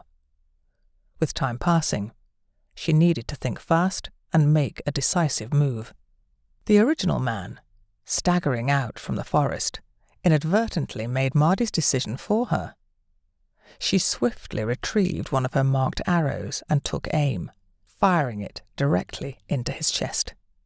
He had effectively been a dead man walking from the moment she had encountered him at the first camp, but she hadn't killed him then. Her suspicion was that the other guy would simply flee without delivering her message to Victor. However, there was no mistaking it now. He had received her message, especially if these 3 individuals ever managed to locate him. It took them a while, but eventually they found their fallen comrade and loaded him into the cart. Mardi continued to follow them from her vantage point on the ridge, maintaining her high ground. As they reached the gates, she seized the opportunity and swiftly eliminated the leading rider, followed by the one at the rear. She disappeared into the foliage before they had a chance to react or spot her. Her message had unquestionably reached its destination, reinforced by the killing of 2 men right on the compound's doorstep. Mardi knew that they would soon be searching for her, so she retraced her steps as quickly as possible. Her plan was to retrieve the crossbow and then circle west, avoiding the back of the compound to find an alternative entry point. She held the advantage. They relied heavily on their horses, while she was fit and agile. She would choose routes inaccessible to them, although she also had to remain vigilant, knowing that they might have trackers in their ranks. Mardi retraced her steps to retrieve her extra arrows, bag, and the crossbow she had stashed earlier. With deliberate intention, she fabricated a deceptive trail leading away from their last camp, taking her through the trees, across the river, and into the woods on the opposite side. Then, she skillfully concealed her tracks until they dissipated entirely. She backtracked, leaving no trace behind, and changed her direction to head west. She crossed the road at a point further from the compound and their recent campsite, ascending onto the ridge. Remaining concealed within the forest, she continued her westward journey for the remainder of the day until she was exhausted, hungry, and thirsty. After consuming a small portion of her cold rabbit and taking a sip of water, she settled down for the night, perched in a tree and surrounded by darkness. The next morning, Mardi shifted her course to the southwest. Her eyes peeled for a suitable hiding place that could serve as a base in emergencies. It needed to be within a day's journey from the compound, but far enough from any settlements or travellers, a sanctuary where she could remain concealed if the need arose. She continued to stick to the high ground, not too high to risk exposure, still seeking refuge among the trees. After almost a full day of travel, she reached a high cliff where she spotted signs of something broken and jagged in the rocks, potentially caves. However, the darkness had descended by the time she reached this destination, rendering it too perilous to explore. Just as before, she found a tall tree in a dense part of the woods and settled herself comfortably for the night, eager to investigate the caves come daybreak. Chapter 14. Victor. Gregor entered the compound under the stern watch of 2 guards, who escorted him directly to Victor's quarters. The air crackled with tension, reflecting Gregor's mounting nervousness as he awaited Victor's appearance. The sound of approaching footsteps echoed ominously, amplifying the anxiety that gripped him as perspiration began to bead on his forehead. Victor burst into the room, his face a mask of fury, his presence alone seeming to darken the atmosphere. Without preamble, he launched into a barrage of questions about the death of Scar. Gregor's voice faltered, his words stumbling over each other as he detailed the ambush and Scar's untimely death. With every detail Gregor revealed, Victor's fury seemed to grow exponentially, his eyes burning with unchecked anger. As Gregor disclosed Fredrickson's current whereabouts, Victor's wrath reached a boiling point. Suddenly, Gregor produced the arrow bearing the ominous message and handed it to Victor, his hands trembling. Victor snatched the arrow, examining it with intense scrutiny before his piercing gaze snapped back to Gregor. He demanded the significance of the message, and Gregor hesitated, his voice barely a whisper as he suggested it might be from someone seeking vengeance for a family member slain by Victor's men. Upon hearing there was likely just one assailant behind the recent deaths, Victor's frustration erupted, his voice thundering in the confined space. The tension in the room thickened like a tangible fog as Victor processed the implications, his anger simmering dangerously. Gregor, overwhelmed by the intensity of Victor's interrogation and the implications of his own admissions about the past atrocities in Rivertown, felt a growing dread. He realized the precarious position he was in, having brought this incendiary news back to Victor. As Victor's rage continued to mount, Gregor couldn't shake the feeling that perhaps it would have been safer, wiser, to let Fredrickson handle the delivery of the message. The weight of his choice bore down on him, filling him with a deep, unsettling fear. As Victor pressed for more information, Gregor revealed that Scar had initially believed they were facing only one assailant during the night's attack that led to his demise. This revelation seemed to stoke the fires of Victor's rage even further. Their exchange grew more heated by the moment. Victor, incensed, demanded to know why they hadn't pursued the attacker immediately. Gregor, his voice unsteady with fear, explained the attacker's elusive nature, highlighting that even Denton, their most skilled tracker, hadn't returned from his pursuit. He also grimly added that the assailant had used Denton's own knife to fatally wound Ivor. At the mention of Ivor and Denton's deaths, Victor's anger erupted like a volcano. His voice boomed through the room as he commanded that a cart be dispatched immediately to bring Fredrickson back. He barked at Gregor to ensure the retrieval team was warned of the hostile presence, urging them to exercise extreme vigilance. With his orders issued, Victor dismissed Gregor, but not without a stern directive to remain within the compound. As Gregor exited, his mind was awash with dread and speculation about what lay ahead and what revelations Fredrickson might bring. Without delay, Gregor relayed Victor's instructions to the captain of the guard, emphasizing the urgency and danger. He communicated the exact location where Fredrickson was last seen and stressed the necessity for caution due to the hostile threats. Retreating to his quarters, Gregor sought a brief escape in rest, but peace eluded him. In the pre-dawn darkness, a sudden uproar jolted him awake. Heart pounding, he dressed quickly and dashed outside, only to be confronted with a harrowing scene. 2 men, marred by severe arrow wounds, were hurriedly carried through the gate. A sombre procession followed, a cart creeping forward with the lifeless body of Fredrickson, an arrow starkly embedded in his chest.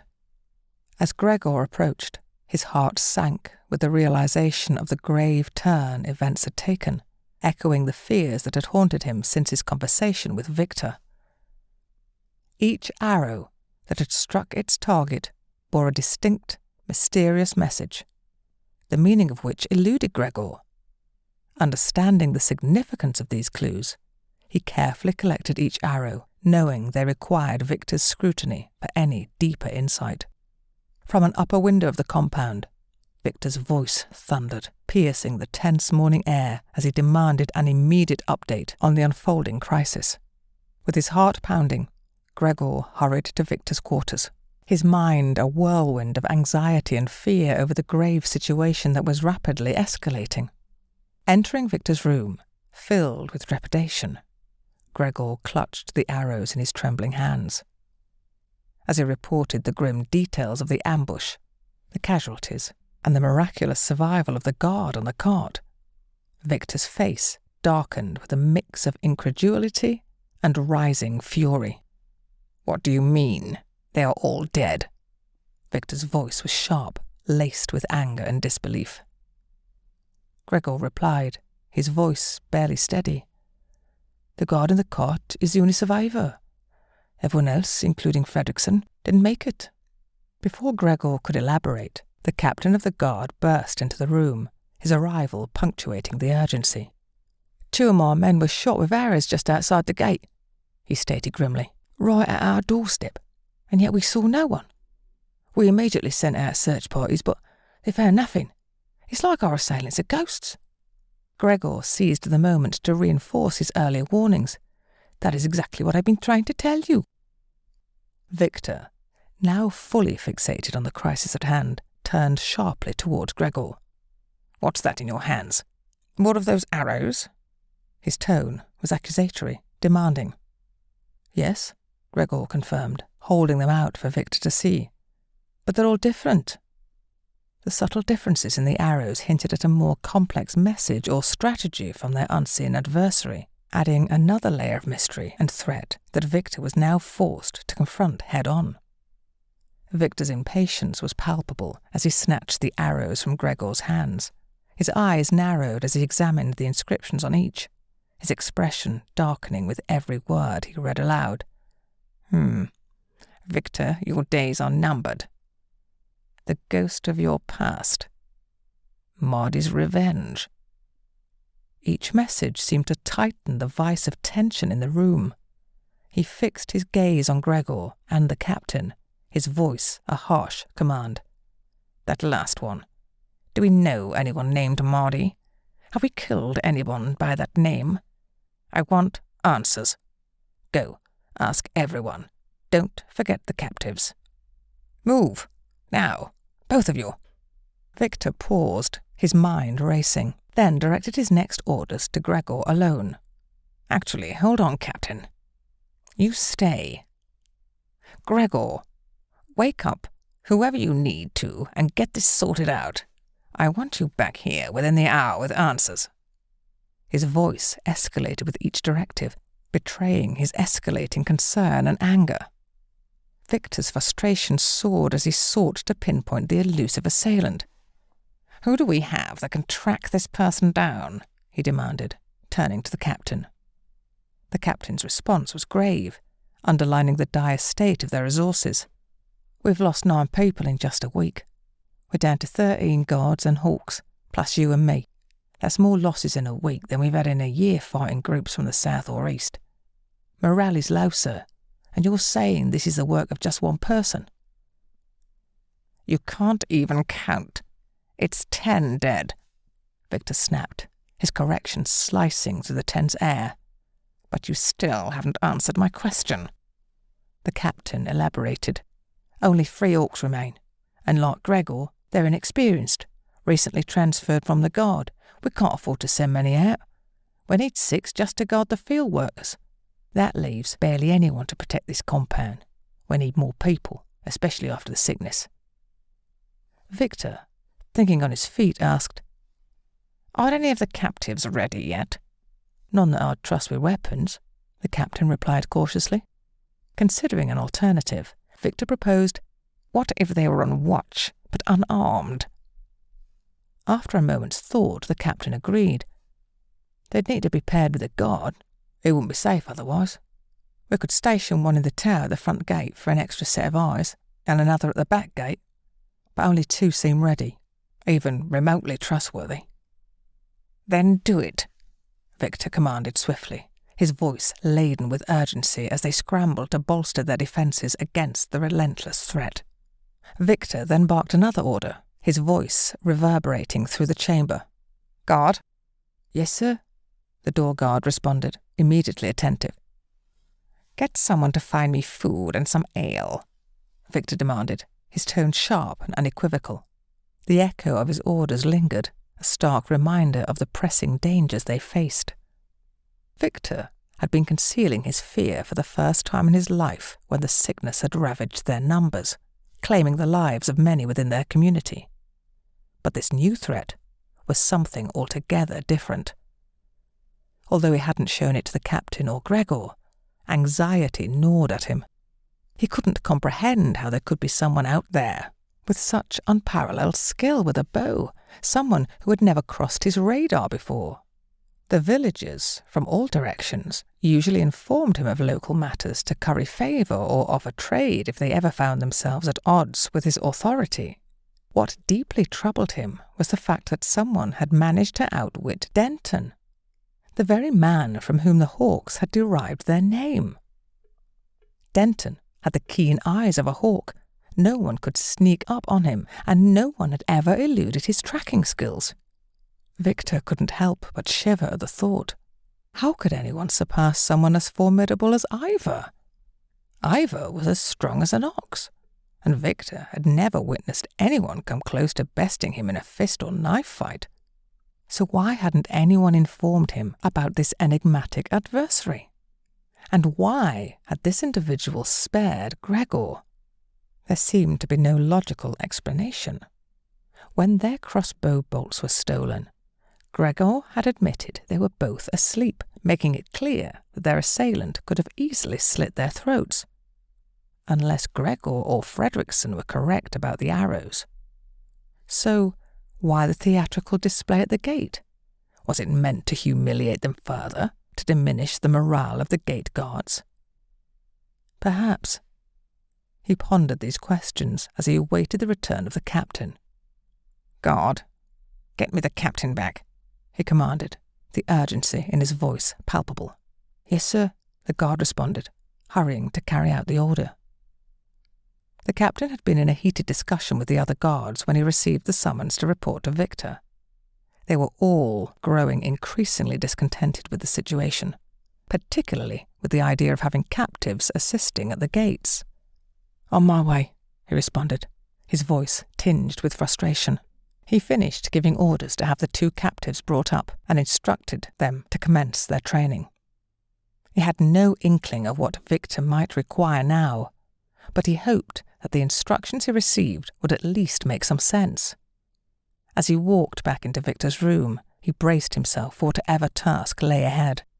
Can one of the captives you're using hunt game? And would he be able to track this man? Victor inquired. I suppose so, the captain replied, pondering the possibility. But if we offer him something in return, he might be more willing to help. Such as? Victor probed. His wife, the captain suggested. She's one of the women who entertains the men. If we were to reassign her to the kitchen instead, he might be more motivated to cooperate. Do it, Victor commanded decisively. Inform me when he's prepared to go out there, and send Gregor along with one of your guards to accompany him. Sir, the captain acknowledged, and promptly left the room. Victor knew that fulfilling his promise to the captive would be unpopular, but he had no intention of keeping his word. After all, why would he? Chapter 15. Tobias. Tobias contemplated his predicament in the dimly lit cellar. He knew that clearing the sliding trap door without raising suspicion was a challenge he had to tackle. His livelihood and safety depended on it. Beneath the kitchen floor, a cleverly designed sliding door was installed, which, when extended, cleverly concealed the stairway leading down to the cave basement. This door, when in place, seamlessly masqueraded as the floor of an old pantry. Beyond a disguised door in the kitchen lay this pantry, with its entrance to the basement cleverly obscured. To an outsider discovering this well-hidden pantry door, it would appear to lead to an old, disused cupboard. The shelves within were bare, save for a few neglected trinkets, reinforcing the illusion that the space had long been forgotten. However, beneath this facade, the basement remained a secure refuge, hidden and protected from prying eyes. Removing the secret door in the kitchen, Tobias descended the first few steps that had been carved directly into the bedrock. He meticulously examined the area around the sliding door and the floor above. Over the years, layers of dust and grime had accumulated on the false floor, effectively cementing it in place and making it immovable. He realized that any attempt to lift the kitchen floor could leave behind incriminating traces. His safest course of action was to clean the area meticulously, right where it was, although this task would require a particularly ingenious approach. With a thoughtful expression, he went over his options. Suddenly, an idea sparked in his mind. He searched around the cellar until he found what he was looking for. The piece of metal, with a bend fashioned at one end, something his father had made, but for what he could not remember, but he knew it would work. Peering between the floor and the sliding door, he started hooking out some of the dust, now turned to caked, hard mud, working away until the hook would reach no more. He needed something longer. Taking a break, Tobias leaned back in his chair, taking a moment to reflect on his situation. His loyal companion, Borgo, sat nearby, ever watchful of their surroundings. The dog's ability to silently alert him to any potential threats had proven invaluable over the years. As he sipped from his makeshift cup, Tobias's thoughts drifted to Mardi. He couldn't help but worry about her well-being. She had taken matters into her own hands, seeking vengeance for her family's fate. While he understood her desire for retribution, he had also witnessed the toll it had taken on her, even after her first kill. But he knew that Mardi possessed a resilience and determination that few could match. Tobias contemplated the complexities of revenge and the lengths one would go to protect their loved ones. He understood that, in a different time, he might have made the same choices. But that was all in the past, and now he was focused on the present and the uncertain future that lay ahead. He glanced towards the concealed gate at the edge of his property, wondering when Mardi would return. Despite his concerns, he hoped that she was safe and that her mission would ultimately succeed. He knew that their paths had crossed for a reason, and he was determined to support her in any way he could. He had to believe she would return, even though the odds told him otherwise. With a deep sigh, Tobias refocused his attention on the tasks at hand. There was much to be done in preparation for the potential arrival of Victor's men. He knew he had to stay vigilant and be ready to protect what he held dear. Tobias retrieved the long sword from the wall where it had hung for years, untouched and gathering dust. It was a relic from a journey he had undertaken with his father when he was just 13. His father, a man of few words but strong principles, had challenged him to carry the hefty sword back home if he wanted to claim it as his own. At the time, the sword had felt like an enormous burden for a young teenager, but he had met the challenge head-on, determined to prove himself to his father. Now, as he held the sword in his hands, memories of that journey flooded back. He remembered the sweat on his brow, the strain in his muscles, and the triumphant feeling he had experienced when he had finally succeeded. It had been a defining moment in his youth, a testament to his determination and perseverance. With the sword in hand, he returned to the top of the stairs and the concealed entrance from the kitchen. Kneeling on the step, he started. Carefully, he slid the blade into the narrow gap between the kitchen floor and the sliding trapdoor. It was a tight fit, but with patience and determination, he began to chip away at the solid layer of dirt that had accumulated over the years. Hours passed as Tobias worked diligently, sweat pouring from his brow once more, much like that fateful day from his youth. The sword's blade proved to be a makeshift but effective tool for the task at hand. With each careful scrape and prod, the dirt slowly gave way, revealing the hidden sliding door beneath. Tobias knew that he had made progress, but there was still a long way to go before he could clear the dirt completely from the two surfaces. The earth was stubborn, tightly packed against the sliding door and the kitchen floor above, making the task challenging. As daylight began to wane, he realized that he had reached the limit of what the sword could achieve. There was still about 3 feet of dirt left to clear, and he needed a longer tool to continue the work. With determination in his eyes, Tobias carefully placed the long sword aside and decided to search for something even longer. He knew that finding the right tool was crucial to complete this challenging task. It would be the only way to keep the cave beneath hidden, should they find the hidden door in the kitchen. As he left the kitchen to rummage through his assortment of tools and implements, he couldn't help but feel a renewed sense of purpose. The sword, which had once been a symbol of his youthful determination, was now an instrument of his relentless quest to unveil the sliding door that he had not seen working since his youth. Tobias sat back in his chair, his thoughts heavy with the dilemma he faced. His mouth felt dry and dusty, and he yearned for a drink. With the decision made, he decided to light a fire briefly, just long enough to boil some water for tea, and prepare a stew that would sustain him for a few days. As the flames crackled and danced in the hearth, he pondered his options. But nothing seemed to provide a solution. The prospect of lifting the kitchen floor the next day loomed over him. Sipping his tea and savouring the hearty stew, Tobias struggled to shake off the feeling of frustration. He had searched high and low for a suitable tool to clear the dirt obstructing the concealed sliding door, but his efforts had proven fruitless. There simply wasn't anything in his arsenal long and strong enough for the task at hand. After finishing his meal, he decided to make a final sweep of the cellar with a torch, just to be certain he hadn't overlooked any potential tools. He knew that the tunnels extended for miles, with many areas left unexplored. The knowledge of the vast underground expanse that lay beneath his home was both daunting and intriguing. Tobias ventured into one of the 2 tunnels that he had never explored fully. It led him several hundred feet before coming to an abrupt end. As he turned to leave, a faint glimmer of light caught his attention.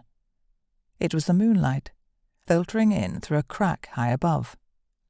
Intrigued, he examined the source of the light, noticing that it seemed to flicker intermittently. Holding his lantern aloft, he peered at the crack, confirming that it led to the outside.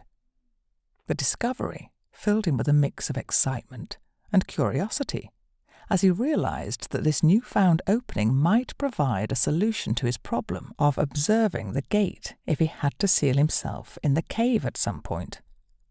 Just as he began to contemplate how to utilize this opening, he heard Borgo whimpering.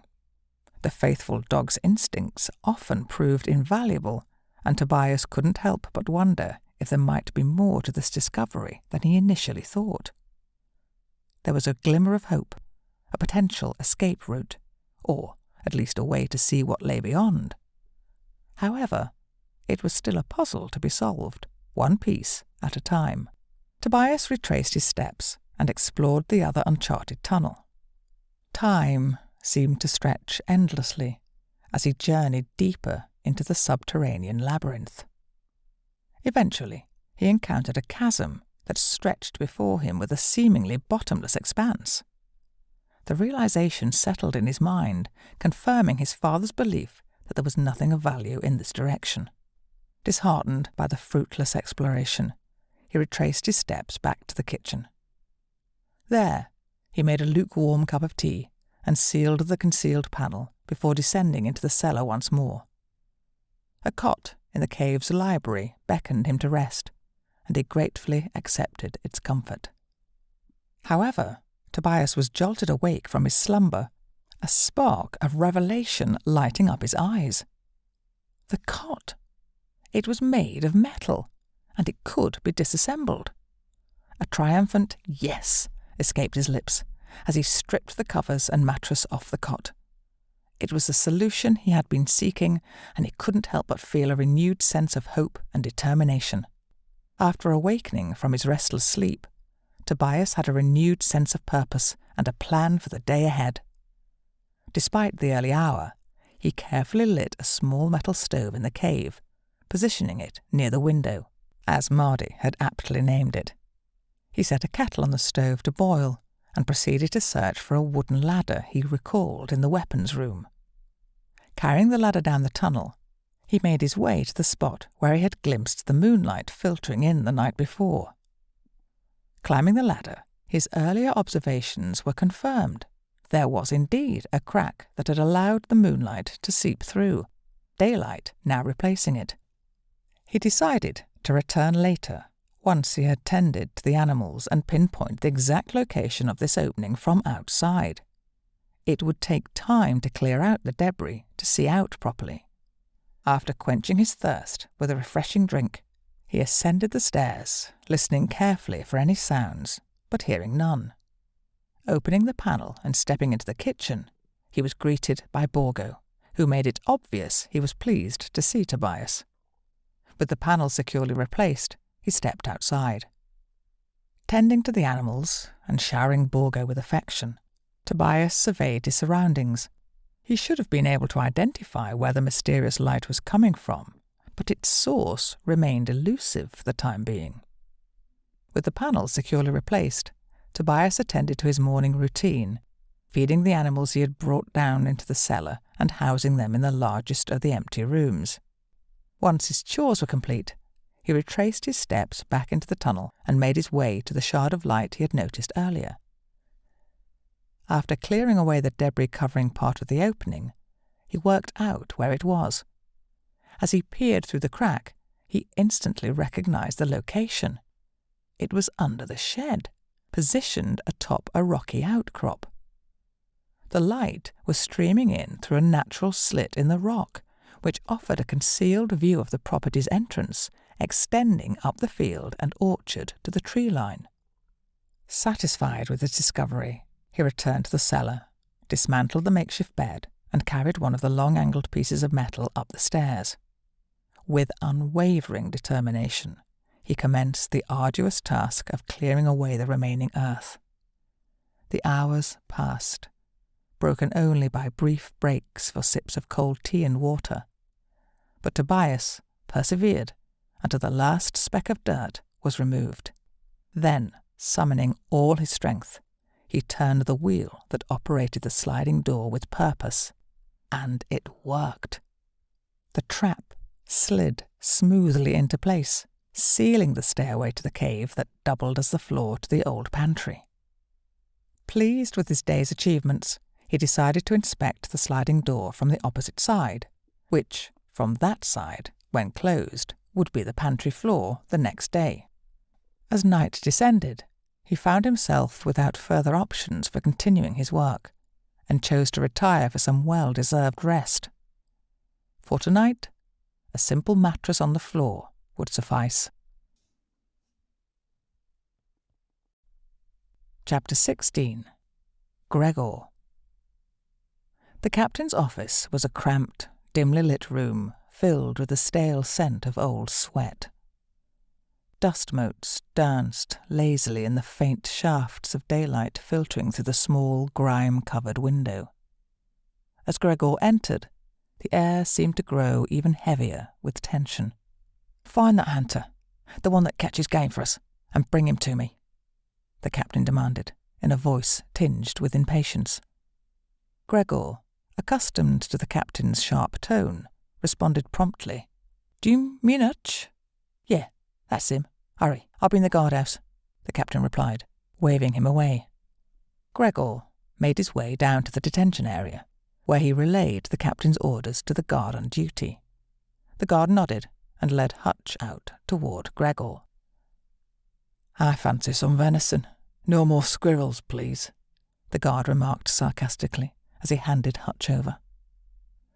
Gregor didn't dignify the comment with a response and steered Hutch across the compound to the captain's office.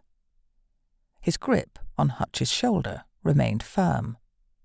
Hutch, once a formidable figure, had withered away over the years, bearing the physical marks of his captivity. His haggard appearance told a story of suffering and hardship. "We need to find someone. They've killed some of our own," the captain began, his tone more measured. "We need you to track this person. If you bring him back, dead or alive, though Victor prefers alive, your wife will be freed from her duties. She'll be sent to the kitchen staff, where life will be easier for her. Will you do this for her sake?" the captain asked, his eyes focused on Hutch. Hutch considered the offer. For the sake of his wife, he would undertake this odious task, although the idea of someone out there exacting vengeance on Victor's men secretly pleased him. "Yes, sir, but how am I supposed to bring this person in by myself?" Hutch inquired, expecting they would send him out alone. "You won't be alone," the captain reassured him. "Gregor and Flint here are going with you. You only have to track. They will do the rest." "Just the two of us?" Gregor interjected, a hint of disbelief in his voice. "Isn't that reckless? This man just killed 5 orcs and 2 of your guards. If Scar was right, he also killed 3 of his best men in Rivertown. We need more than just the 2 of us." "Victor's orders," the captain responded firmly. "And no horses. You'll be travelling on foot." Gregor couldn't shake his apprehension as they began their journey with Flint and Hutch. His frustration simmered beneath the surface, aware of the formidable threat they were chasing. As they walked, Hutch suddenly stopped, and Gregor and Flint watched attentively as he pointed out the spots where the 2 guards had been struck by arrows. "Up there," Hutch indicated with a pointed finger. "On the ridge. We need to get up there." They ascended the ridge, where Hutch carefully surveyed the surroundings, searching for any signs or clues. Despite his keen observation, there was nothing to be found.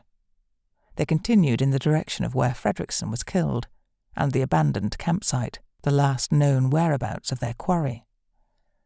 Hutch's scrutiny remained unwavering, but the darkness began to shroud their path. As they neared the last campsite, they decided against using it for the night. Instead, they chose to make camp on the opposite side of the road, cautious of the unseen danger that lurked in the shadows. While they sat eating, Hutch's curiosity about Fredrickson's death led him to ask for specific details. Where Fredrickson was found, his orientation, the entry point of the arrow, and its angle of penetration. Gregor, however, could only provide basic information, mentioning that the arrow was lodged about 3 inches into Fredrickson's chest and was upright on the cart. Hutch speculated that, considering the arrow's depth, Fredrickson might have seen his attacker before succumbing to his wounds. He commended this potential bravery. As the conversation continued, Hutch pressed for more information about the mysterious adversary. Gregor recounted the origins of their encounter, starting with Rivertown, their camp at the crossroads, the incident with the loco weed, and the deaths they had witnessed. He noticed Hutch's sly grin, but decided not to comment. Hutch expressed his doubts about tracking down this deadly individual, especially considering the impressive body count of 10 in less than a week. He also mentioned his disbelief in taking down someone as skilled as Denton, who was renowned as a master tracker and hunter. The thought of their elusive foe being akin to a ghost lingered in the air, leaving them with a sense of unease and uncertainty.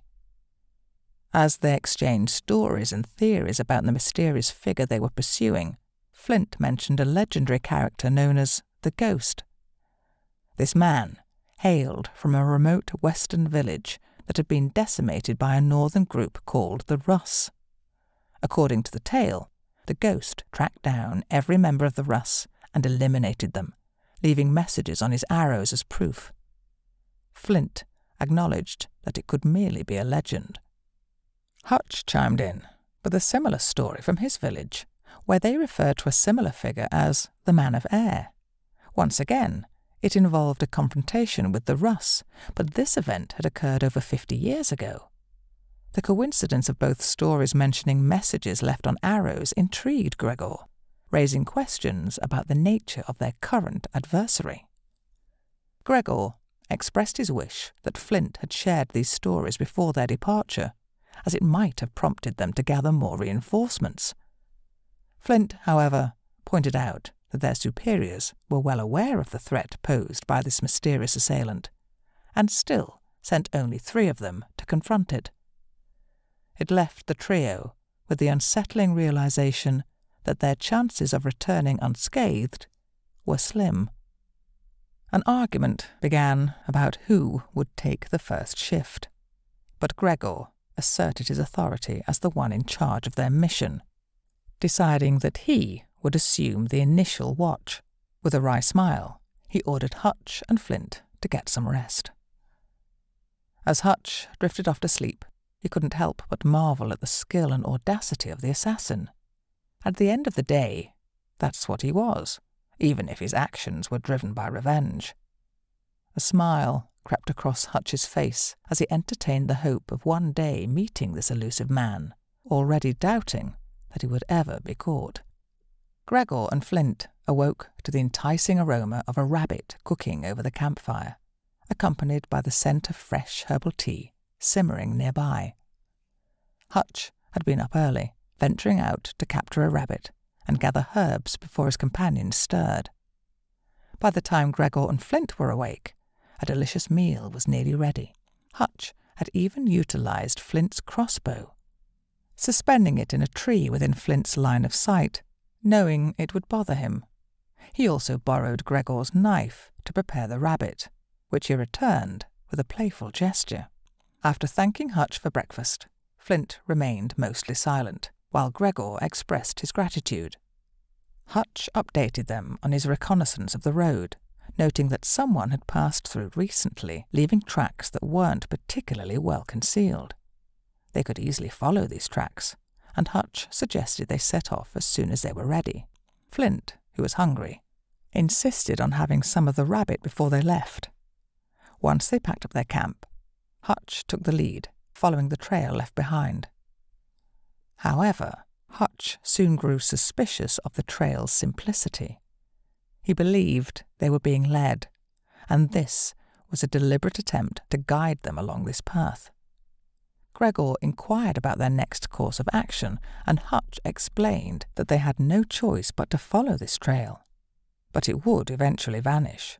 Their true challenge would be finding the concealed trail that their adversary didn't want them to find. What Hutch didn't say out loud was his suspicion that their opponent might be quite young. The false trail indicated that the person behind it had a light step and was likely not very heavy, possibly even a boy or someone of slight stature. Hutch's instincts proved accurate, as the trail they had been following eventually grew cold. He retraced their steps, but couldn't discern any signs of the mysterious figure's whereabouts. Flint, in a mocking tone, criticized Hutch for his hunting skills, suggesting that hunting animals was quite different from tracking people. Hutch challenged Flint, inviting him to do better. Flint responded by delivering a powerful blow to Hutch's face, sending him tumbling down a slope. Gregor and Flint quickly reached Hutch, finding him unconscious, but still breathing. Gregor chastised Flint for his recklessness, accusing him of potentially killing Hutch. He reminded Flint that Victor, not the captain, had placed him in charge of this mission and instructed Flint to find firewood and start a fire while they waited for Hutch to regain consciousness. Gregor's firm tone made it clear that he wouldn't tolerate any insubordination, and he expected Flint to follow his orders without question. Gregor carefully examined Hutch's condition, making sure there were no signs of serious injury beyond a bumped head and the punch from Flint. Flint, feeling sheepish after his earlier actions, went about the task of lighting a fire and assumed the role of keeping watch, wanting to avoid further confrontation with Gregor. However, Gregor was still dealing with his own frustration and anxiety, which had built up over the past few days. The tensions with Fredrickson, Scar, Victor, and the captain had left him on edge, and Flint's behaviour had pushed him to the limit. Despite these challenges, Gregor remained doubtful about their chances of successfully tracking down the elusive figure responsible for the recent killings. Throughout the night, both Gregor and Flint struggled to stay awake, succumbing to fatigue and eventually falling asleep. When morning arrived, Hutch had regained consciousness, though he was far from fit for tracking. Gregor proposed sending Flint back to the compound to fetch a cart to transport Hutch for some rest, but Hutch adamantly refused. He was determined to continue the pursuit, driven by his desire to rescue his wife from the life of servitude in Victor's pleasure pool, even if it meant enduring more hardship himself. The next day, with a sense of futility, Hutch announced that he was ready to return to the task of tracking their quarry. Gregor prepared some drinks, and they began their journey back, heading west. Despite Hutch's determination and keen tracking skills, they saw little that could be attributed to the mysterious figure they were pursuing. Each fleeting glimpse or suspicious sign Hutch noticed turned out to be nothing more than animals or the marks of other hunters. After 4 days of fruitless searching, Hutch voiced his frustration, acknowledging that they were making no progress in their pursuit. "Gregor, it's time to admit that we're not getting anywhere," Hutch conceded.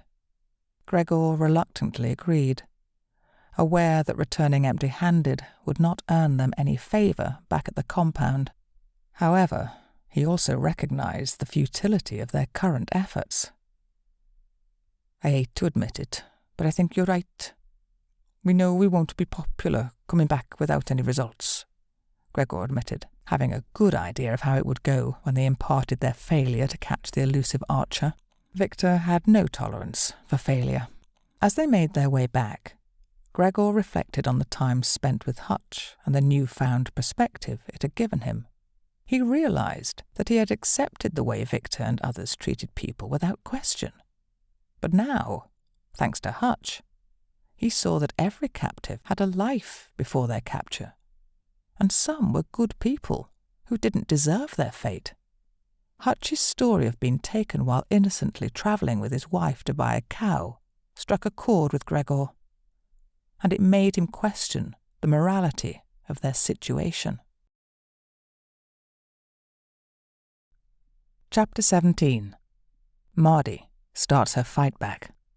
Mardi woke up early the following day, her curiosity driving her to explore the distant outcrop. After a journey of over an hour, she reached the base of the towering cliffs. Above her, she noticed several caves, and while the climb would not be too difficult, she knew it wasn't without risks. There was a chance of someone sneaking up on her. The first 2 caves were exposed to the open sky, offering little shelter. However, the third one seemed perfect for her needs. It had 2 entrances, a small but steady water source that would keep her flask filled, and it provided a clear vantage point of the surrounding area. In the distance, she even spotted signs of smoke rising, which she was confident belonged to the compound. This was further confirmed when she pulled the scope from her pocket and peered through it. Mardi took the time to inspect the back entrance of the cave, which faced north and offered a view of a large lake in the distance. Despite the vast expanse of countryside, she could see there were no other signs of smoke, reinforcing her father's words about the scarcity of people further north. He had always explained that it was related to the sickness that had ravaged the world in the past. Before that dark time, encountering someone within an hour of travel had been the norm. Now, the world was a vastly different place, and Mardi, when previously travelling with her family going from town to town, often found herself traversing desolate landscapes for days without encountering anyone other than those she was currently travelling with. Even in proximity to Border Town, where they had once lived, the population had dwindled significantly. She had a strong suspicion that they were waiting for her to make a move, but Mardi was no fool. She planned to watch and wait, biding her time until the perfect moment presented itself. She knew they had dispatched search parties to find her, but when these scouts returned empty-handed, their complacency would grow, and that's when she would strike. She remembered something from her past, a shiny, flimsy book with few pages. In the back of this book was something called adverts. Her father explained these were things that made the product sound better than it probably was. She deduced that was something Victor had done to make him and his men sound fiercer than they probably were from what she had seen so far.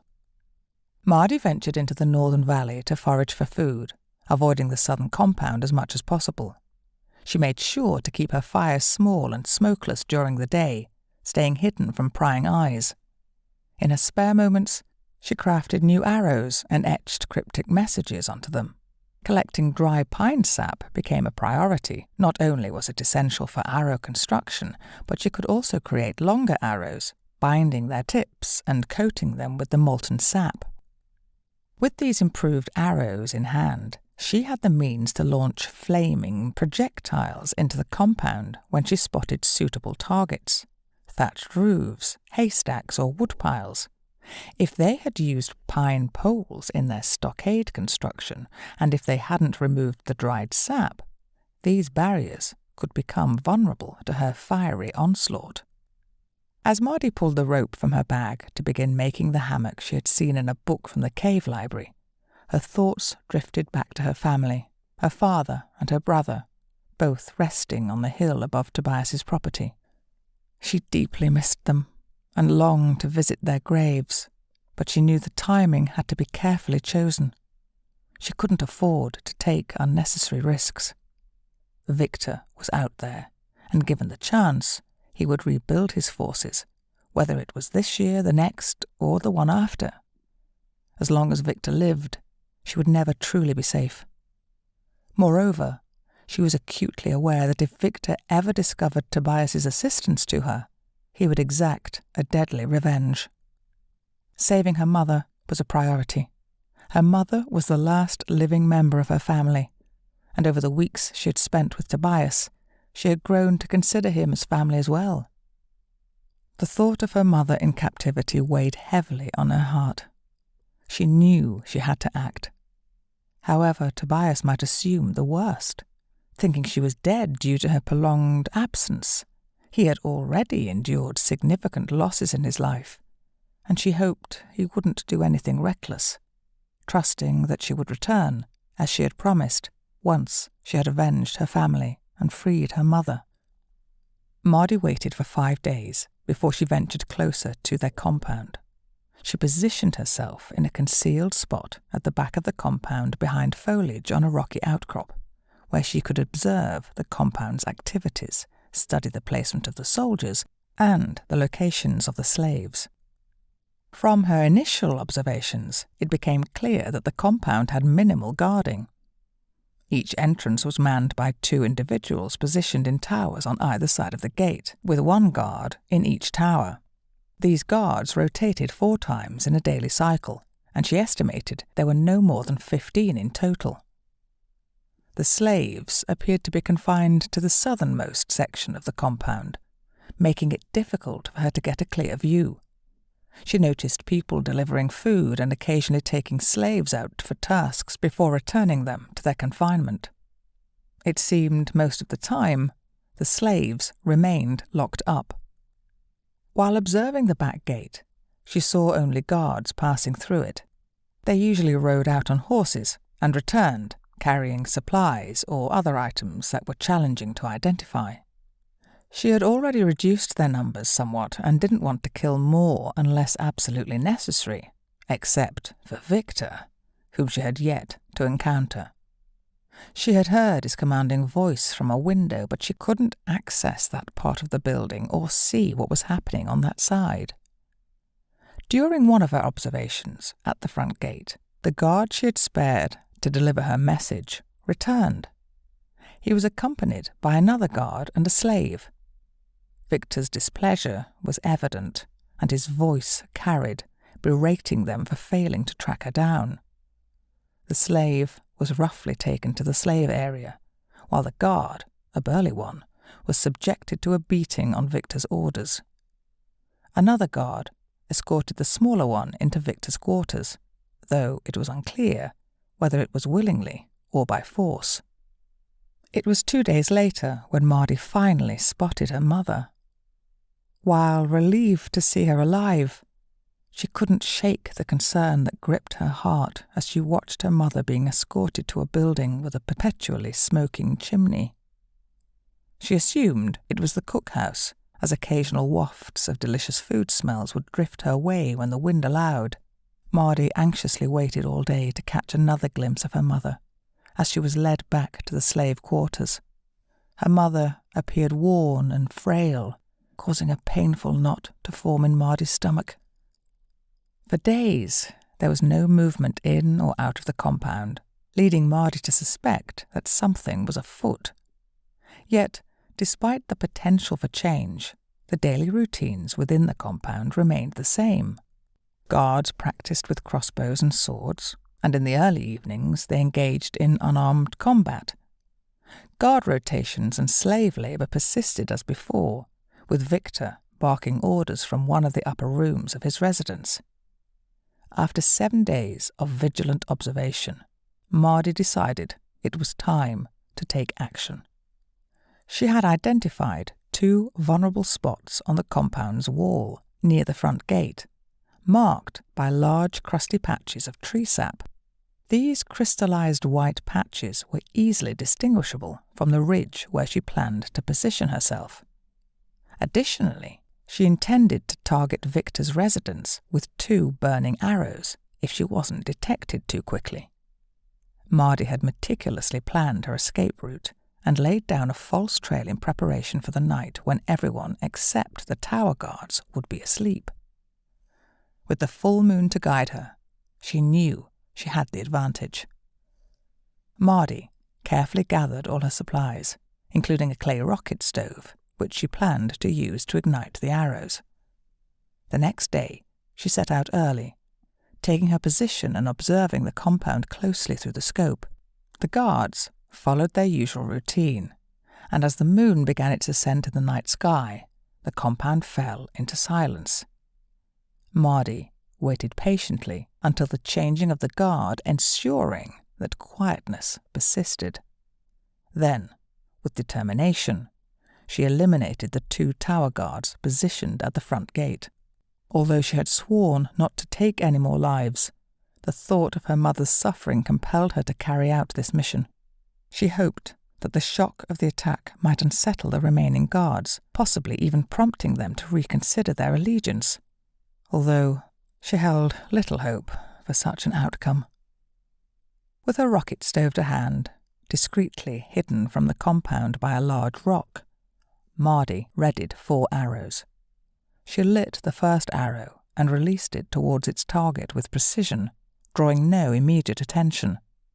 The second arrow followed suit, hitting the desired spot unnoticed. Mardi then quickly fired 2 burning arrows into the roof of Victor's residence, the only part she could see from her vantage point. After extinguishing the rocket stove using a small pile of dry earth she had prepared, she retreated to the safety of her cave.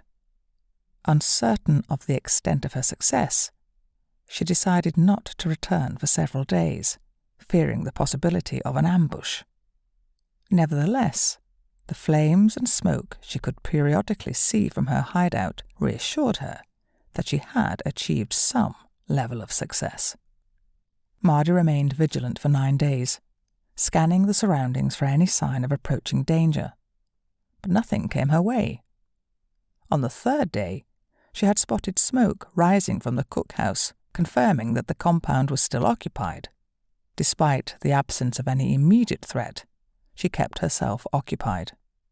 She hunted or fished in the early mornings and maintained her daytime watch for any movement or activity, while also observing the hunting patterns of the eagles soaring overhead. Her senses had become finely attuned to the environment, allowing her to identify and locate every sound. On the 10th day, she set out before dawn, arriving just as the guards were changing shifts. There were now 2 guards stationed on the ridge from which she had launched the arrows. She had no intention of revisiting that spot, but maintained a watchful eye from her concealed position near the back gate. Mardi noticed some changes within the compound: the replacement of several wall poles, a new roof on the guardhouse, and another on Victor's residence. She had forced them to make repairs, but had yet to secure her mother's release. It was clear that she needed to devise a new plan. Mardi observed the guards with intense focus, counting their numbers as she watched. There were now 11 guards in total, plus their leader, the imposing one who stood out in his distinctive attire. Detecting the first 10 guards had been straightforward, but it took nearly a full day of observation before she spotted the remaining 2. Since they had not participated in crossbow or sword training, she suspected they might have been searching for her. The only guard she hadn't yet seen was the smaller one, causing her some concern. However, her worries were assuaged when he eventually entered through the back gate, accompanying the same slave as before in the early evening. He made his way straight to the leader's cabin, so she kept watch. An hour later, they left by the back gate. She listened to them talking as they headed south, voices fading into silence.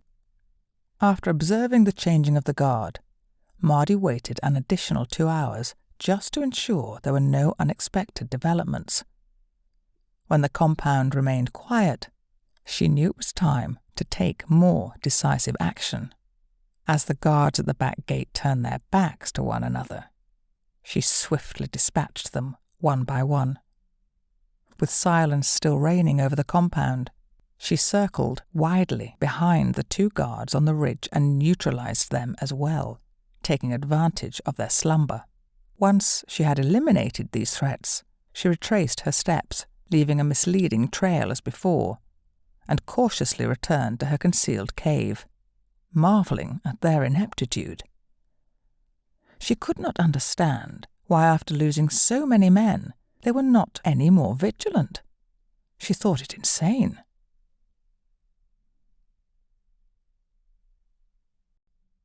Chapter 18. Victor, 2 weeks earlier. Victor's face was red with anger as he confronted Gregor, Flint, and the hunter. He demanded to know why they had returned empty-handed, his voice thundering through the compound. "Why are you back? You should have stayed out there until you found him," he roared. His fury was palpable. Flint, never one to hold back, chimed in. "We were getting nowhere. This so-called tracker is useless." Victor's rage intensified, and he pointed at the hunter. "Lock him up," he ordered, and a guard promptly escorted the hunter away. Turning his attention back to Gregor, Victor's tone remained furious. "Can you do any better?" Gregor, feeling the weight of Victor's anger, replied, "No, sir." Frustrated and disappointed, Victor pressed Gregor further. "What happened? I put you in charge." Gregor hesitated for a moment before explaining. "After Flint nearly killed Hutch, we were laid up for a few days. By the time he was better, the trail had gone cold, so we came back here to see if this man had returned, hoping to pick up a fresher trail." Victor, his face still flushed with anger, turned to the captain. "Teach this idiot some humility, Captain. Gregor, come here." Gregor ascended the stairs and entered Victor's room, where an air of tension hung heavily. "I sent you out with one specific task," Victor seethed, his teeth almost grinding together with anger. "How the hell did the hunter get hurt, and why the hell did you let it happen? I expected more from you." Gregor felt the weight of Victor's fury. He trembled as he tried to explain the events that caused them to return. Flint called him useless, or something like that. Hutch fight back with something, but I didn't catch it. I was at the rear. Flint punched him square in the face, and he tumbled down the hill, hitting his head on something. At first he looked dead. I thought he was, but he survived, albeit in a bad way. I wasn't even sure if he would recover, but after 2 days he did. I have to give it to the guy. He was eager to continue, but it was futile. There was no trail to follow.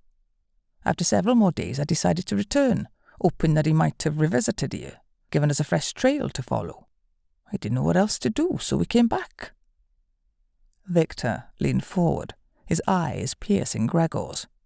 "Well, he hasn't been back, so what are you going to do now?" Gregor carefully considered his response, not wanting to appear hasty. "All we can do is wait. Unless you can think of something else that might work." Victor's anger flared, and he snapped, "Get some food and feed the hunter. You two will go out every day looking for signs, just in case he's been watching us. You will give me a report every evening, and you'd better find something soon, or you'll have new quarters. In with the hunter. Got it?" Gregor nodded, fully aware of the consequences of their failure. Before leaving, he decided to share what Flint and Hutch had mentioned about the mysterious figure known as the Ghost.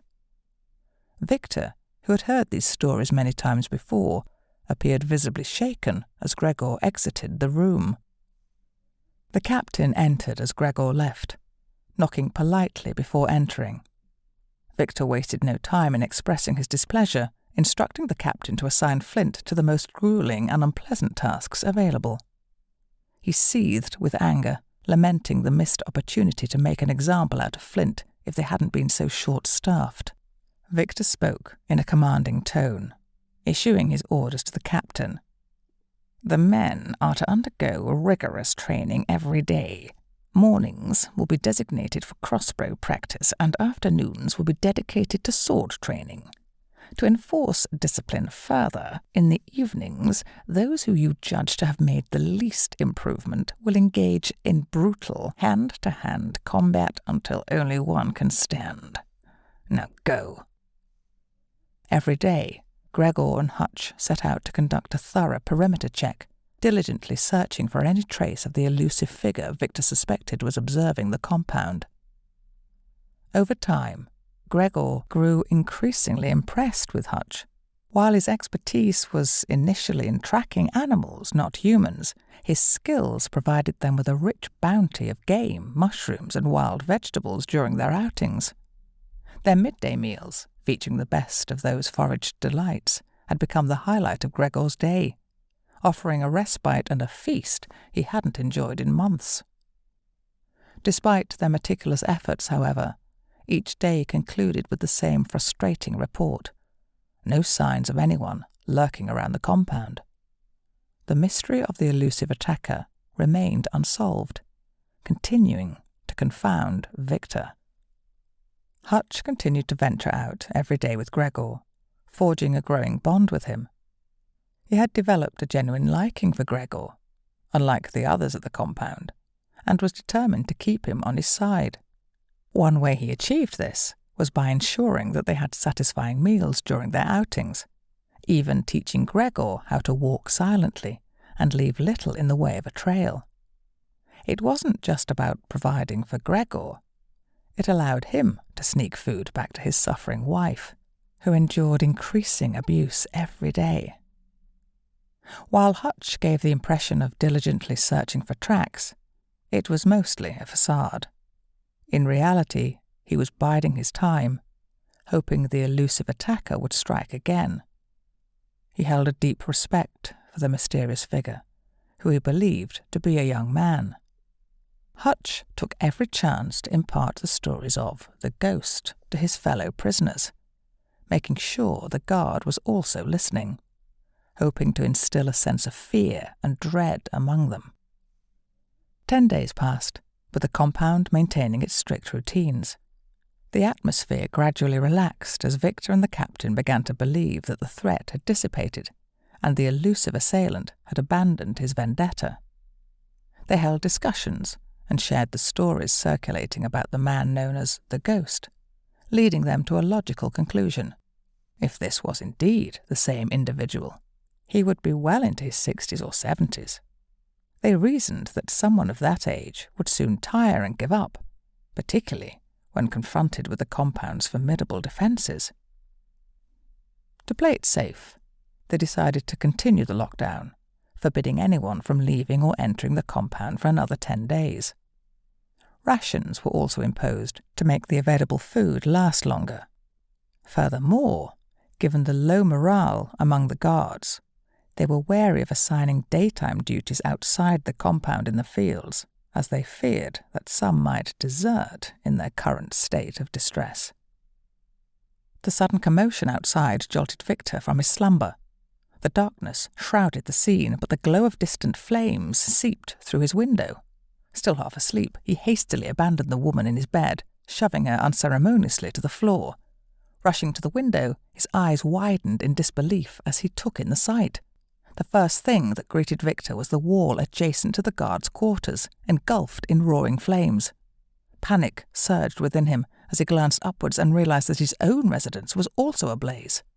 Furious and disoriented, he bellowed orders, demanding that they prioritize extinguishing the fire on his roof, though it took some time before his voice rose above the cacophony of chaos. It wasn't until dawn that the fires were finally brought under control. The guardhouse's roof had been reduced to ashes and the interior was charred and damaged. Many of the possessions belonging to the guards had met the same fiery fate. A 10-foot section behind the guard quarters had been entirely consumed by the flames, while another portion bore severe scorch marks. The guards stationed in the tower and the 2 on the ridge were discovered later. Each of them had an arrow embedded in their bodies with different messages for Victor, meticulously etched into them in impeccable handwriting, and all the words were correctly spelled, an observation the captain made as he received the arrows. Unbeknownst to Mardi, the rumours of the ghost had circulated among the compound's inhabitants. The captain read the first message aloud. "The ghost of revenge is here for you." The second arrow bore a chilling warning. "Don't sleep, you might never wake." Despite the limited literacy among the men, the contents of these arrows spread like wildfire through the compound. Victor's anger boiled over, already incensed by the destruction of his quarters, as the captain passed him the ominous arrows. Initially, he remained silent, but his rage manifested in violent outbursts, aimed at anything and anyone within his reach. Among the unfortunate victims was Tasha, one of the slaves who had shared his bed that night, now bearing the brunt of his wrath in her battered state. Victor then summoned Gregor and the hunter, forcing them to kneel in the muddy ground at the centre of the compound's training area. In an unbridled fury, he rained blows upon the hunter's face, strike after brutal strike. The relentless assault continued, with each fall met by a determined effort to rise again, until the hunter finally crumpled, ceasing all movement. Victor then turned his violent onslaught towards Gregor, but his ruthless beating was halted by the intervention of the captain. Hutch, blooded and battered, struggled to his knees once more, recognizing that he had little left to lose. He spoke defiantly, his voice filled with grim determination. "The ghost is here for you. I may not live to see it, but from what I know, he never gives up, and he always gets his man." Victor's murderous intent was about to reach its peak as he raised his sword, poised to strike down Hutch. However, the captain intervened just in the nick of time, preventing a hasty execution. He reasoned with Victor, emphasizing that Hutch was their best hope of tracking down this elusive foe. Killing him would only serve to fulfill the ominous prediction the hunter had made. In a fit of frustration, Victor swung his sword downward, striking a rock with a resounding twang. The blade's vibrations surged back, causing him to fumble and drop it. Cursing under his breath, Victor retrieved the sword, but, to the captain's relief, he decided not to press the matter further. Instead, he abruptly turned and strode away, his rage still palpable. Addressing the captain, Victor issued his commands through clenched teeth, his anger still evident. "You get these two cleaned up, and they go out today. They'd better come back with this ghost, or they will be the ghosts," he warned, his fury shaking him to the core. "Then get this shitstorm cleaned up, starting with my rooms and roof." Gregor and Hutch ventured out late in the afternoon, their bodies marked with the scars of their recent ordeal. Hutch bore the brunt of the injuries, sporting 2 black eyes, one of which was swollen shut, a broken nose, a split lip, and various other bruises on his head and ear. Gregor had sustained fewer injuries, but he still had a split lip and bruising around one eye. They knew they were fortunate to have escaped with their lives and hoped to return to the compound in 10 days when Victor's temper had hopefully subsided. Following the false trail for 5 miles, as they had anticipated, it abruptly disappeared. They decided to set up camp for the night and spent the next couple of days recuperating from their wounds. Tracking the elusive man seemed impossible, so they decided to shift their strategy and search for him instead. Their hope was that the man might grow careless and leave a trail if he believed no one was pursuing him. They began by heading east from Fredrickson's old camp, crossing the river for 2 days before looping back towards the compound. Unfortunately, they found no signs. Turning their attention westward, they encountered the White Cliffs, which obstructed their progress. They moved southward and carefully explored the surrounding woods on their way back to the compound, covering a substantial area, but still finding nothing. After 10 days of fruitless searching, they returned to the compound, making sure to avoid detection by Victor. Their destination was the captain's quarters. Upon knocking, they were granted entry. The captain inquired, "You two, you were still alive then? Come in and close the door. What did you find?" Gregor responded, "This man is living up to his persona. He is truly a ghost. We scoured the area, going as far as 6 miles north, east across the river, and out to the White Cliffs before heading north along them and thoroughly searching the woods on our way back. Tomorrow we'll head south, but we need a good night's rest first." Concerned about Victor's unpredictable temper, the captain advised, "Victor is losing control. It's not safe for you to be here when he awakens. I suggest you leave tonight, or at the latest before daybreak. Now go." Following a brief discussion, they decided to depart immediately. Slipping out through the rear gate into the cover of night, they journeyed 3 miles south before setting up camp. Victor's fury knew no bounds when the captain woke him the next day with the grim news of 4 more guards meeting their demise during the night. A torrent of frustration and anger burst from Victor, causing him to scream at the top of his lungs and hurl objects recklessly around his room. A small metal tray struck the captain in the chest, and a tankard was sent hurtling out of the window.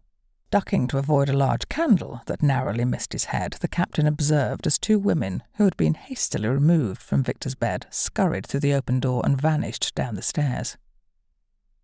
Turning his gaze away from the departing women, the captain found himself on the receiving end of a boot to the face.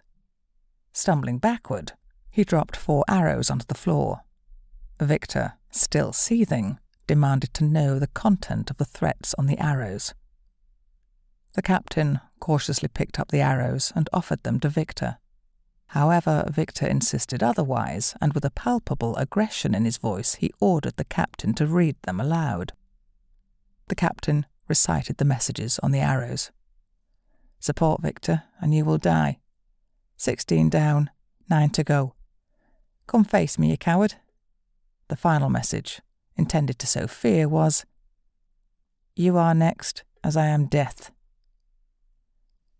Victor knew that these messages would soon become common knowledge among the compound's inhabitants, and this realization sent him into another fit of rage. The captain decided it was best to leave Victor in this state, fearing for his own safety if he remained any longer. As he exited the building, the cacophony of Victor's screams and the occasional flying object continued to echo, even reaching him from outside. The captain gathered his last 7 men, addressing them with a stern and serious tone. "See what happens when you fall asleep on guard," he began. "There are 7 of you, and I make it 8. From now on, we're going to do this right. 4 of you will be on duty, and 4 will be off, getting much-needed sleep at all times. No drinking, no whoring, just sleep. You'll have each other's backs. Shifts will rotate every 6 hours. While on duty, remember, you don't only watch outward, keep an eye on the other towers as well. The guard towers at the front can see the ones at the back, and vice versa. Check on the other 3 guards with you every minute you're on duty. If anyone goes down, raise the alarm. Do you hear me?" he demanded. His men nodded in understanding. "All right," he continued. "You 2 will be stationed at the back gate. Graves, with me at the front gate. The rest of you, sleep after you've eaten. Tosh and Sheeran, you'll let the cooks out and get the food going. Then, have them feed the ones in the pens. Only let 2 of them out to feed the animals. They'll likely sense that something is amiss, and with our numbers down, they might grow bold. Keep a close eye on them. They could get brave. After 6 hours, come relieve us," he ordered. With a sense of purpose and renewed vigilance, the guards went about their duties, determined to prevent any further breaches of security. Gregor and Hutch, completely unaware of the recent evening's attack on the compound, continued their journey south, then west, before heading east again. They navigated through the dense woods, their movements slow and deliberate as they inched their way further south. As daylight waned, they decided to set up camp. Hutch ventured out to find food, while Gregor gathered wood and started a fire. They sat together, eating their humble squirrel stew, their conversation inevitably turning to their dire circumstances. "You know, this feels rather pointless, doesn't it?" Hutch remarked, a hint of frustration in his voice. Gregor sighed, his eyes reflecting a weariness that went beyond the physical. "Yes, it does. But what choice do we have? I can't run. I've got nowhere to go. And you have your wife waiting for you. We need a break, Hutch, or we'll still be out here this time next year." "True," Hutch conceded, his gaze distant. "At this rate, Victor won't have anyone left in a month, let alone a year." Gregor's expression darkened as he contemplated the grim reality. "That might be true, but if he loses any more men, he might take it out on us. Our only chance of survival is to find this man." Hutch pondered Gregor's words for a moment, before tentatively suggesting, "Or we could take matters into our own hands and eliminate Victor ourselves." Their conversation hung heavy in the air, the weight of their predicament pressing down on them. Hutch couldn't help but feel a glimmer of hope as he noticed that Gregor hadn't immediately dismissed his audacious idea. Chapter 19. The Captives. Later than their usual start time, the group of slaves, led by the rotund woman Chantel, began their morning cooking tasks. The lone guard present soon left, and Chantel took charge, instructing her fellow slaves on their duties. When the guard returned to collect items from the storage area for the morning meal, She was surprised to find Tosh instead of the captain, who usually handled this responsibility. "Where is the captain?" Chantal asked, with a puzzled expression.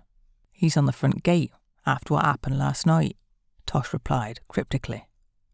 Perplexed and cautious, Chantal didn't press Tosh for more details, knowing he would reveal what he wanted to in his own time. She had learnt not to push him too hard, as it could lead to a confrontation. She didn't want to start her day with a fat lip or a backhander. "Guess you'll hear soon enough," Tosh continued. "We were attacked again by that figure they called a ghost last night. 4 guards were killed. Whoever this person is, they never miss and their shots are always lethal. We're down to just 7 guards now, plus the captain.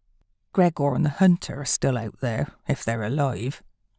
Someone claimed they were back in the compound last night, but I doubt it, or they would have been here during the attack and done something about it," Tosh explained, before abruptly ending the conversation.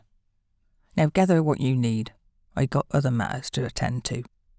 Chantal began gathering the necessary ingredients for the morning meal, noting that meat supplies were running low in the compound. They had slaughtered a pig the previous day, but that wouldn't last long. The hunter, who usually brought in rabbits, pheasants, partridges, and occasionally larger game, had been absent for several weeks.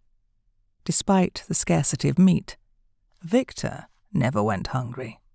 After Tosh left, the women preparing the morning meal were surprised to find no guard posted outside their door, which was unusual. With the food cooking, Chantal decided to gather the women together and share the information Tosh had provided. As she spoke, she carefully considered their situation. "They're stretched too thin, they can't handle it," Chantal explained. "With just 7 guards, they can't maintain constant surveillance over us or the others. They'll need to rest at some point. If they keep pushing themselves like this, exhaustion will lead to mistakes. We need to be prepared. When serving the men, don't ask too many questions. We know that can lead to trouble, but pay attention and gauge their mood." Just then, Sheeran entered the room. He was a young man, handsome but cruel, and he knew it. As the captain's second in command, he took every opportunity to exert his authority, often resorting to violence over the slightest provocation. "Sir, what would you like, please?" Chantal asked politely. Sheeran's tone was menacing as he spoke. "Things are changing round here. We won't be locking you away at night anymore. You must have food ready for 4 guards every 6 hours. Anyone who steps out of line will face severe consequences. Do you understand, woman?" he snarled, glaring at Chantal before clearing his nose on the floor and leaving the room. Moira took charge of preparing the food for the other captives, a grim task that involved rationing out their meagre portions of bread and porridge. She would take these rations down to the dungeon, where the captives were held, and hand them over to the guard for distribution among the 4 pens. 3 of these pens held women, while 1 contained just 3 men. Typically, these captives would be taken out to the fields to work on the crops, but for weeks now, they had been confined underground. 2 men and 1 woman had already perished due to starvation, and conditions in the dungeon were nothing short of horrendous. The slop buckets hadn't been emptied, water was in short supply, the stifling heat was unbearable, space was non-existent, and the stench of feces and death hung heavy in the air. Moira arrived at the dungeon, only to find no guard in sight.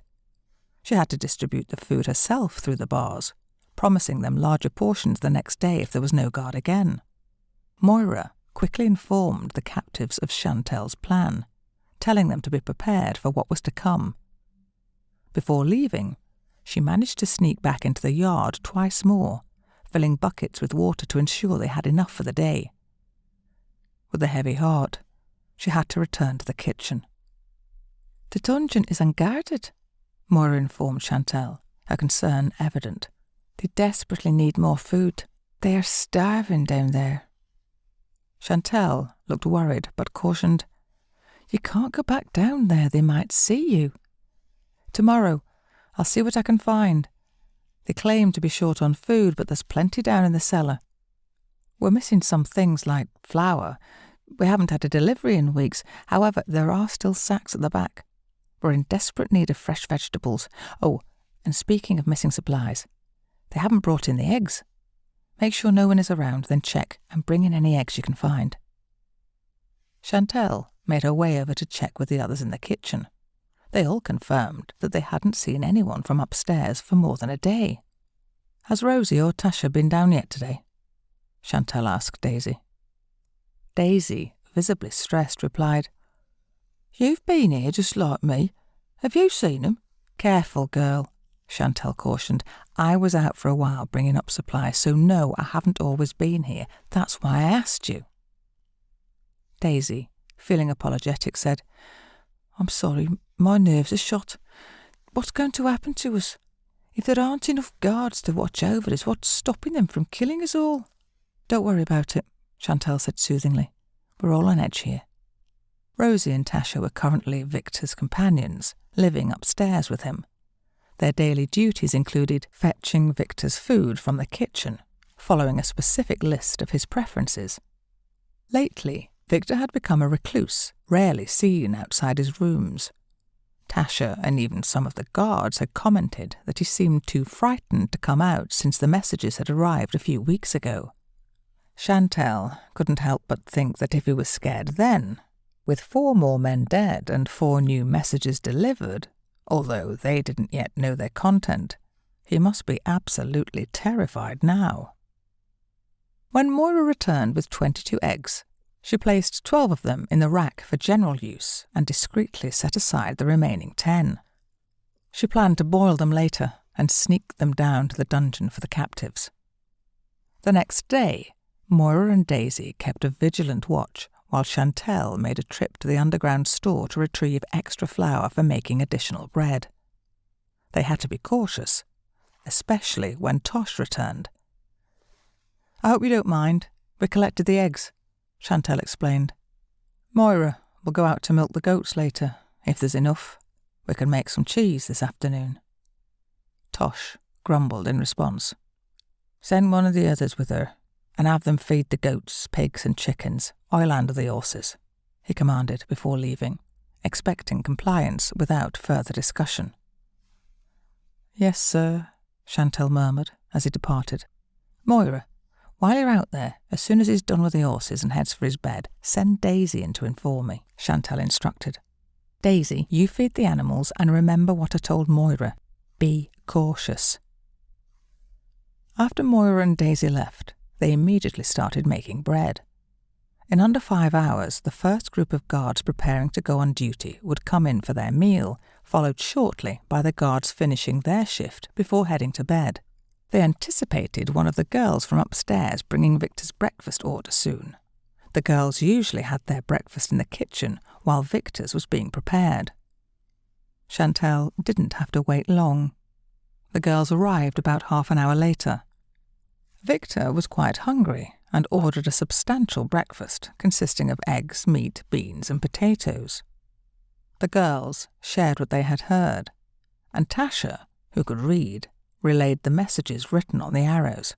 They also mentioned Victor's deteriorating state, how he was becoming increasingly paranoid about the ghost. He had even contemplated leaving, riding for days to escape from the relentless fear. Victor had reached a point where he insisted on having his food tasted by Tasha first, fearing it might be poisoned. Pity he won't eat mushrooms, Rosie commented. He's always drunk these days. He's already started drinking this morning, Tasha added. We can't risk poisoning him. It might backfire. And one of you could end up dead, Chantelle cautioned. It's not worth the chance. With Victor's food ready, they collected it and left, promising to keep their ears open for any valuable information. Chapter 20. Mardi changes tack. Knowing that after every attack there would be fewer defenders left in the compound, she also understood they would become increasingly vigilant. Uncertain whether they were dispatching search parties to find her, she had to exercise extreme caution to avoid falling into an ambush. She waited for a few days, biding her time, but the need to gather information about the situation in and around the compound grew urgent. Each day, she cautiously approached the compound, sensing an underlying sense of danger that prevented her from getting too close. Deciding to approach from the south, an uncharted path for her, she believed the risk was worth the potential gains. She planned to follow her own false trail, which would be the safest way to approach the compound, then cross the road and navigate through the dense trees on the eastern side of the river. She would proceed slowly, ensuring no traps or dangers lay in her path. As she reached the far side of the river, she stumbled upon a cold campsite that had been abandoned many days before. She suspected it had been used by 2 people, a sign that they were still actively searching for her. Backtracking about a mile, she found a suitable tree for the night, settled in, and prepared to get some much-needed sleep. Just as she was drifting off, her keen senses picked up something unusual in the distance.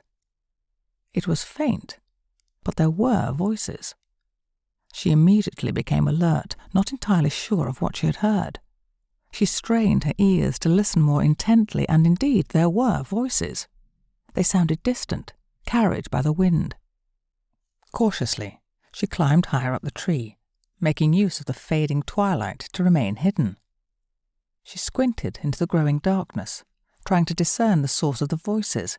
As night descended, she finally spotted it. A campfire. It was in the same location she had left just over 2 hours ago. She couldn't believe her luck. Her conflicting thoughts wrestled with her decision.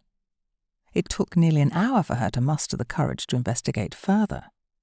She moved stealthily into a position where she could both see and hear the campfire clearly. The 2 figures were sharing a meal that appeared to consist of a squirrel, and she detected the distinct aroma of fish, though it took her a moment to identify the scent. As she listened in, she realized that these were the smaller guard and the man she had encountered twice before. Their conversation revolved around someone known as the Ghost, who had attacked the compound a few weeks earlier. 3 crucial details emerged from their dialogue. They held Victor in low regard. They hadn't returned to the compound since her last attack, and the man hunting her was only doing so because he had a loved one held hostage within the compound, compelling him to hunt her down. However, she missed the reference to the Ghost in their discussion. Mardi continued to eavesdrop, her curiosity piqued by their conversation. She learned that they intended to return to the compound that night, but they planned to see the captain of the guard, avoiding Victor altogether. This puzzled her. Why would they avoid Victor but seek out the captain? Then, just before they departed for the compound, she overheard a crucial piece of information. Victor had given them a specific directive. They were not to return unless they had killed the Ghost. It took her a few moments to realize they were referring to her. However, they also seemed to believe that she was the same avenging angel her father had once talked about, a figure who had eluded capture for a very long time. The revelation left her both surprised and intrigued. It didn't matter that they were mistaken about her identity. What mattered was that she now had something she could potentially use to her advantage. As Mardi continued to shadow the 2 men, she watched them closely as they entered the back of the compound and made their way to the captain's cabin, as she had seen them do once before. Despite her curiosity, she knew that getting close enough to overhear their conversation was too risky. Instead, she observed the compound for any signs of unusual activity. It was eerily quiet, with only the occasional movement of horses in the stables and the hushed conversations of the guards across the gates breaking the silence. After a while, she decided to return to her hideout near their previous campsite. As she settled back in, she contemplated the idea of contacting these 2 individuals, However, upon reflection, she realized the potential dangers involved. Instead, she chose to remain hidden and listen to their discussions, which proved to be a wise decision. She listened to their conversation about what the captain had told them about the lack of food, now causing them to ration what was left as the camp was on lockdown. This meant no one was working the fields. But what was even more intriguing was a revelation that Victor was not only paranoid about the ghost, but also on the brink of losing his sanity. The men were starting to question why they didn't simply get rid of him or ride out and abandon him to his fate, with the latter option being the more favoured one among them. This newfound information gave Mardi a glimmer of hope. Perhaps the compound was on the brink of internal strife, and she might be able to use this to her advantage. As Mardi settled down in her hidden spot for the night, she contemplated her next move. Her initial plan had been to avoid the two men the next day, as she assumed they wouldn't linger around. However, she had to adapt her strategy based on their presence. Being so close to them might pose a risk, especially if they had established some sort of signalling system to alert the compound about her attacks. Moving too quickly could lead to a mistake they could follow. Over the next few days, she continued to observe the two men and realized that they had given up on tracking her. Instead, they seemed stuck in a frustrating limbo, unable to return to the compound without incurring Victor's wrath, which could be a death sentence. The conversations she overheard also hinted at the captain's growing impatience with Victor. They hoped he would take action against Victor, and then they could return.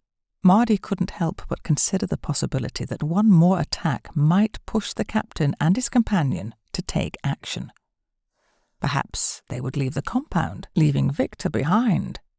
It was a risky gamble, but Mardi was running out of options, and she needed to find a way to break free from her relentless pursuers. Mardi maintained her vigil from the ridge that night, positioned to get the best possible view of the compound. She observed their guard rotation closely. They changed shifts at midnight, then again just before daybreak. Throughout the day, she continued her watch, making note of the shifts at midday and another change 6 hours later. Satisfied with the information she had gathered, she decided it was time to return to her tree for some much-needed rest. She had been away longer than anticipated, and her supplies were running low. Mardi finished the last of the cold meat she had brought with her and settled down to sleep, keeping an ear out for any unusual sounds that might require her attention. The following day, Mardi carefully observed the hunter and the guard as they ventured out to find food. She seized the opportunity to send them a message, placing an arrow into a tree near their campfire before taking cover to watch their reaction. 2 hours later, the pair returned with a Hessian sack containing 2 rabbits. As the hunter hung the rabbits from a tree and noticed the arrow, he retrieved it and read the message, then shared its contents with the guard, who couldn't read. "It says, 'Stay here,'" Hutch informed his companion. Gregor initially expressed concern about returning to the compound to warn the others, but Hutch persuaded him to think it over. He argued that Victor's instability might lead to their immediate execution upon their return, rather than gratitude for their efforts. Hutch envisioned a different path, one where they could live peacefully if they aligned themselves with the enigmatic ghost. Gregor pondered Hutch's words in silence for an extended period, causing Hutch's anxiety to mount. Though still technically a prisoner, Hutch was prepared to act if Gregor made a detrimental decision. "I'm getting hungry," Gregor finally spoke, breaking the silence. "While you think about it, let's stoke the fire and I'll cook one of those rabbits." Hutch seized the opportunity to grab the rabbits and his knife, sitting on a log and deftly dressing the rabbit. the silence between them grew increasingly uncomfortable. By the time the rabbit had finished cooking, Gregor had come to a decision. "I've considered all the possibilities and outcomes, and I agree. We do nothing for now. We wait," Gregor declared. "With luck, the captain and his remaining men may just leave. Now, give me some of that rabbit." Mardi continued to eavesdrop on the hunter and guard, but as they reiterated their desire to stay out of the conflict several times, she became more satisfied with her new plan. She made her way to a concealed position that provided a clear view of the compound's courtyard, hoping to catch a glimpse of her mother. Settling in for a long wait until darkness, she patiently observed. About an hour after everyone had settled down, 2 hours past the shift change, Mardi moved to a better position from which she could shoot effectively. She had crafted new arrows, inscribing them with the message, "The ghost is here for you," and she hoped that someone within the compound could read. Taking aim, Mardi lit an arrow and fired it into the stable roof. While the guards turned to address the ensuing flames, she fired 2 more arrows, targeting the back posts of each of the guard towers, then watched intently. One guard read the warning and informed the other as they both descended from their towers and rushed to deal with the stable fire. They quickly evacuated the horses, retaining 2 for themselves, and then opened the rear gate before riding off into the darkness. Meanwhile, the guards in the front tower struggled to comprehend the unfolding scene. Mardi aimed an arrow towards one of the front towers, hoping it wouldn't prove fatal, giving her growing trouble with guilt. As the horses reached the front gate, she observed the captain emerging from his cabin. A guard read the arrow and passed it to the captain. Although this particular arrow had been crafted weeks earlier, it was apt for the situation. "The ghost of vengeance is here for you." Mardi, recognizing the confusion that reigned in the compound, decided to let them interpret the message for themselves. She then fired a second one into the front gate, narrowly missing the captain. The fire in the stable continued to rage, spreading along the outer wall, though it hadn't yet reached any other buildings. Mardi observed the mounting panic within the compound. First, 2 guards who had been tending to the horses quickly mounted them and fled. Another guard rushed to open the front gate, hopped onto the back of a comrade's horse, and together they rode out into the darkness, heading south. The captain, realizing that he and the 2 guards in the gate towers were now the only ones left, he hurried to Victor's quarters. However, he found the door barricaded. Returning to the front gate in a state of despair, he discovered that the guards in the towers had also disappeared. Overwhelmed, he sank to his knees. Mardi, now positioned on a ridge in front of the gate, watched as the captain remained motionless on the ground. Searching through her remaining arrows, she selected the most fitting one and let it fly. The arrow struck the ground inches from the captain's knees. He retrieved it and read the message inscribed on it. "Leave or die."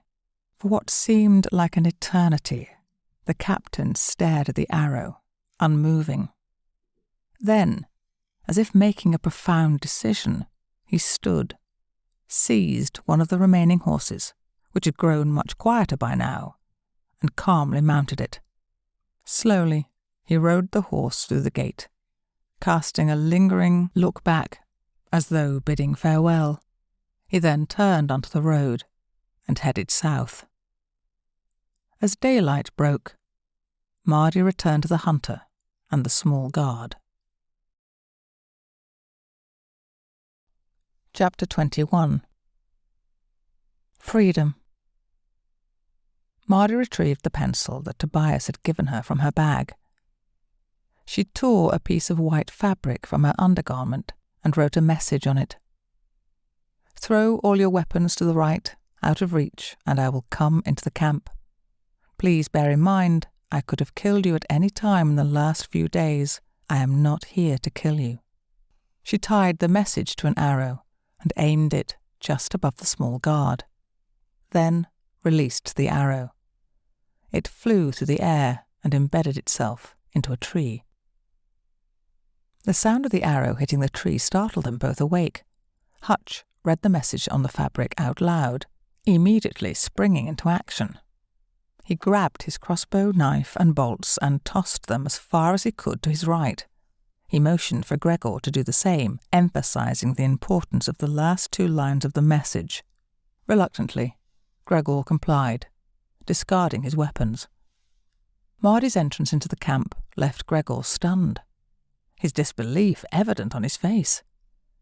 In contrast, Hutch remained composed. "I am Hutch. This is Gregor." "I am pleased to meet you," Hutch introduced himself. Mardi, though only 12 years old, looked older, closer to 14. Gregor struggled to process the situation, his voice filled with incredulity. "A child? We have been chasing a child. I don't believe it," he exclaimed. Hutch, on the other hand, calmly explained the situation, acknowledging Mardi's skills. "Yes, I know. She only made one mistake. When she laid the false trail, she left footprints. They were too small and far too light to be that of a full-grown man," Hutch said. "But apart from that, she was faultless. I never stood a chance of catching her." Gregor, feeling a mix of emotions, turned to Hutch, his voice tinged with accusation. "You have known all this time?" he asked. Hutch offered a rational explanation, highlighting the danger they would have faced if they had revealed the truth to Victor. "Sorry, yes, but if I told you, and you told Victor, what do you think he would have done to 2 people that could not find a child?" Hutch reasoned. Mardi interrupted their conversation with a sense of urgency, laying out her plan. "Have you 2 finished?" she interjected. "There are no more guards at the compound, only Victor, and he is mine. You 2 need to release all the captives and get them fed. My mother is one of them if she is still alive. I haven't seen her for weeks. We need to get back there now. I will keep guard from the ridge while you 2 check the place out. Put everyone in the kitchen, then barricade the doors until I deal with Victor. If I have to, I will burn Victor out." Gregor, still trying to process everything, snapped back with a question about their role. "Why do you need our help now?" he asked. Mardi provided a clear rationale, emphasizing their advantage in approaching Victor peacefully. "You will be welcomed by Victor. I would not. This gives you an advantage. You can get everyone safe away from Victor so he does not use them as hostages," she explained. "Once they are safe, I will come in." Hutch chimed in with a practical suggestion. "We can use the back gate. He may not even see us until we go for the dungeon," he suggested. Gregor hesitated before finally giving in. "I have to think about this," he said. Hutch appealed to his sense of urgency and determination. "What is there to think about? You are free of Victor. You have spent weeks saying you wanted to leave. Why are you hesitating now?" Hutch asked, his voice gentle but persuasive. After a moment of contemplation, Gregor agreed.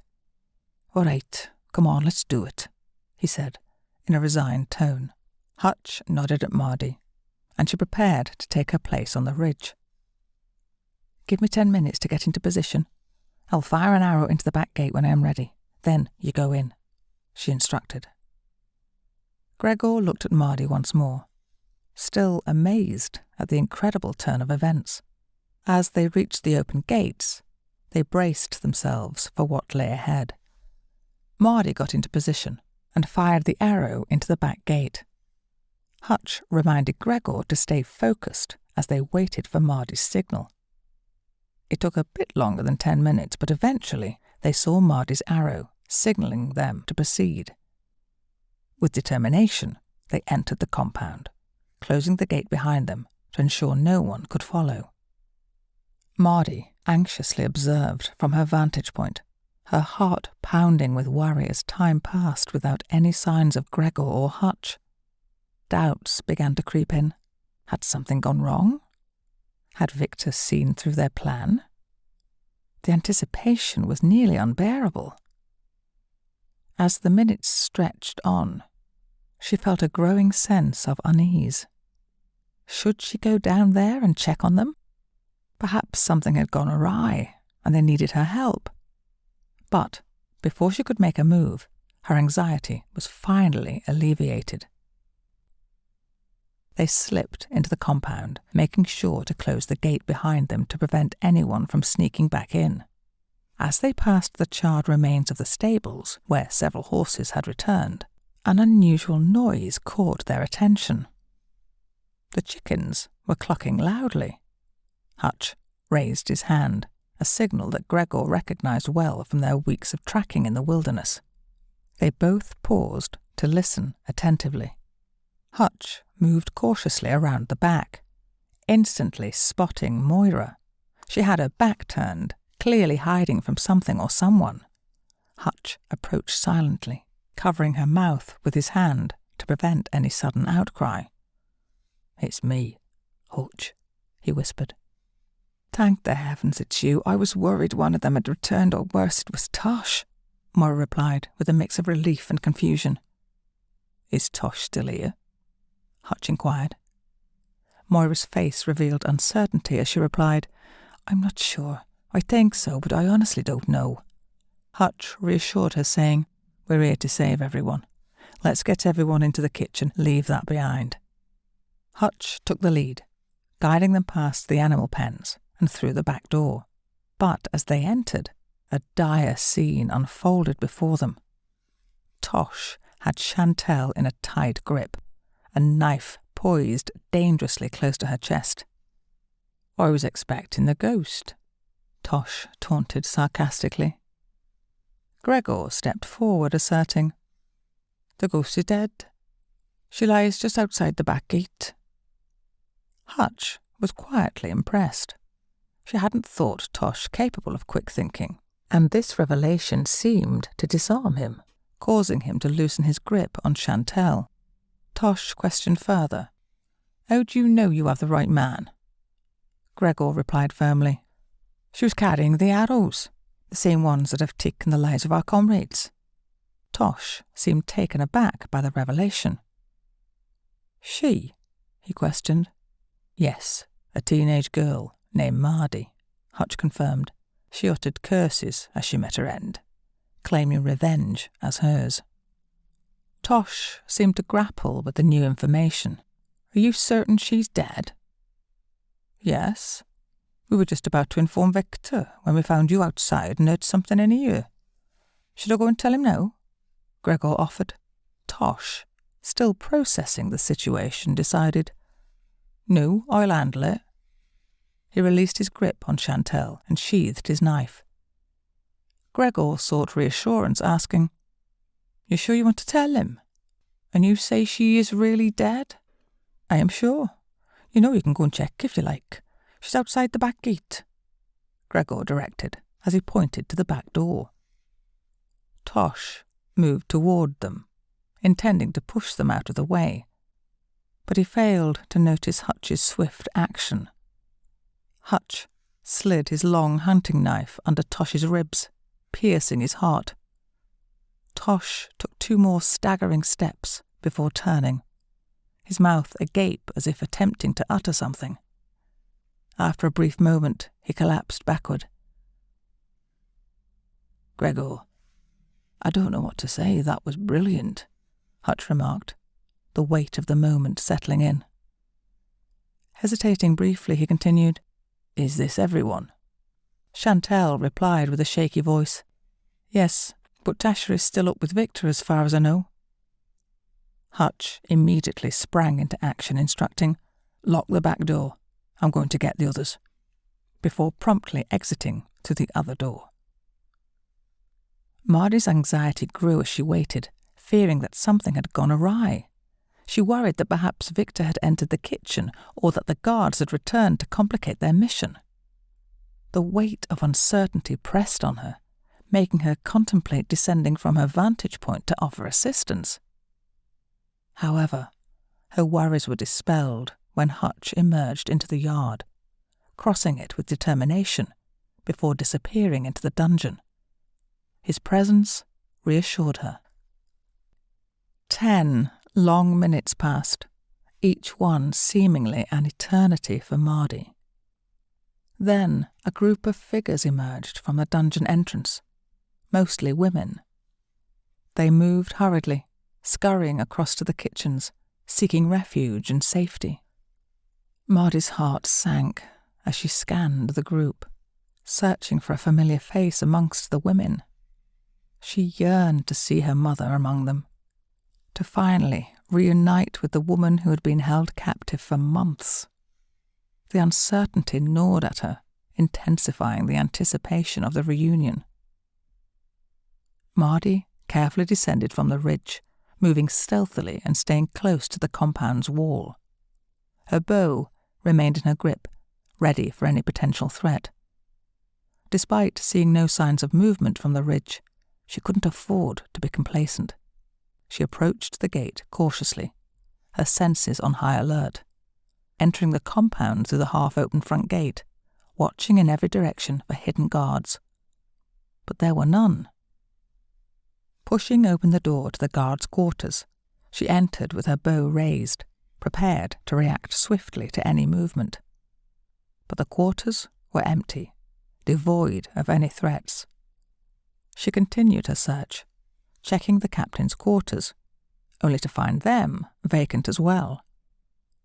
Determined and vigilant, Mardi circled around the back of all the buildings, methodically scanning every possible hiding place. Her thorough search yielded no adversaries, confirming that the guards had indeed left or been incapacitated. Returning to the front gate, she secured it, ensuring no one could enter from behind. Her focus shifted to Victor's quarters, where she knocked on the kitchen door. The door swung open, revealing her mother standing there. Overwhelmed with relief and astonishment, Mardi embraced her mother tightly, unable to contain her emotions. Mother, you are alive. I thought I had seen you, but I wasn't sure. You are safe now, Mardi exclaimed, her voice trembling with emotion as she held her mother, who was also crying with joy. Gregor, who stood by the back door, opened it slightly, his urgent tone breaking the emotional moment. They all heard the horse passing by swiftly. "Victor, he's running. He's heading for the front gate," he declared, the urgency of the situation demanding their immediate attention. Mardi wasted no time. She grabbed her trusty bow, her gaze determined and resolute. Turning to her mother, she spoke with conviction. "I have to do this," before swiftly making her way towards the door. "I'm coming," Hutch declared suddenly, his resolve matching Mardi's determination. His wife attempted to hold him back, but he was unwavering. "We will be back," he assured her, his voice firm. "We have got to end this. If he manages to find support, we will be in the same position again, or someone like us will be. I can't let that happen. This girl has stirred something in me I thought I had lost. No more." With a final kiss, he picked up his crossbow and bolts, joining Mardi. The two of them wasted no time as they headed straight for the stables, where they quickly gathered some oats for the horses. With silent determination, they mounted their steeds and set off, hardly exchanging a word, but sharing a profound sense of purpose. Chapter 22. The Hunt. On the other side of the gate, Hutch swiftly dismounted from his horse and began examining the ground as he moved forward. There were numerous hoof marks scattered around, but Hutch's keen eye caught a small nick in one of the horseshoes. He traced this curious mark for a while, on foot, while Mardi grew increasingly impatient, eager to pursue Victor. She knew he was correct. They needed to follow the right horse. Still, it was hard for her to suppress her urge to charge forward. Suddenly, Hutch straightened up and smoothly climbed back onto his horse. "North," he declared, and without further delay, they spurred their horses into a gallop, heading in the direction Hutch had determined. As night fell, Victor remained elusive. Hutch, aware of the importance of keeping their horses in good shape, insisted they needed to halt and allow the horses to rest. He used the oats he had grabbed at the last moment to feed their weary companions.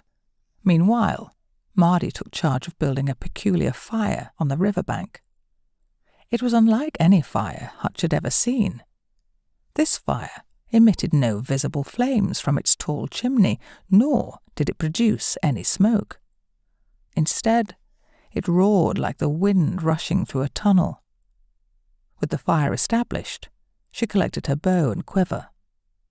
Just as Hutch was momentarily distracted by a horse's whinny, he turned back to find Mardi had disappeared. The thought crossed his mind. She's like, well, a ghost.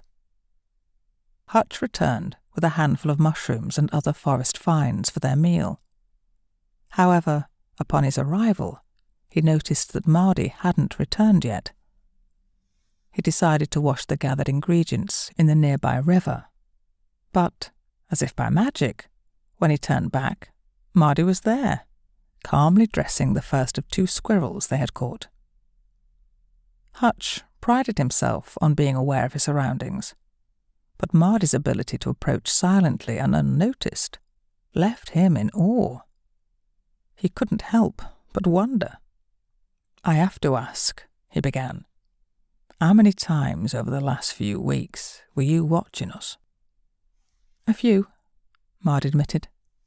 "I needed to hear what you were saying, understand why you, a prisoner, were so determined to find me. I watched you closely. At times, I even thought you might be one of Victor's henchmen." "What made you change your mind?" Hutch inquired. "Listening to your conversations with Gregor during your time at your camp, the one where we first met," she replied. Hutch was intrigued. "How close were you to us then, that you could hear our conversations?" Mardi leaned in, her eyes gleaming with a hint of mischief. "About 10 feet away, just on the other side of that holly bush." Hutch couldn't hide his astonishment. "What? How did you manage that?"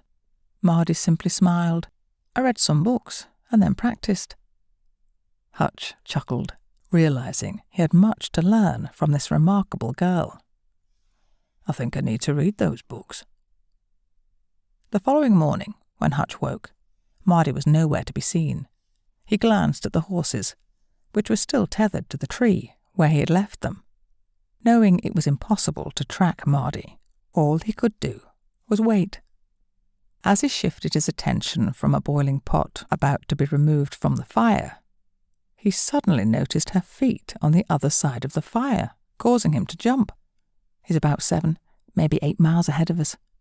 I've seen his smoke," Mardi reported. Hutch was taken aback. "How did you manage that?" Mardi pointed towards a towering pine tree. "I climbed that tree." Hutch was left speechless, his eyes fixed on the enormous tree that seemed almost impossible to climb, at least in his eyes.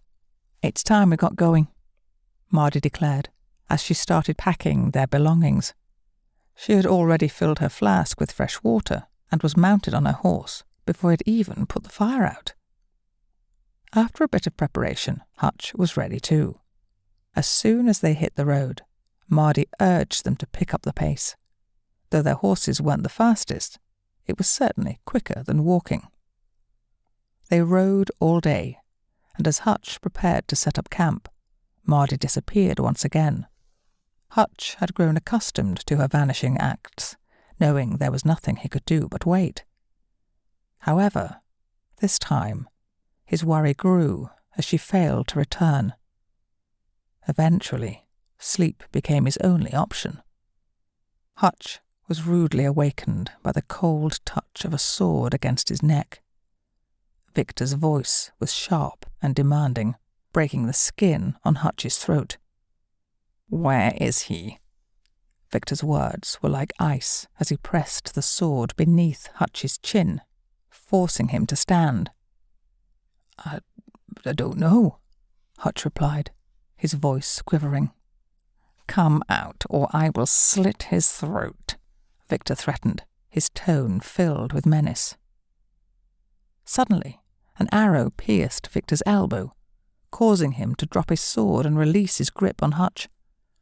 Hutch instinctively moved to the side as Mardi seemed to materialize from thin air. Victor fumbled for his knife, his eyes wide in disbelief as he gazed at the girl standing just 10 feet away. You are the ghost, Victor stammered, unable to comprehend what he was seeing. Victor felt excruciating pain in his injured elbow and his knife trembled in his hand. Before he could react, an arrow, shot from Mardi's bow, silenced him forever. Victor fell backward, a look of profound surprise frozen on his face. His wide open eyes stared into nothingness as he slid down the slope, coming to a rest after his head struck a rock. Leave him. The animals will feast well today, Mardi said, her voice resolute. Hutch remained stunned, struggling to find words. Finally he blurted out, "Where? How?" If I were Victor, I'd want to know if anyone was following. Back where we left the road to stop for the night, I noticed what seemed to be a hoof print heading up the opposite slope, Mardi explained calmly. I climbed a tall tree to get a better look, and when I saw he hadn't lit a fire, I waited. I knew he would spot your smoky campfire from up there, and he couldn't resist investigating. He arrived early this morning, while it was still dark. The rest, as you've seen, is history. Can we go now? Chapter 23. Reunions. 2 days later, they returned to the compound. After exchanging greetings and recounting the events, mostly narrated by Hutch, Mardi proposed a bold idea. Why not take over the place? None of them had loved ones waiting elsewhere, and they had ample food supplies that could last until they established their own crops. With Hutch's hunting skills, they could secure additional meat, and the compound could offer them protection. However, Mardi emphasized the need to clear the overgrown vegetation from the perimeter, since it was this cover that had allowed her to do what she did. Mardi remained to assist for the following 2 days, as her mother gradually regained her strength. During this time, Hutch eagerly seized every opportunity to learn from Mardi about the knowledge she had acquired from her books. They efficiently organized their tasks to cover all the necessary jobs. With only 4 men and Gregor alongside 16 women, Chantel optimistically noted that the women's presence would likely attract more men to their growing community as word spread. They officially christened the place Newtown, as Mardi had objected to it being named after her. During these 2 days, Petra, Mardi's mother, made a remarkable recovery. Mardi shared the news about Tobias, where they would be living once Petra was fit for travel. Gregor decided to stay and teach them all how to defend themselves. Instead of having a single leader, they decided on a different approach. Gregor, Hutch and Chantel would become the village elders, responsible for settling disputes. If anyone wished to join their community, they would all have a say through a collective vote. On the day of their departure, fully expecting to embark on a long walk, they were taken aback when the residents of Newtown surprised them with a cart, pulled by a young filly. The cart was thoughtfully loaded with enough food to sustain them on their journey, sparing Mardi from having to leave her mother to hunt for sustenance. With gratitude, they set out on their journey. It took them 3 days to reach Rivertown, where the locals had heard the news of Victor's demise but lacked detailed information. Mardi kept quiet, only showing interest in the various stories circulating about a girl, a boy, and a man known as the Ghost. Their journey continued, leading them uphill, crossing the river towards the pass. Mardi paused at the graves of her father and brother to pay their respects. Afterwards, she guided the cart into the trees, then disconnected the horse, leaving it to graze on the grass. As they passed through the hidden gate, they were greeted by Borgo. Tobias, who had spotted Borgo racing towards the gate, was initially bewildered, but soon recognized Mardi. His eyes filled with tears as he rushed to embrace her, nearly lifting her off the ground in his overwhelming joy. The end. No, let me correct that. A new beginning. Author's notes. I hope you enjoyed my new version of this short story about overcoming adversity and the tenacity of a girl that did what she had to do to save her mother. This mimics a saying I have followed all my life.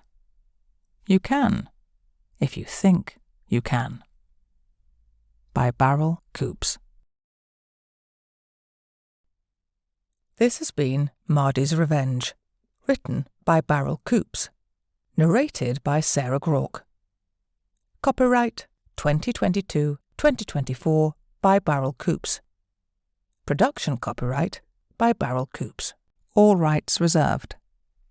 This book, Mardi's Revenge, is protected under international copyright laws. No part of this publication may be reproduced, distributed, or transmitted in any form or by any means, including photocopying, recording, or other electronic or mechanical methods without the prior written permission of the author, except in the case of brief quotations embodied in critical reviews and certain other non-commercial uses permitted by copyright law. For permission requests, please contact the author through barrelcoops@gmail.com.